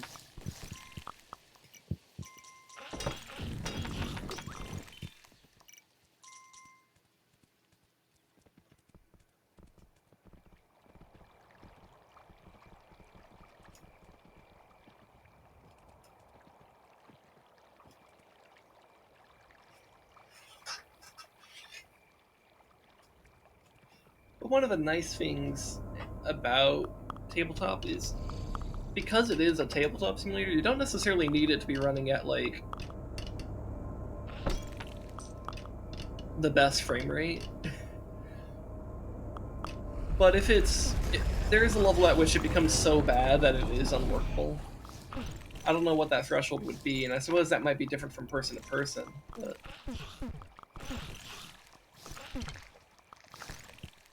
But I feel like with something like tabletop, it would have to be like below 20 FPS or something like that, something really bad for it to be that problematic. But that's for me. I'm not terribly picky on that. I know some people would be very picky on that.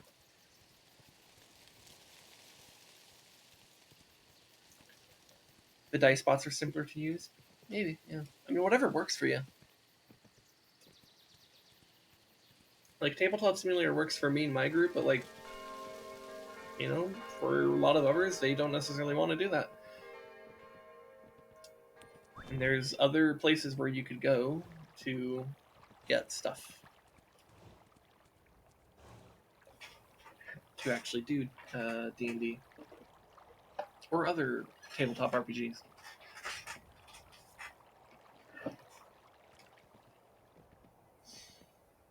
But I think one of the main things I really like about Tabletop Simulator for D&D is how much customization you actually get. Because, like, you don't actually need figurines, really. You could just... Because you can make custom figurines, and then all you need is, like, an image to represent, like, a character. And, I mean, Google Images is just a really good resource at that point.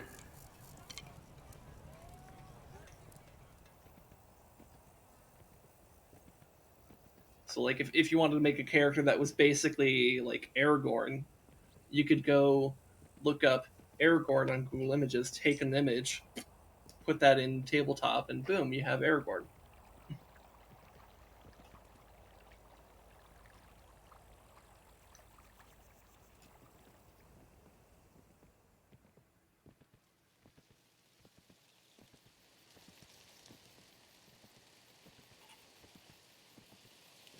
And I know one of the things that Rez has really enjoyed about his campaign is that he, like, very meticulously constructed the levels. Like, each level of his campaign. Like, he'll take wall objects and, like, place them all around the place and, like literally build the place. And then texture everything and all that stuff. It's really cool. Also, I don't know why I built that there. That was not very necessary. Well... it's also very dangerous because it's late. Yeah, I don't know why I did that. Anyways. So I've learned how to layer music bots for ambience and music. Also have a soundboard set up for cool sound effects and stuff. Yeah. I wonder how much... Rez has a soundboard now, so I wonder how much he would utilize. He mostly has, like, memes on there. But I wonder, like, if he wanted to, like, commit himself to that, I wonder how much... How much he could do with that. I have a whole library of 50s monster movie cries and sound effects for my Pokemon stuff. Nice.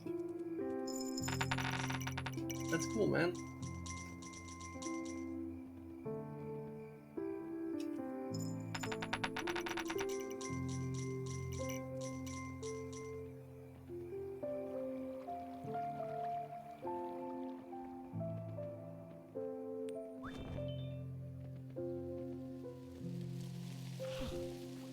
Oh.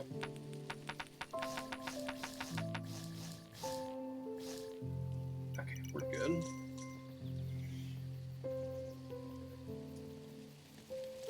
So I'm pretty sure... Let's see, how many people... Was it just that guy I lost? That might be the only guy I lost.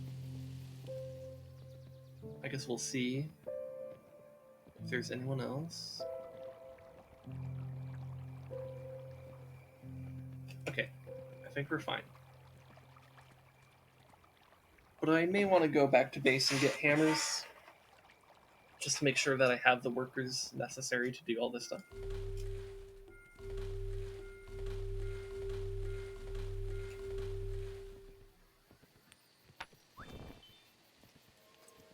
So whenever you're expanding in this game, you just need, like, more workers than you think you need.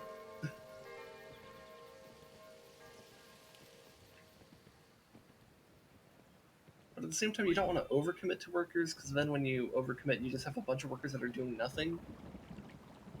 And they could have become archers, and that would be way more useful. But I guess that's, like, part of the intrigue of the strategic aspect of this game. It's not very complex, but it's enough to be interesting.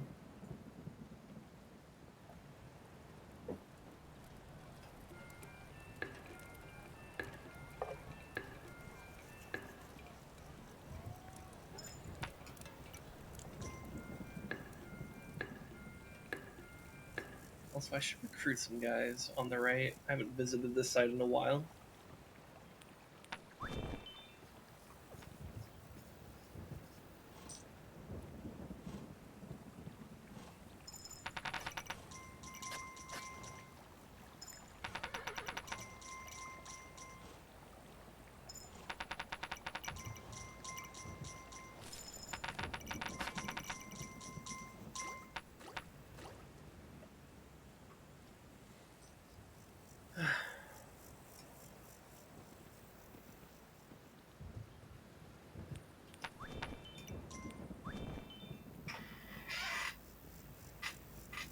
that's 4 more guys on this side that I've recruited. Let's just get tools from that guy. Because almost no matter what it is, it's going to be useful.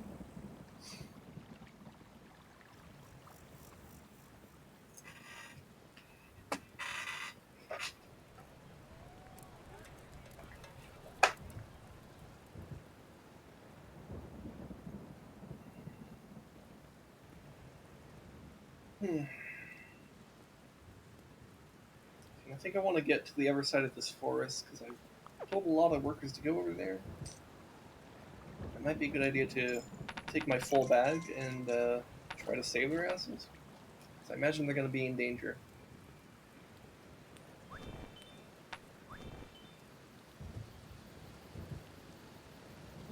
It takes a lot of time to set up and do that kind of sound theater, or sound stuff. But you're a sucker for the theatrics of stuff, or whatever.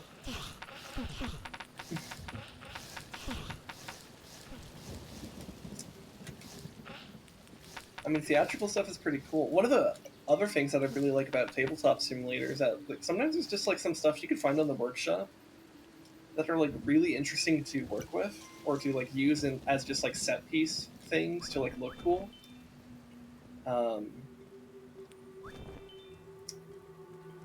Like there's like this whole like slew of like things that I've found that are basically just like magical effects, or like they're like these like crazy like little colorful lighting effects or whatever, and I could just use that to just be like, oh, here's a magical thing going on. And there's like some fog effects and stuff, which are also really great for just like mood setting and stuff, which I'm definitely using a lot of in what I'm doing.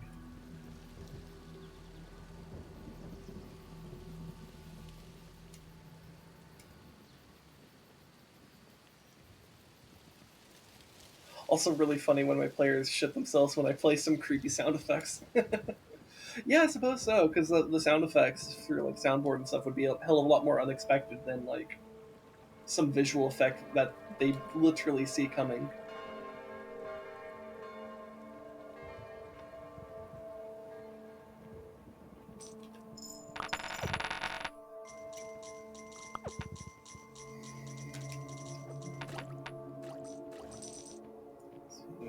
Do I have workers on the way? I don't know if I do.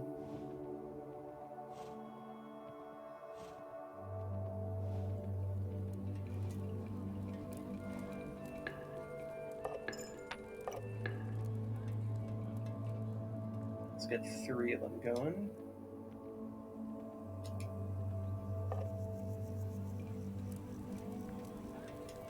Did that merchant ever visit me? Or is he still on his way? I feel like he should have visited by now, which means he maybe dropped off hammers or something. Or not or bows.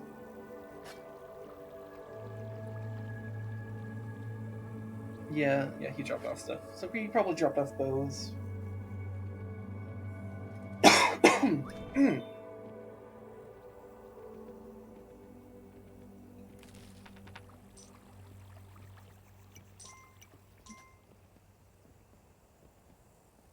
So they'll just be at camp talking at night, and then there's a pause in random conversation. I just play some Wendigo cries and tell them that it's coming from a deeper place in the swamp. Yeah, that's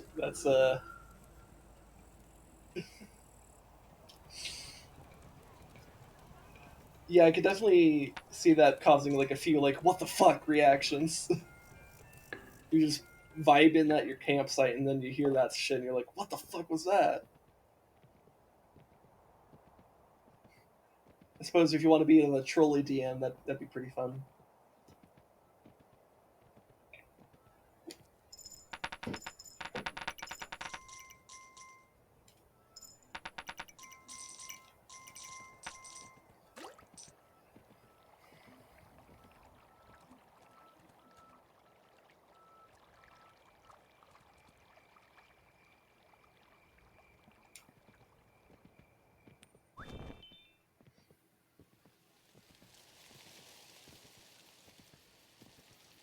Let's see if I could stop the greedlings from fucking up my workers this time.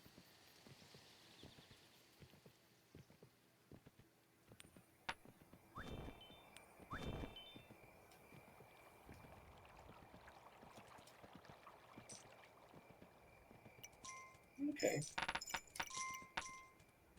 They did a good job. They cleared this area out. Nice. It's like there might not even be a greedling attack right now. That's awesome.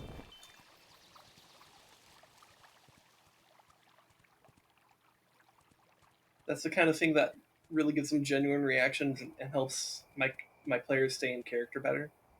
Yeah, I suppose so.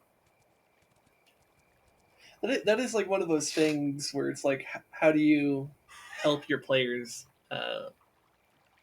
be immersed in their characters more? Because sometimes it's just like hard to get in character. Even when you're like really trying, it can just be hard to get in character or stay in character. Especially since it's also a social game, oftentimes there'll be like moments where like you have like character break to just like make it like a joke about the situation. Because yeah, like when you're playing D&D, there's going to be some silly situations you get yourself into and you want to make a little joke about it. But the downside of that is that if there's too much of that going on, it can kind of detract from the whole like role playing aspect of it. So there's like a weird balance that you have to try to like find where like everyone's having fun,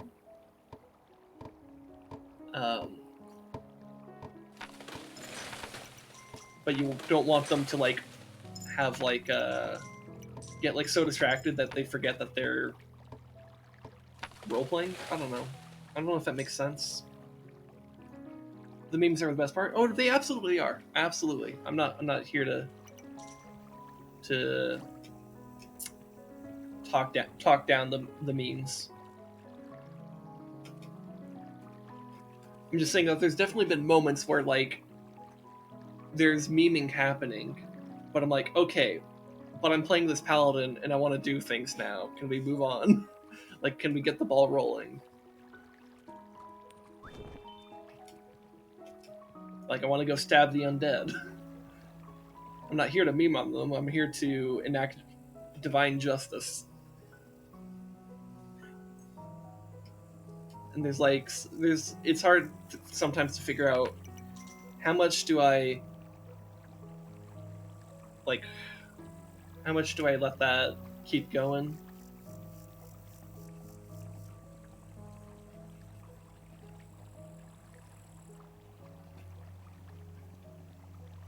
Because if they're having fun, then they're having fun, and I don't want to like interrupt that. The skeleton needs some Jesus in his life. You know what? Maybe that's how I should. Maybe that's a good way to basically get things moving with a meme. I like that. That's a good strategy. Needs some Jesus in his unlife. Ah, yeah.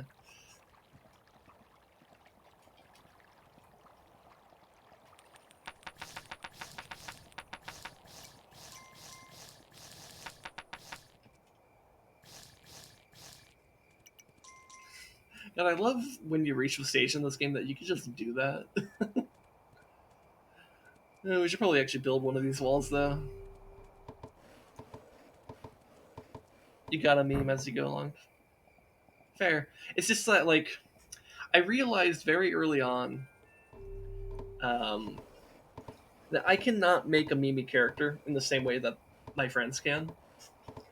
Because in our first campaign, I made a Wood Elf Ranger, and like one of his like main things was like, oh yeah, he's like a careless person or kind of careless person who like maybe carefree is a better way to put it. He's a carefree person who loves puns and making jokes and stuff like that. So like the whole point was that he was literally going to be a joke character.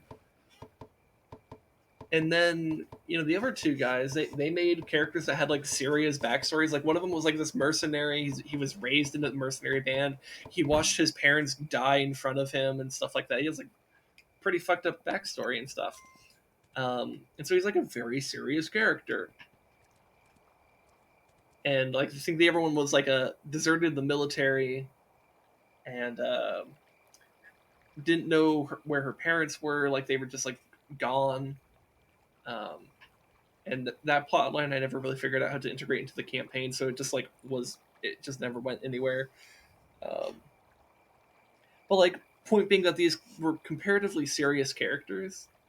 But there was like this moment fairly early in the campaign where we were fighting like some cultists in like this library, and we were on like the second story, and one of them has a great sword and shit. And it's like, all right, yeah, the logical thing for him to do is to charge in there and just swing his great sword at them and just like literally tear them apart with that sword. And what does he do? He drops his sword, tackles them, and wrestles them to the ground. And then the other character, who's a cleric, by the way, does exactly the same thing.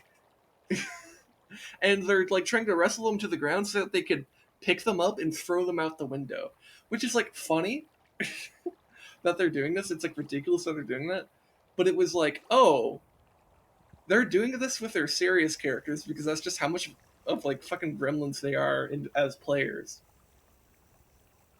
Okay, so I'm never making a joke character again because it's not gonna work. Not with these guys. And that's not a complaint. That's like, I'm totally fine with that. I actually prefer playing more serious characters. In fact, maybe it's a better contrast because, I play these more serious and grounded characters, and then they're contrasted by these like people who are just memeing. And I think that dynamic is fun. But because, as a side effect of that, like I'm playing these serious characters, like how much can they really be involved in the memes? I don't know.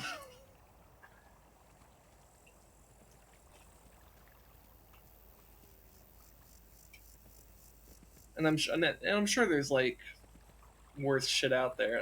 And again, I'm not even saying like their memeing was bad. It was honestly very enjoyable.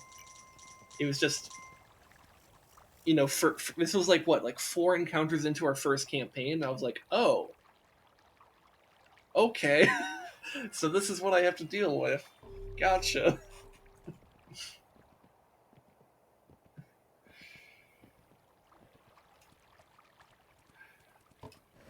So you've seen some people get really dedicated to what, like the memeing?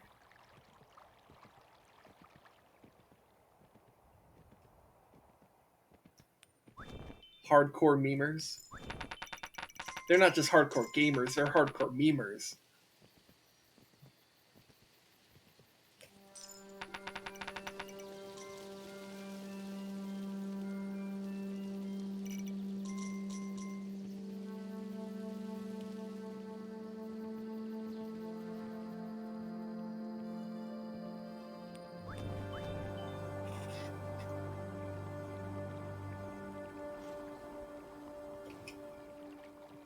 What's also kind of interesting? So I described these two people as being like comparatively memey.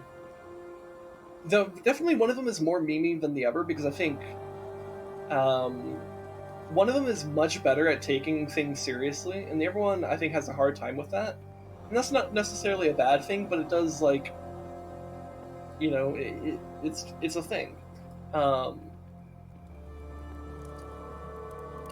So what's interesting is that the guy who has a harder time taking things seriously and makes joke characters all the time. Like for example, he literally names his characters after like objects. Like one of his characters is literally named Barstool, like bar stool. That's his name.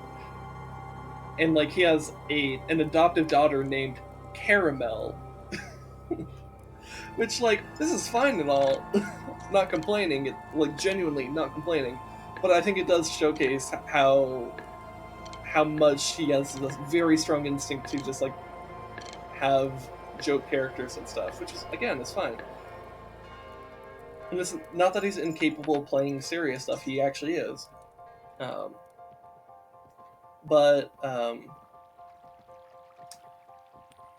What's interesting to know is that when one of our side campaigns is he's the DM and so it's like me and the other guy who would be Rez in this case, are playing the characters, and we're both just playing one character each. Like we're not doing like multiple characters or anything like that. Because we want to keep this campaign relatively like simple. Because he has less experience with like DMing than the rest of us. And it's been interesting to notice how many like pretty serious moments we've been able to like role play.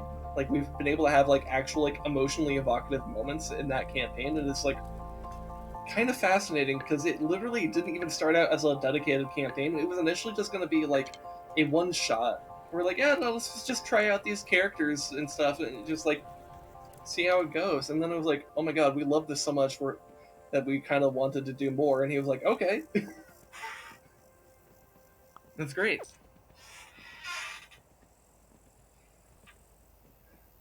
There's a half giant assassin named Stone, who just acted autistic the entire campaign, but also was like this actually really dangerous Dark Brotherhood member. Stone was great. Nice.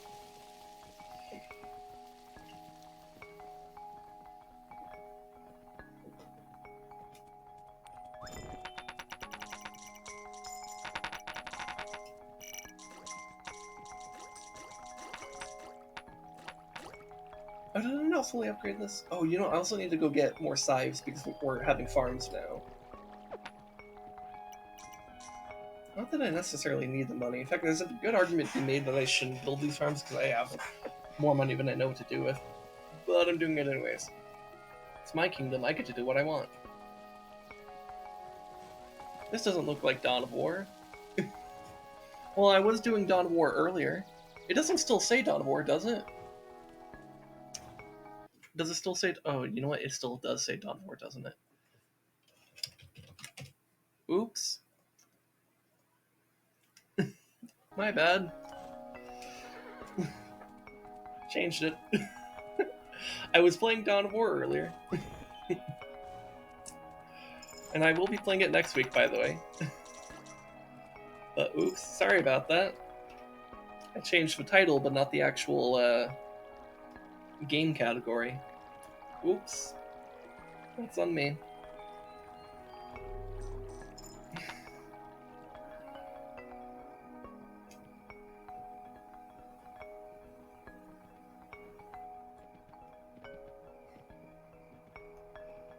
Anyways, how's it going, you good old Blood Raven? I can see why you might have been interested in Dawn of War, since Blood Ravens were literally created for Dawn of War. See, Stone's first contract in our game, he used my pet goat to eat someone's dangle by drugging the poor thing with skooma. Okay. Interesting.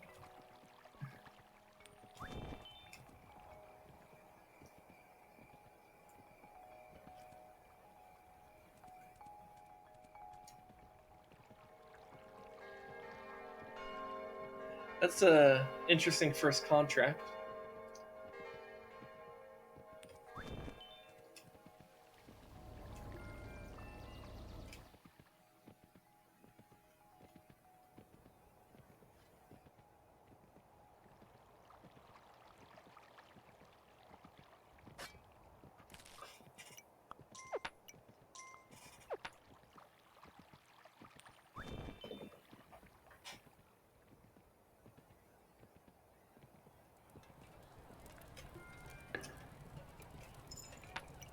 Oh, I need to get scythes. That's half of why I came over this way.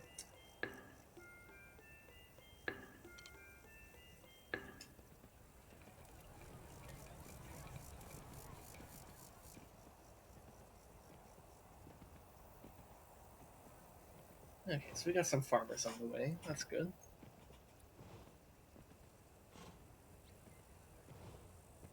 And I like it when we get like these like orange sun. It makes everything look interesting.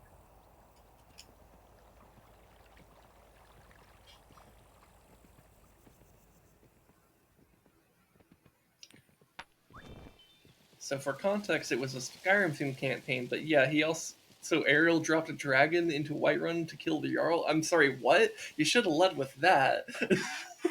The fuck? He did what now?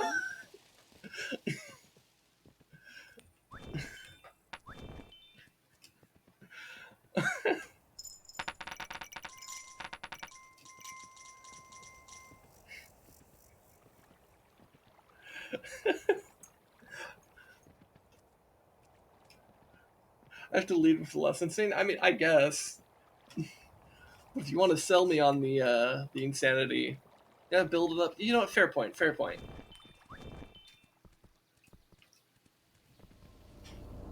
Okay, that's the portal. All right, so I think we can push on this one fairly quick. We might be able to push on it now. Though maybe I wait for the nighttime attack.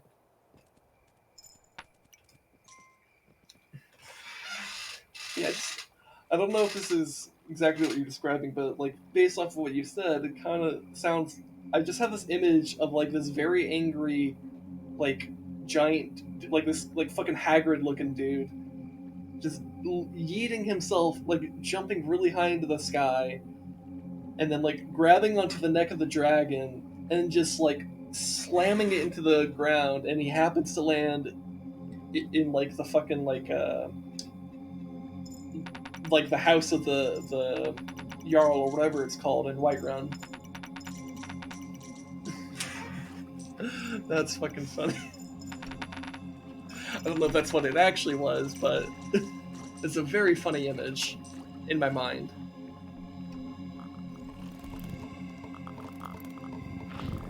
He also robbed a Daedric prince-eyed Mullig Ball, no less. If I knew who that was, I would probably be very impressed based off of your phrasing.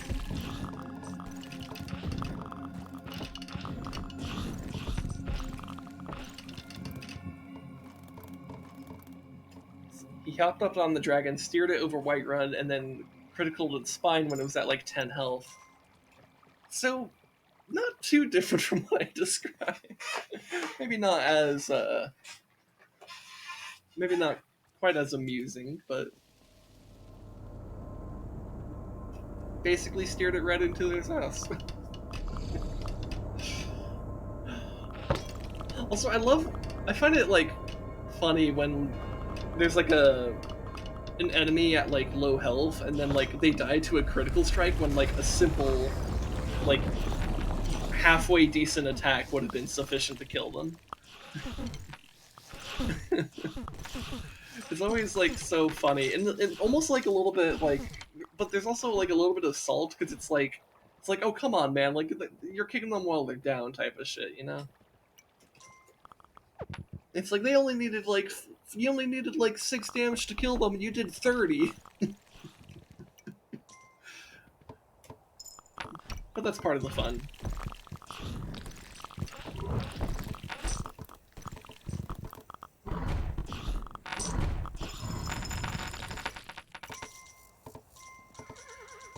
Alright, not too bad. Let's go recover these guys.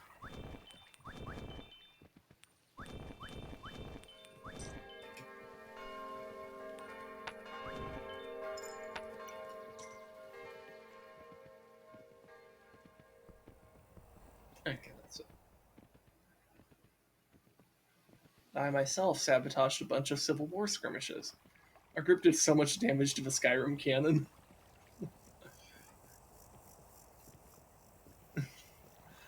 Yeah, I guess so.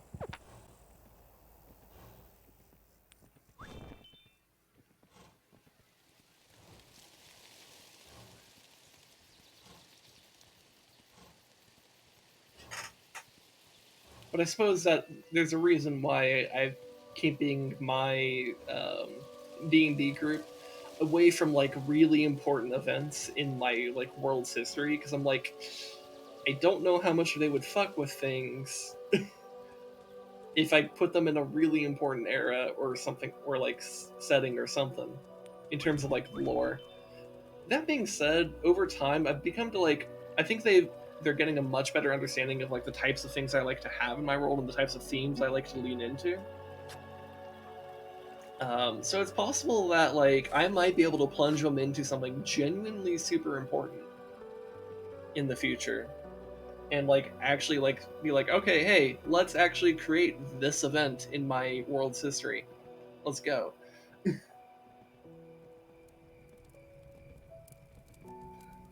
We also had a Khajiit fighter with a name that Twitch would ban me for saying. I can only guess what that is, but given the nature of what you said, I probably shouldn't say any of these guesses out loud because I am currently streaming on Twitch.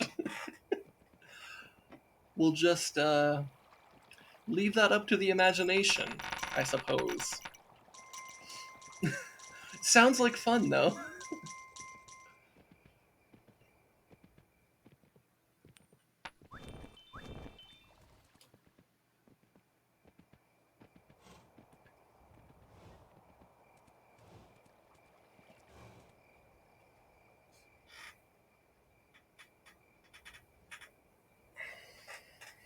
You know, that does kind of remind me of what I did with goblin names in my first campaign.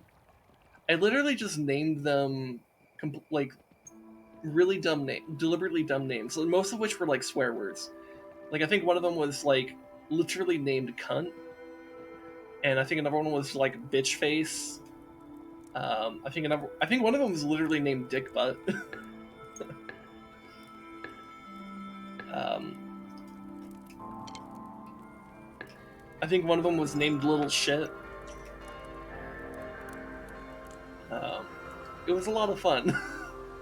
Because I feel like that's just like a fun thing to do with goblins. Because the whole thing with goblins is that they're just like fucking. They're meme lords in a way. They're like little. They're little pog champs, I suppose.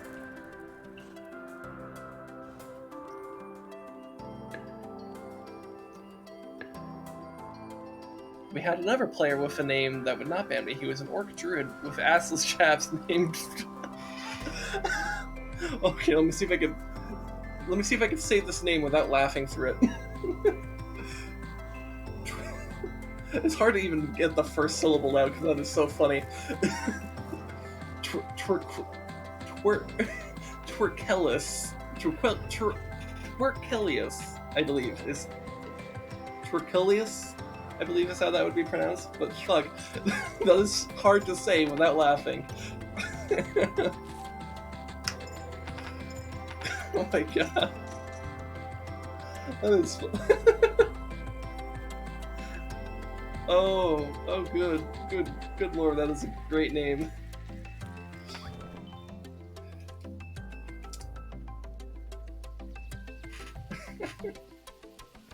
Oh my god. That sounds like fun. Actually, let's not do this.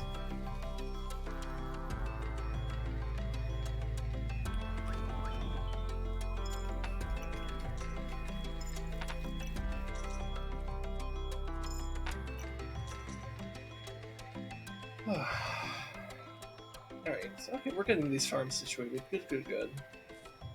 Here, I should probably actually have this portal go somewhere instead of just standing there looking pretty.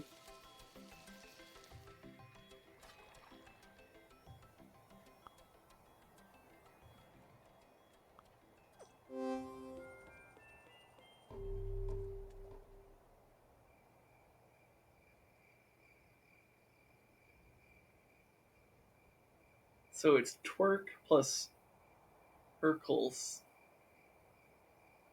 So it should have been spelled Twerkles. Twerkles would be better.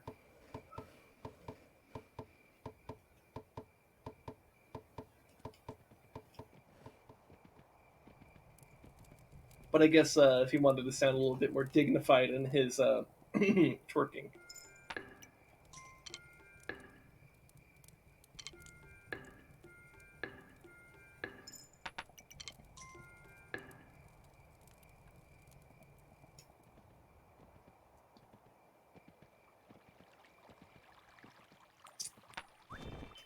Oh my god.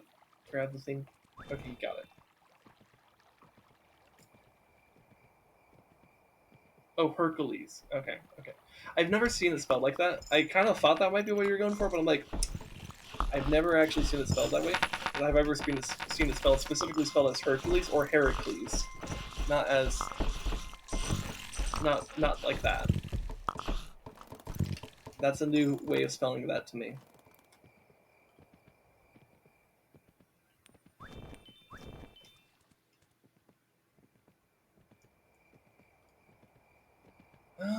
Do I actually do this attack? Maybe not right now. It has some weird spelling. Yeah, I've just never seen it specifically spelled that way. That is definitely the weirdest one I've seen.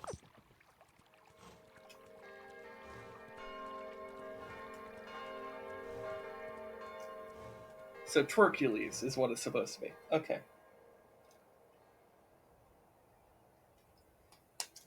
That makes more sense. Oh, I should probably also get knights if I'm thinking of doing an attack. That would be important.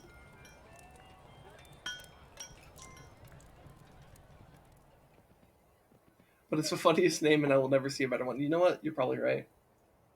It's a pretty good one.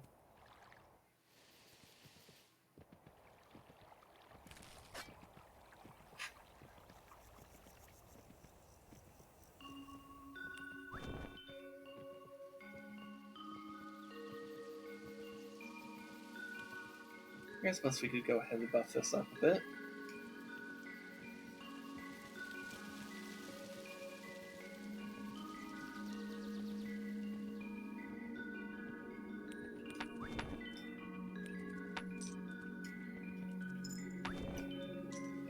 I'm trying to think what the funniest name I've seen from my group has been. I mean, it might be Barstool, to be honest. Which I suppose isn't like terribly funny, but it's just amusing to me that like literally this guy was named Barstool, but you took out one of the O's. Though I imagine this guy has, because he's told me he literally has a document full of like these names, so I'm sure he has some in there that are like fucking like truly ridiculous.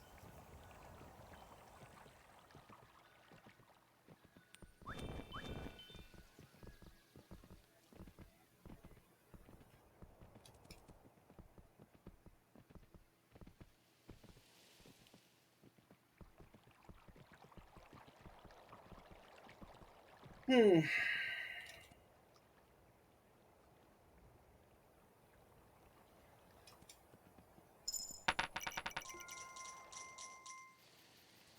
can't think through any of the other names that he's like mentioned to me. Wait a minute, I just realized I said like Barcel had an adopted daughter named Caramel. That's actually not true. Caramel's another character from a completely different campaign. Barcel's adopted daughter is named Kashmir.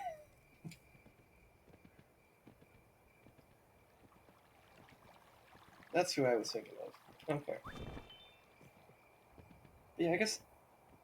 But yeah, none of those are Twerkleys. that one's.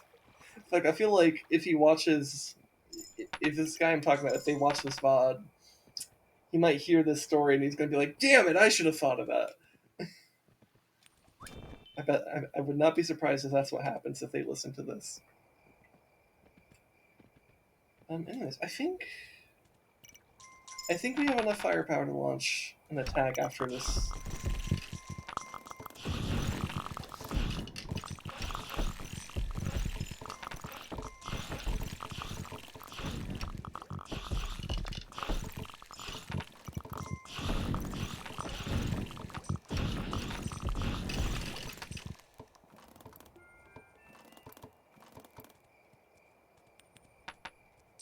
Okay, let me actually make sure these guys are fully stacked.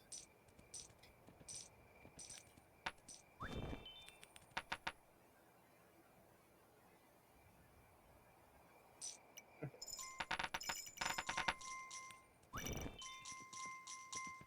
Alright, let's observe this one. So I want to have a strong sense of whether or not this is going well or not.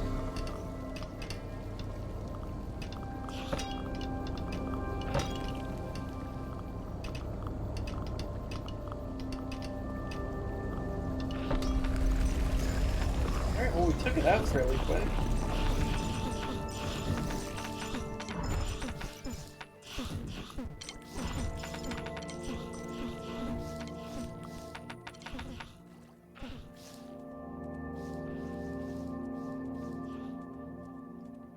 Let me step above these guys, I'll give me their money.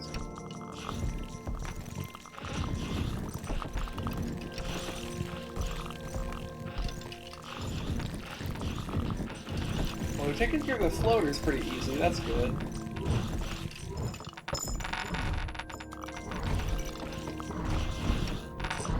And I'll tinker the wall a bit. Wow, they took all that money off really quick. Okay, farmers, money now. Okay, I think we're gonna be fine now. I think that tanking may have been the critical thing that I needed, because that wall took a lot of damage. Woo! Alright, let's recover those people.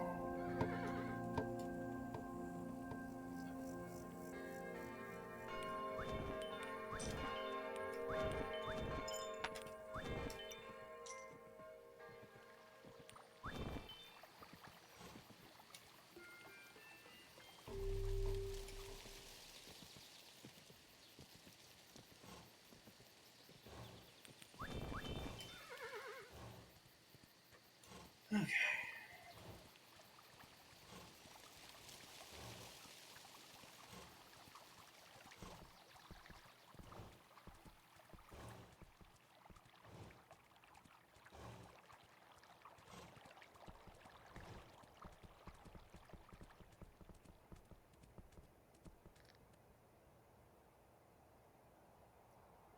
I'll make sure I eat this grass, because I'm a little bit worried about being this far out right now.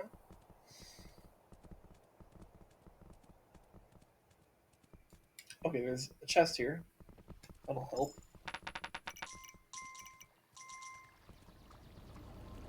Okay, and the portal's right there. Let's see, there's a mound here, but I need to clear these trees. Okay, but that mound will be a very good spot, though. That's a very good spot. So I'm gonna chill here and just basically wait to see if there is an attack. If there is, I'll retreat, but if not, that'll be fantastic, because then I can just call for workers to take care of those trees. So now it's just a matter of waiting.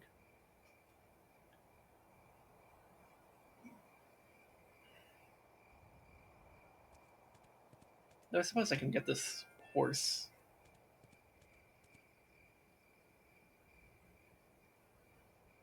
Oh, yeah, there's the attack. Okay.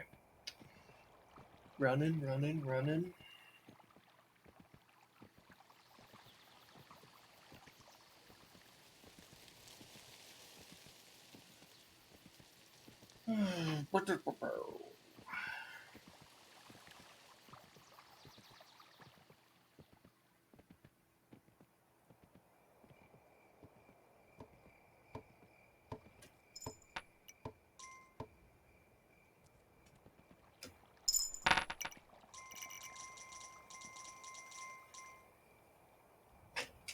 You know what?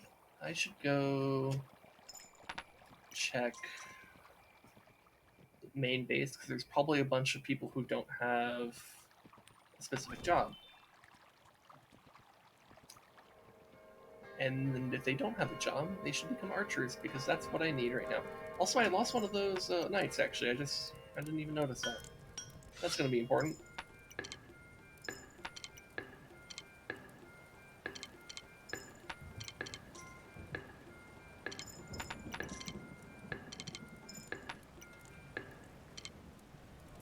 Alright, let's go visit our left side. Take the portal.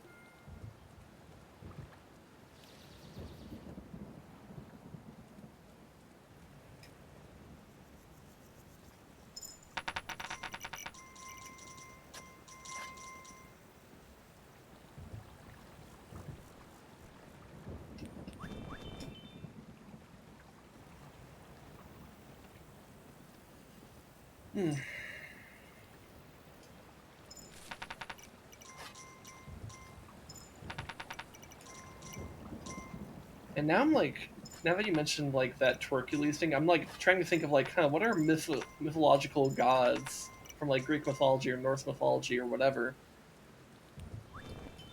any mythology. I wonder which god would have the best pun name for like some kind of meme.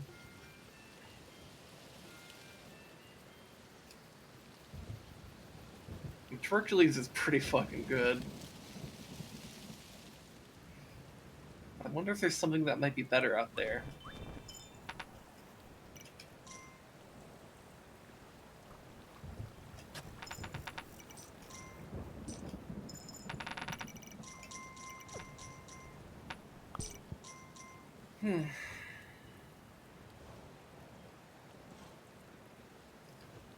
I mean, I guess there's Anubis, but like, or Anubis. Like one where it's like a noob, and another one where it's a new bus. But that's not particularly clever. Or at least, or even if, maybe it's not necessarily about the cleverness of it, but the actual amusing factor of it. I don't think it's particularly funny.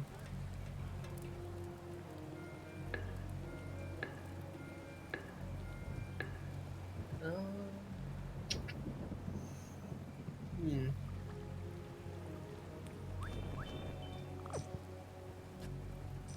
Hades nuts. That one works. I like that one.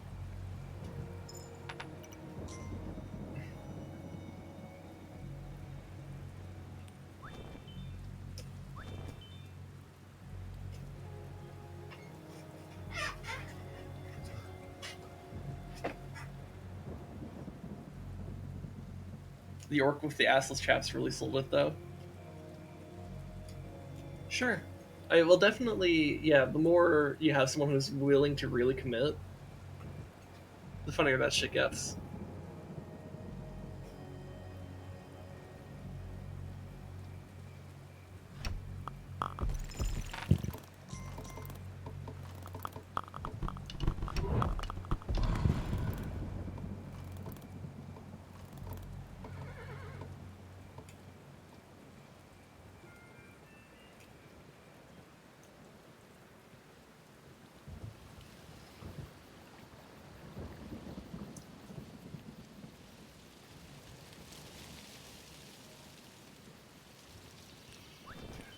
You know, there is this one funny story, and it's funny because I think because of how frustrated I got with it at the time, and I occasionally get frustrated about it too. But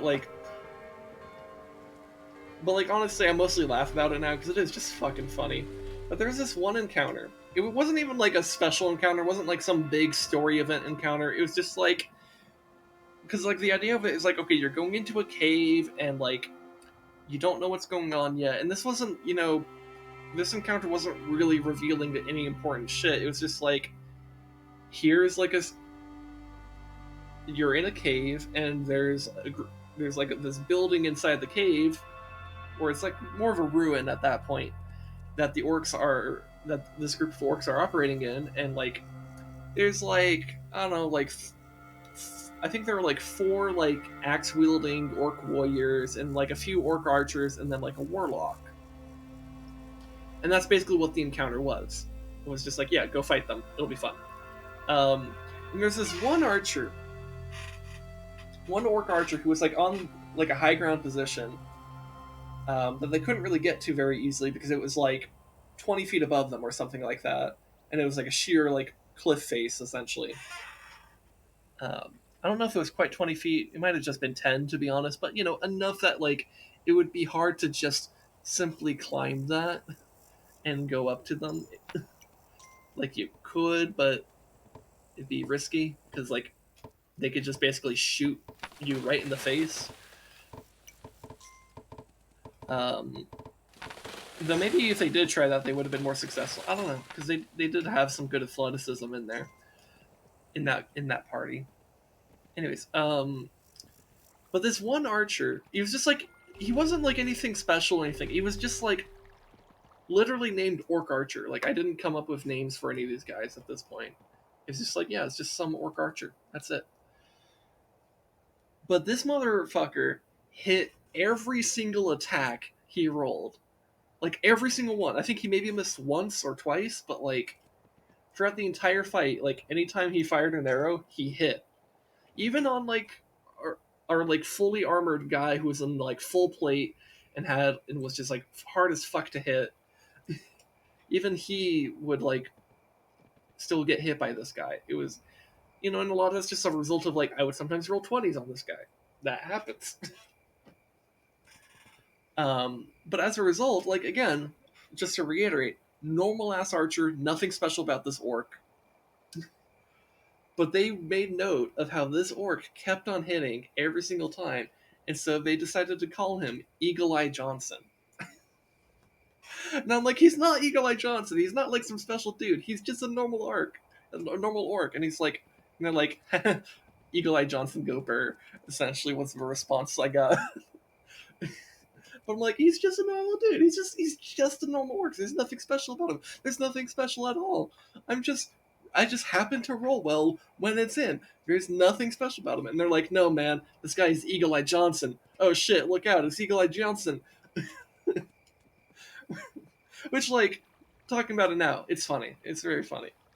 At the time, I was not so amused. But, like, I think I've grown as a person since then to enjoy that shit sometimes. Sometimes NPCs get promoted? Yeah. To be fair, yeah. See, when the wizard nat 1's on intelligence save, but a random badger gets nat 1, nat 20 for the same check. Dude, I actually have a story that's like literally wizard doesn't get a thing, but someone who should not get it does get it. So I'll go to that one after the Eagle Eye Johnson thing. It's same campaign, by the way. So anyways,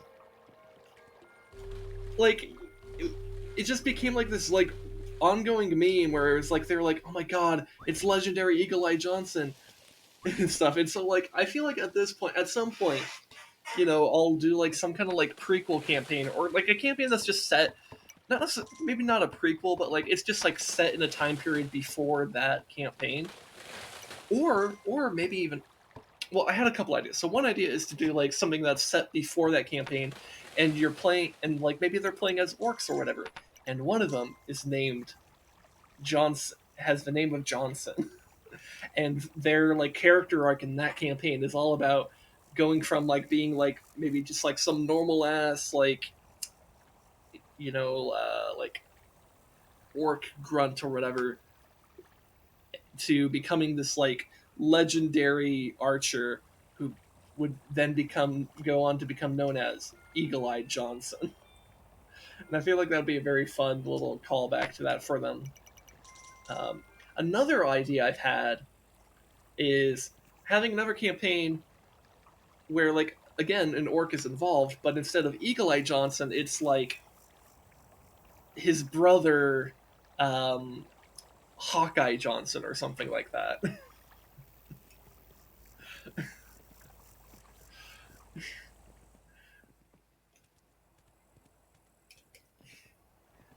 Not sure what their thing would be, but, it's like, it's that guy's, but, like, just a little callback. I might actually be able to do that one in, like, a future campaign that I already have in the works on. I don't know. Anyways, so let me tell you the quick little event that happened with this really smart wizard doesn't get a thing, but someone else does. So in the same campaign later on, they were, like, in this dungeon, and I, like, was this was, like, my first attempt at, like, trying to really craft a dungeon. And I wanted to, like, kind of mold it after Zelda dungeons and stuff, but I don't think I did a very good job, because I think I kind of rushed through the design of it. Because I only had, like, the idea to even do this, like, 2 encounters before we would have hit this dungeon. So I was like, shit. So I was just, like, rushing through the designs. It was very bare bones, and I think a lot of things were not very well thought out. But I think I learned a lot from that. But anyways, in one of these sections, there was, like, I was playing around with, like, some illusory magic in one of these rooms. And I had this illusory wall that, like, would connect to, like, this, like, invisible bridge that would connect them back to the main room and get them there faster. It wasn't really meant to be, like, any kind of big, like, wow moment. It was just like, hey, here's a little, like, shortcut if you happen to roll a good, like, Arcana check or something like that. So naturally, you know, I take the mage character because I'm controlling the mage, and you know, I decide, okay, you know what, this might be metagaming, but I do know about it. I'll just roll an Arcana check to see if he notices it. And he rolled like, I don't think it was a 1, but it was like, it might have been like a 2 or 3, so it wasn't very good. And so he ultimately didn't notice it. And by the way, he had a huge bonus to Arcana at this point in time. I think he had like a plus 11 to Arcana or something like that. The guy was like really smart with Arcana checks. Like I think the next highest was like literally a +0. Like we're talking, there's a massive disparity between how much this guy knows magic and how little everyone else knows magic. And you know, I had him look in the general direction of the illusory wall, made an Arcana check, and didn't pass. So he's just like, oh yeah, no, there's nothing over there. Normal ass wall. We're moving on. Then the fighter, who has a -1 to Arcana, gets suspicious of the wall and decides to roll for it. And he rolls a nat 20. And I'm like, well, shit, man. Somehow, through your paranoia, you figure out that there's something off about this wall. And you decide to poke it, and it goes right through. And so like, he pokes it with his sword even further, and the sword just goes straight through the wall like there was nothing there. And he's like, oh shit, this is an illusory wall. And then like he like pokes his head through, and he sees that there's just like this bottomless pit. But he like also figures out the invisible bridge by like I think poking it, and he's like, haha, there is solid ground here. It's just invisible. And like the mage, who had just looked in that direction and decided there was nothing magical going on, there was nothing special, was flabbergasted because it's like, wait, how did the fighter of all people figure this out? He has no background in magic whatsoever. In fact, he is like known, like he has like a hate boner for like enemy spellcasters whenever he's fighting them. Like the fact that he and I have formed any kind of friendship at all is a miracle, because this guy has a really bad past with like spellcasters and shit. So how did he figure this shit out? He doesn't know shit about magic. I'm the magical expert. And this is also the same character that would, after this campaign, go on to form his own magical school, because like he's just that much of a fucking magic nerd. And it's so funny to think about how like literally this magic nerd couldn't figure out like just a fake wall, but this like mercenary who has like no magical knowledge on anything gets like totally screwed, or not totally screwed, just like figures out like that just through paranoia, I guess. It's really funny. I like it when there's that type of stuff that happens, because it's like filled with irony. Alright, here are the knights.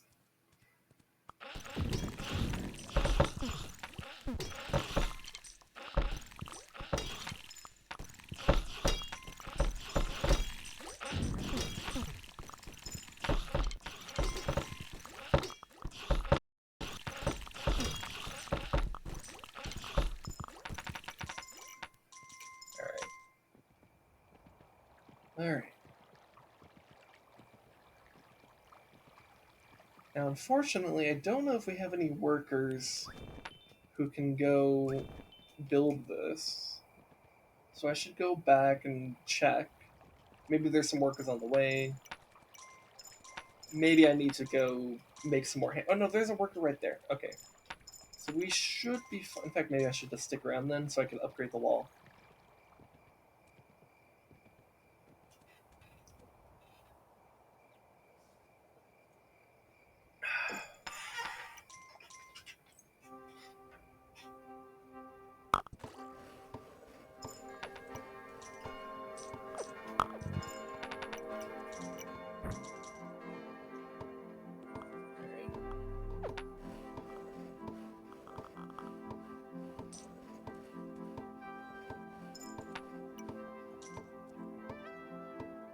So I think we should get this wall fully upgraded, and then I should head back to base, make sure that we got as many archers as possible, and then I think we launch a raid and probably end off the stream after that, because we'll probably win, since, you know, third portal went pretty well. Usually if the third portal goes well, the fourth portal goes even easier.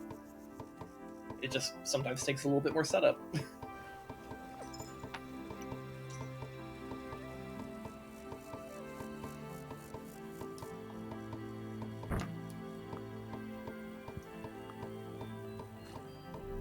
Okay.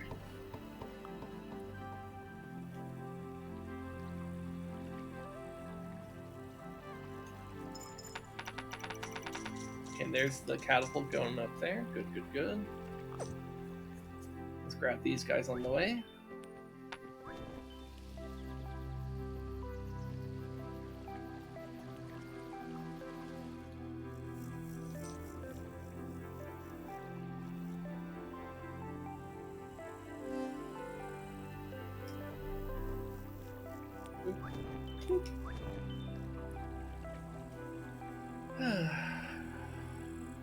Okay. Spam bows.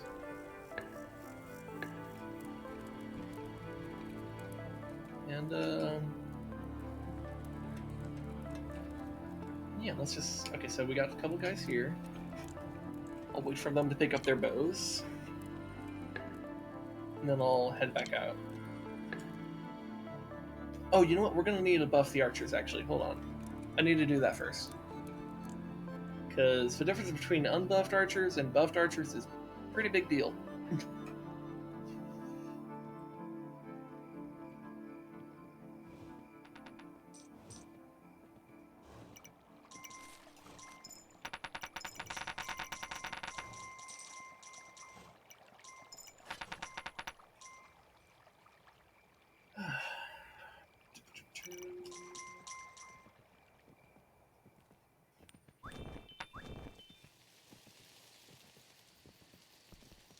I think it's just beyond these trees right here. Yeah, there it is.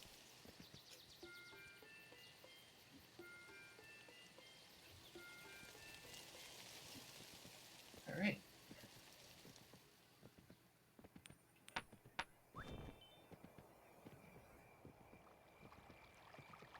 Stop by these farmers. And then step through this portal.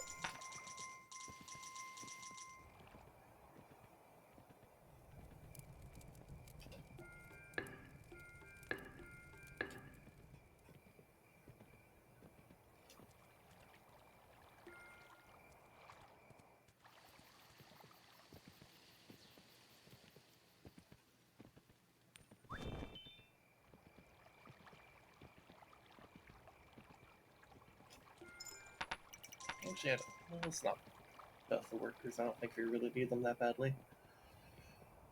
I guess any attack that there was is done, so let's go ahead and just launch our own attack.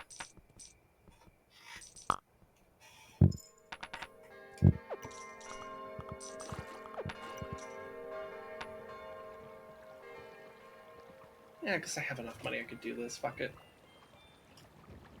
I think it does make them better at repairing walls, to be fair, so that could be worth it.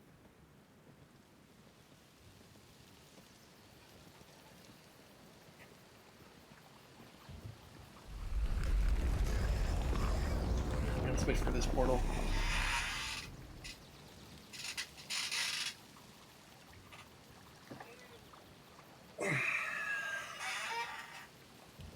Should be up soon. Here it is.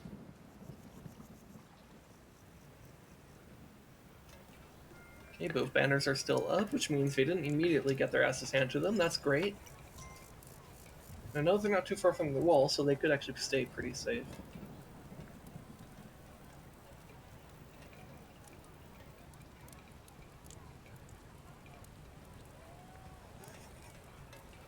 But yeah, we're probably...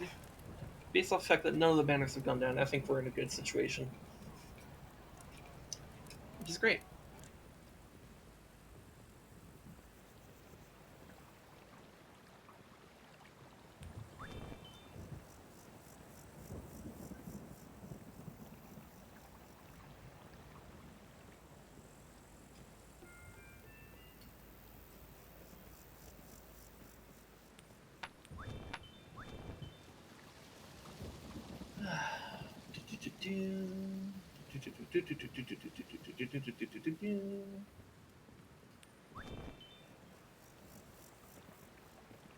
Let's see what it looks like over here.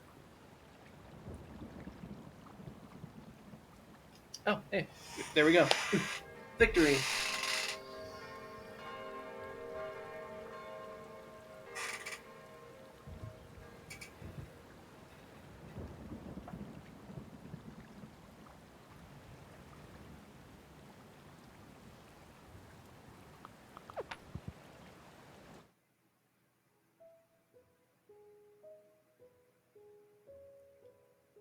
Okay.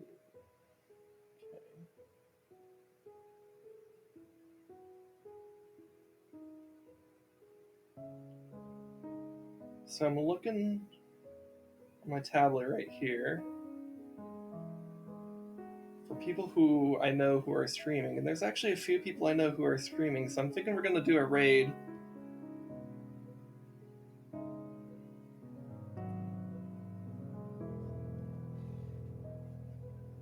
But in the meantime, we can let the credits go by. And thank you for coming by. This was a really nice stream. Finished off the Necron campaign in Dawn of War. We'll be doing... I don't know what I'll be doing next week in Dawn of War. I don't know if it'll be the Eldar campaign or the Tau campaign or something. Oh, you gotta get going? Oh, okay. Well, if you gotta get going, you gotta get going. Maybe I won't do a raid then. But in either case, thank you for watching. Wherever you are in life, I hope things improve. I hope your whole wallet situation gets better. And money situation in general. To anyone watching the VOD, I hope that your days also get better.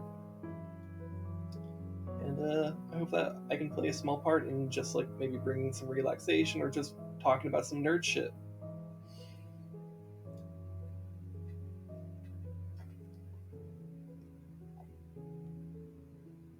Yeah. This was a nice stream.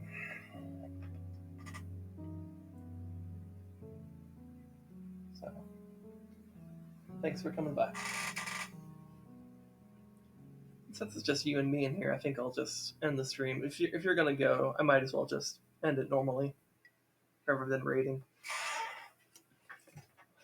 Someday I will consistently have a large enough audience at the end here to raid. I mean, I did do 2 raids earlier this week, but I want to do it more consistently.